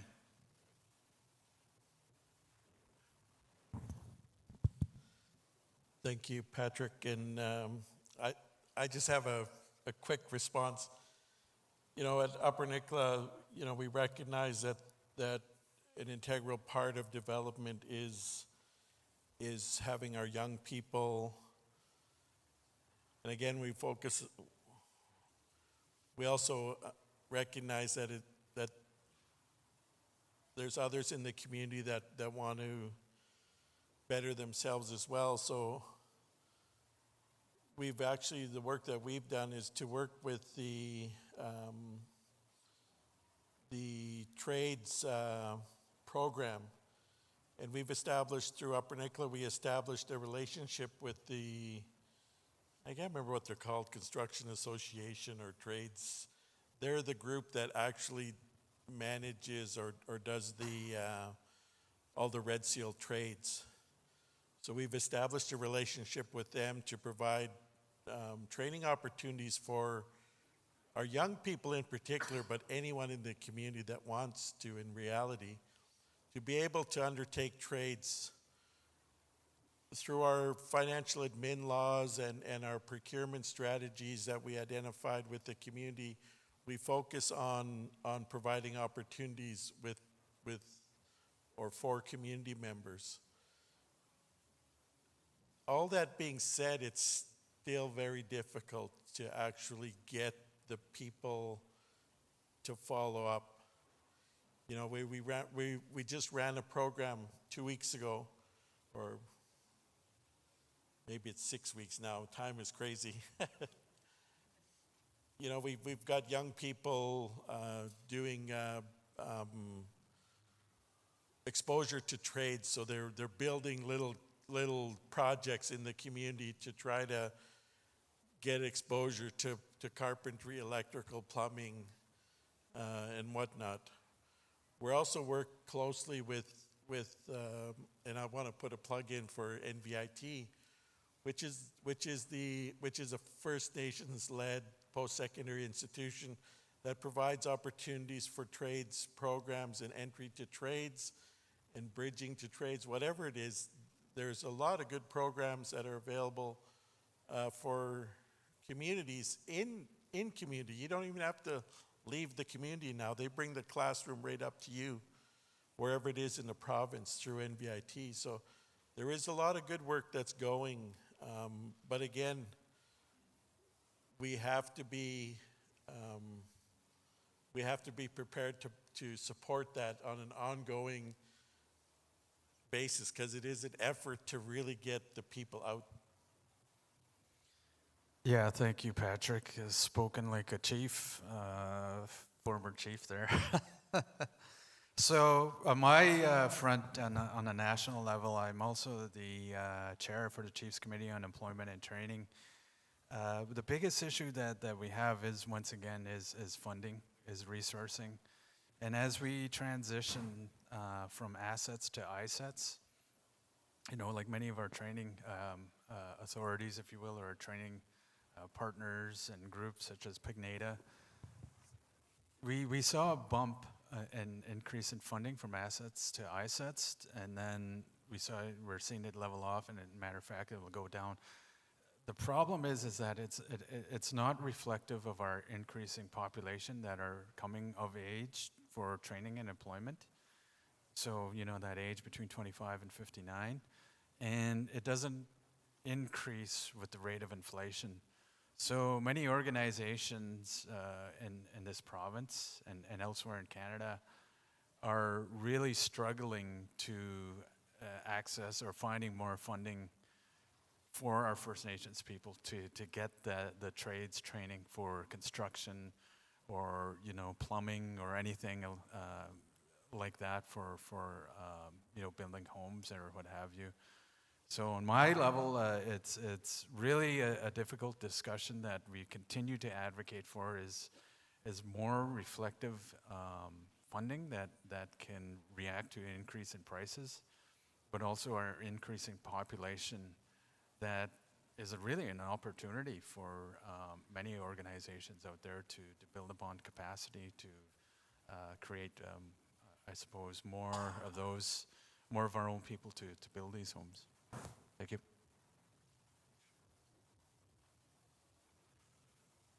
More questions? Yes, we're good.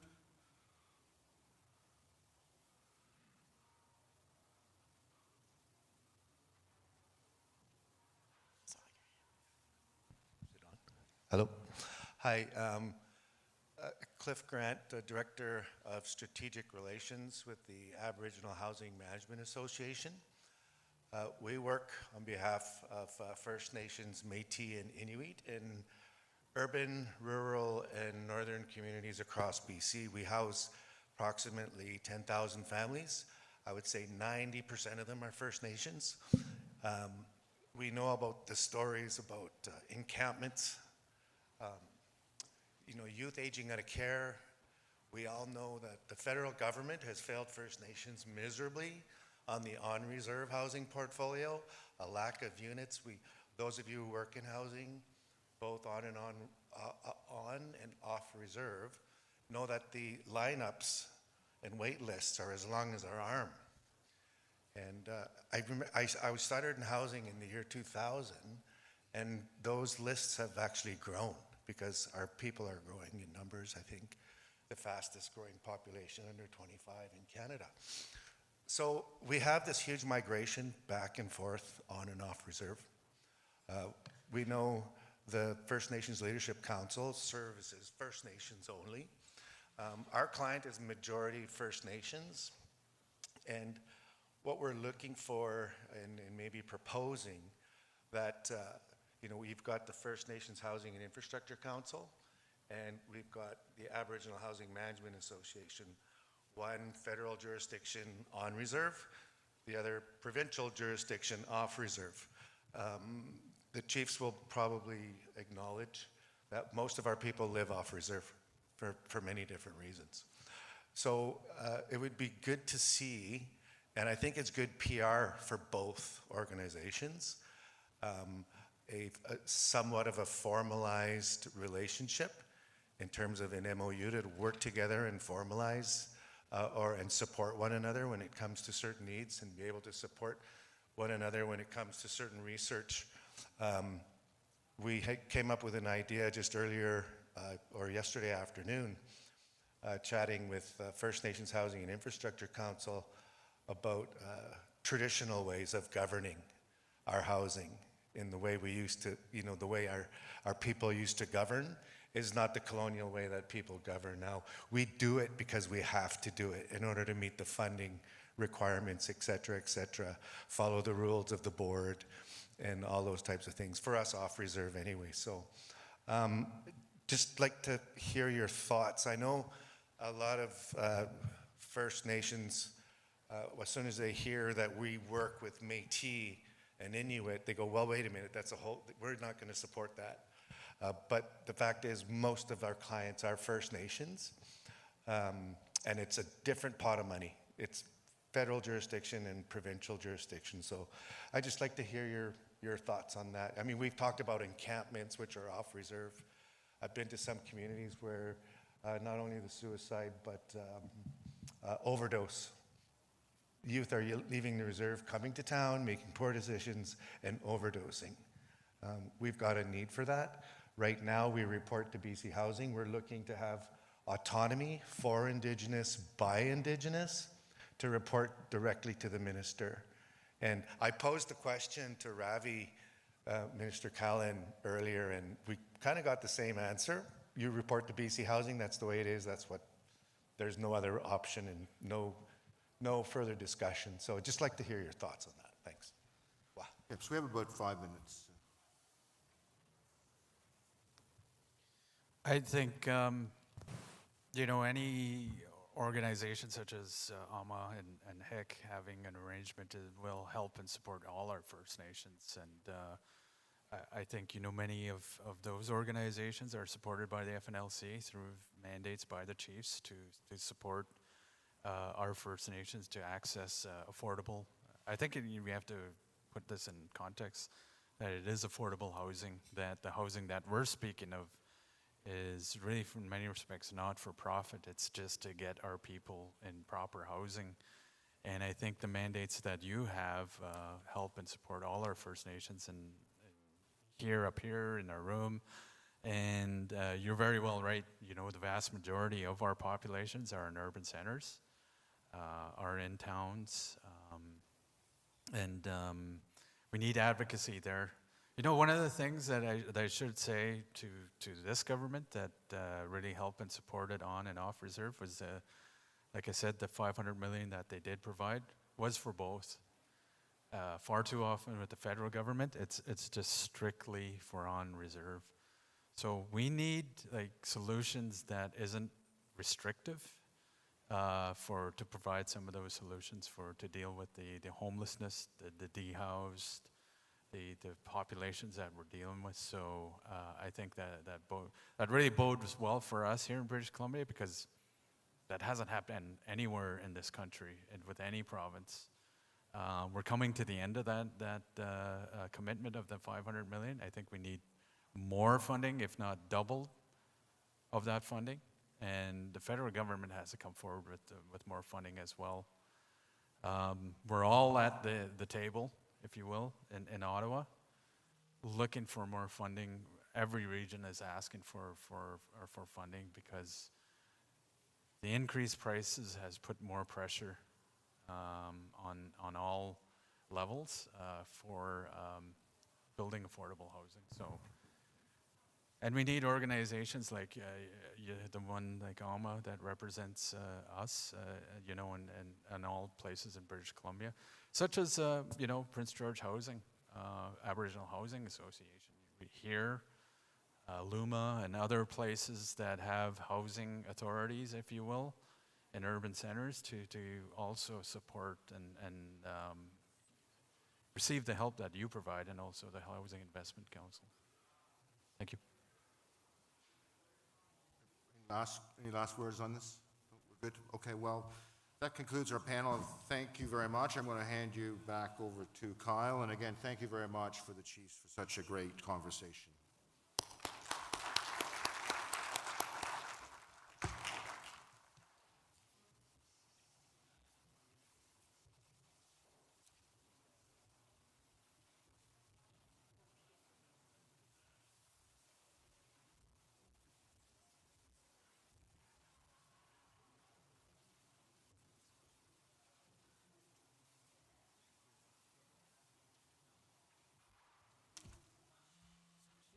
hang out here for a little bit. I'm going to call you up again in a second. Yeah, awesome. Perfect. All right. RC is just going to hang out with me upstage. So, yeah, that was an amazing panel. I love just sitting in and listening to that and just getting updated.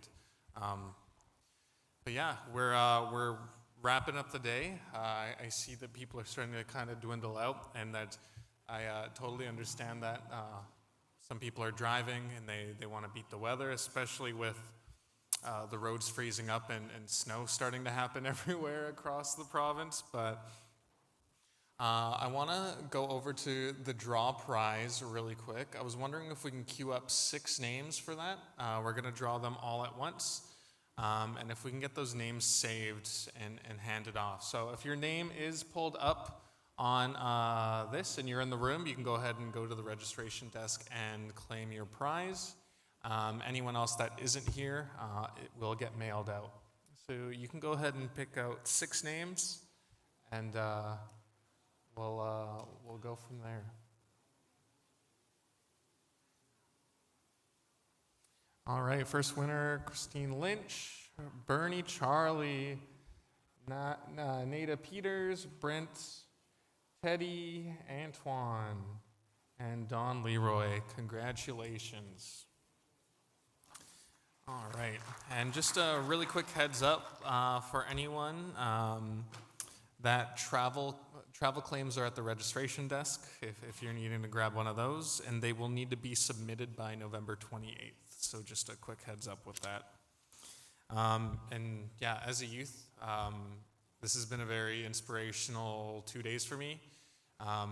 Really getting updated and seeing a lot more about the housing crisis and seeing what needs to be done with building these networks and just providing housing and the support for communities on reserve and off reserve. But as we wrap up, I'd just like to invite Regional Chief Terry TG to the stage to give some closing remarks before we go into our closing performance.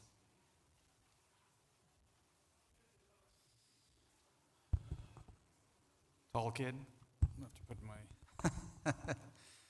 Denny's out, Seiko's out, Sky's up.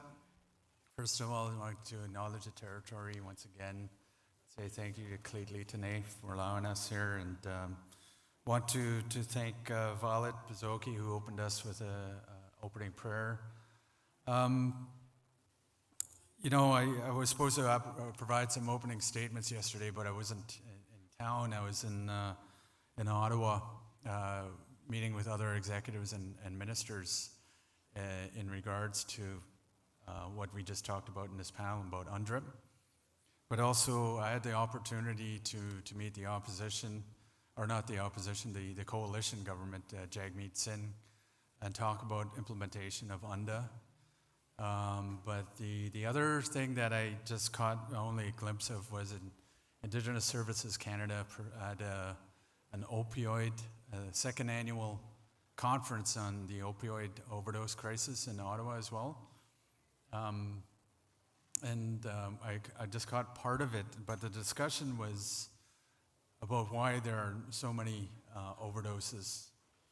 And part of that discussion was the issue of homelessness, was the issue of housing, in terms of what we've experienced the last few years of the pandemic, and why COVID-19 really proliferated in First Nations communities was that we had overcrowded housing.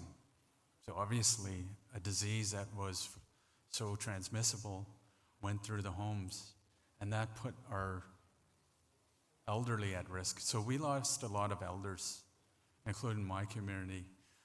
So as we went through the pandemic, the issue of homelessness and a lack of housing really exacerbated the loss of lives in our homes, because we had the highest rate of infection and we had the highest death rates in the pandemic.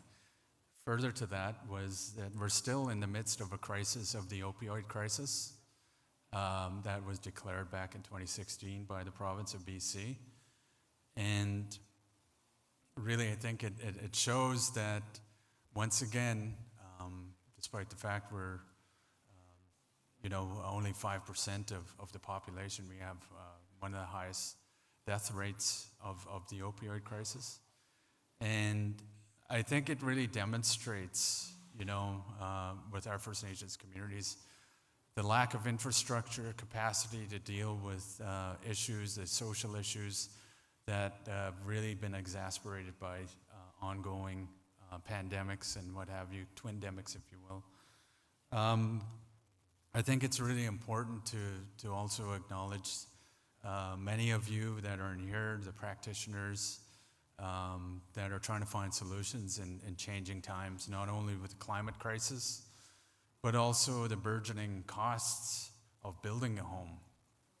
Anywhere in this country, in this province, the increased costs 10 to 20% more in terms of the cost of supplies to build homes, the cost of transportation to our remote communities.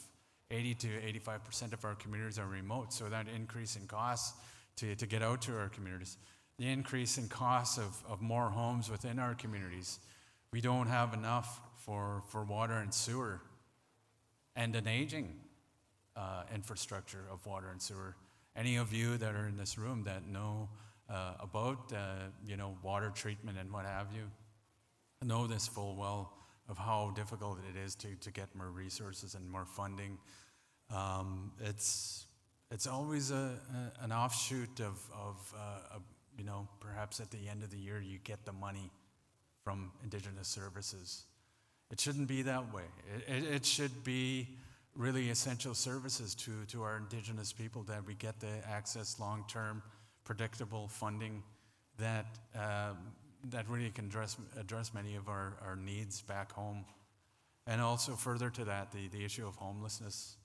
I mean, it has come up time and again. The reason why this room is full, the reason we had to put on Zoom, is that this is an ongoing social issue that needs to be dealt with in our way as First Nations people, but I think in general with British Columbians and Canadians, to find solutions to the issues of the homelessness crisis. We're in a crisis. That's exactly what it should be identified as. The Union of BC Indian Chiefs have called upon the provincial government to call this as a state of emergency, the homelessness issue. And like I said, we have 200, 300. We don't know. One of the issues, too, is that we don't know statistics, reliable statistics, but we know it's anywhere from 200 to 400 here in Prince George, Nanaimo, 300 about, and we all know downtown Eastside, the hundreds there, and Kelowna. So I think it's really important that we get a better understanding of where we stand so we can address many of these issues. And on a policy level, at my level, that not only provincially but federally, is the support from many of the chiefs in this province, many of our grassroots people, to bring up this issue. We've seen many political movements, and this should be one of them, to state to the many ministers, to perhaps the Prime Minister and the Premier, that we're at a crisis, and if there's anything indication of this is why this room is full, and I think this is just maybe this is just the beginning of the discussion to find solutions to many of these issues that we're all tasked with. So all of you from many of the organizations, communities that are here today, I thank you. I thank you all for being here, and this very important discussion. Thank you, Masicho.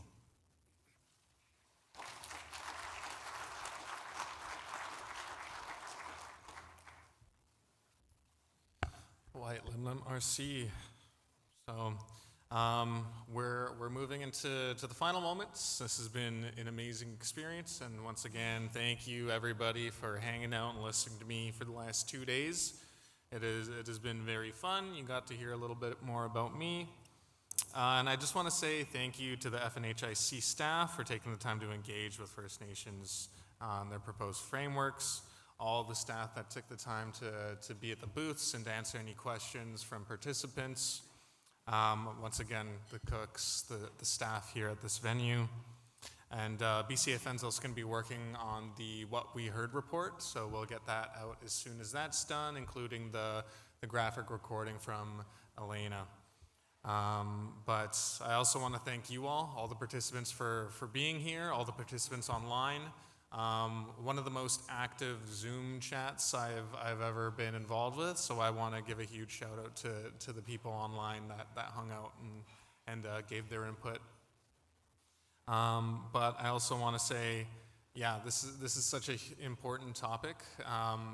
Almost every single one of us are directly impacted by the effects of minimal housing or the support for housing if you're on or off reserve. And yeah, I just want to say, travel safe. For anyone driving, you know, the roads are starting to get a little bit dangerous. I've stopped driving pretty much as soon as the first ice kind of hit. So my thoughts are with everyone traveling tonight. I'm leaving tomorrow, so yeah, I hope everyone gets home safe. But we're gonna close out the day in a good way, and that's how we started it with some drumming. So I'd like to welcome back UHNBC drummers.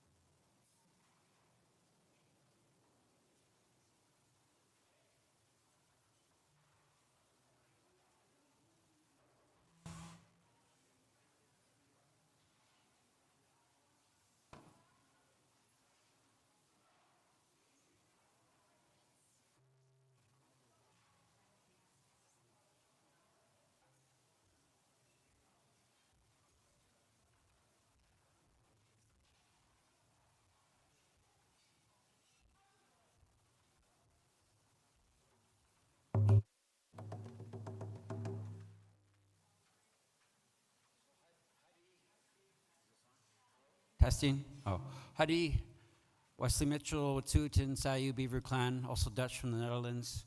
We are the UHNBC Prince George Traditional Drummers. We recognize and we want to acknowledge that we're here on the ancestral lands of the unceded territory of the Lheidli T'enneh, where we work, live, play, drum, gather, and create good ideas like we did today, or like you have done the past 2 days.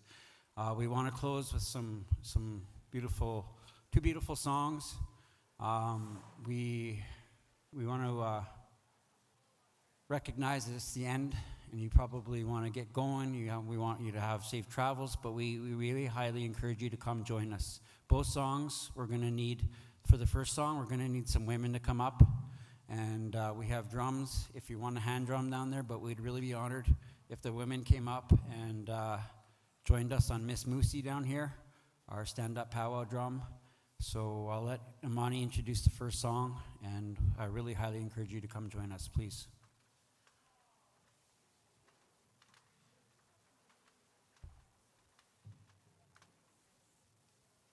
Adi.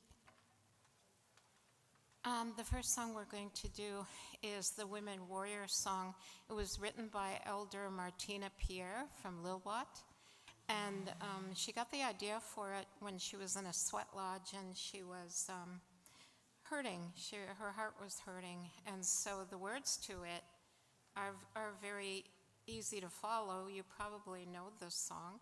But the hey, hey, hey, she was saying in the sweat lodge, she said, I was asking Creator to pay attention to me. I need your help. And the other words to her meant, I'm just one woman, I need help. So this, the Women Warrior song is a prayer song, and we hope you'll sing it with us. And we'd like to invite the women to come up to the big drum and do the song with us if you would like to. So you're welcome to come.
Thank you for coming up and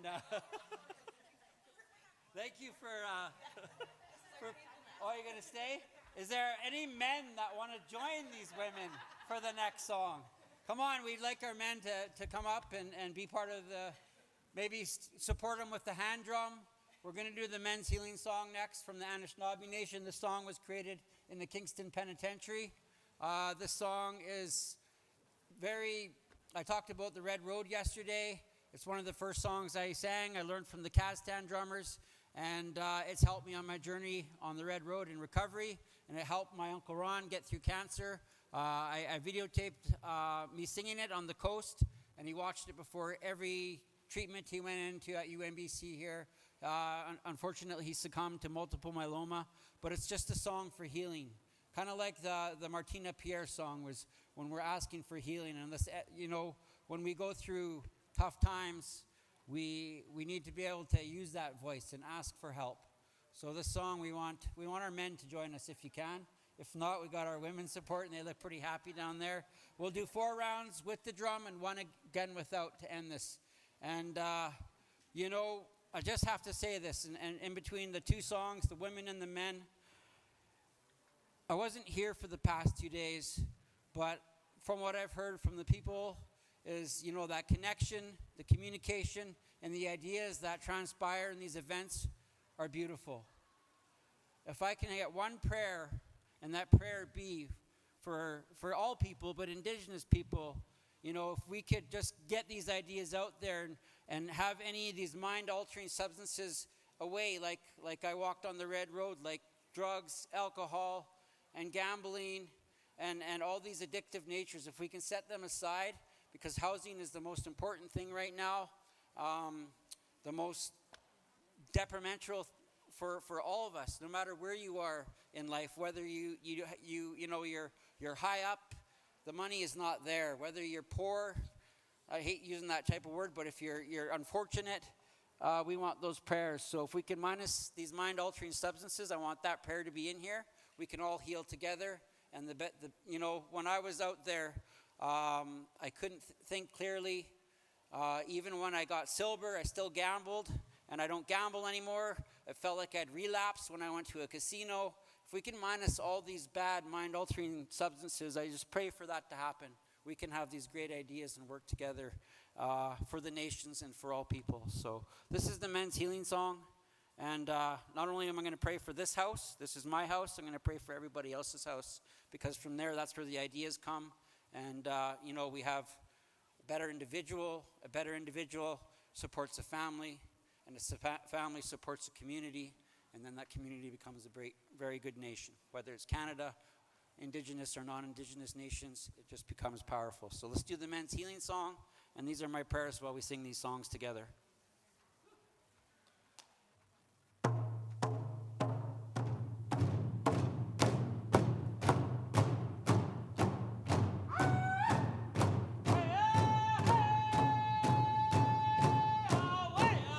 Hey!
didn't hear any war cries out there. Can I hear any?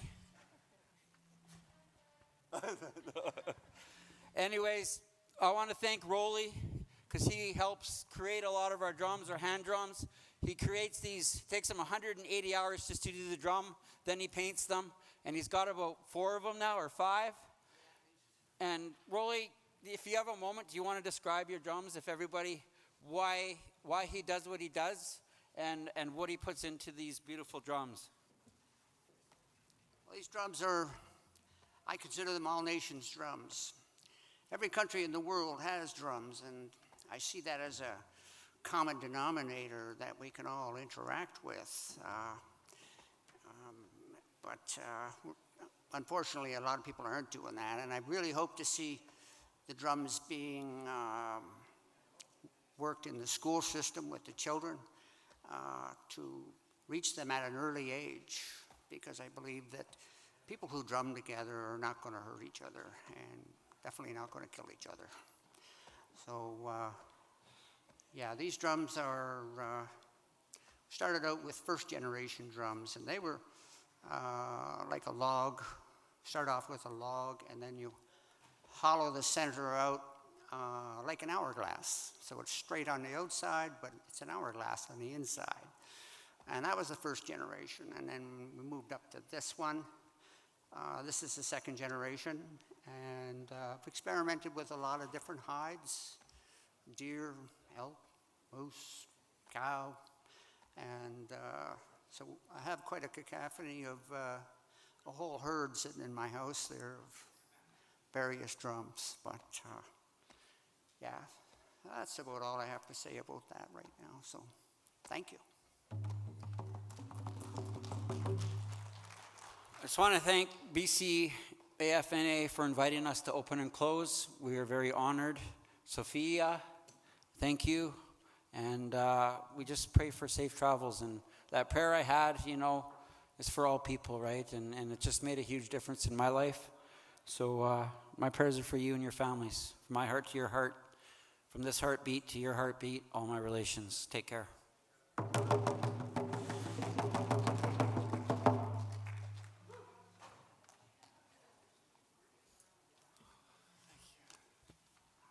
Alrighty, and with that, the 2023 BCAFN Housing Forum is officially adjourned. So travel safe, everyone.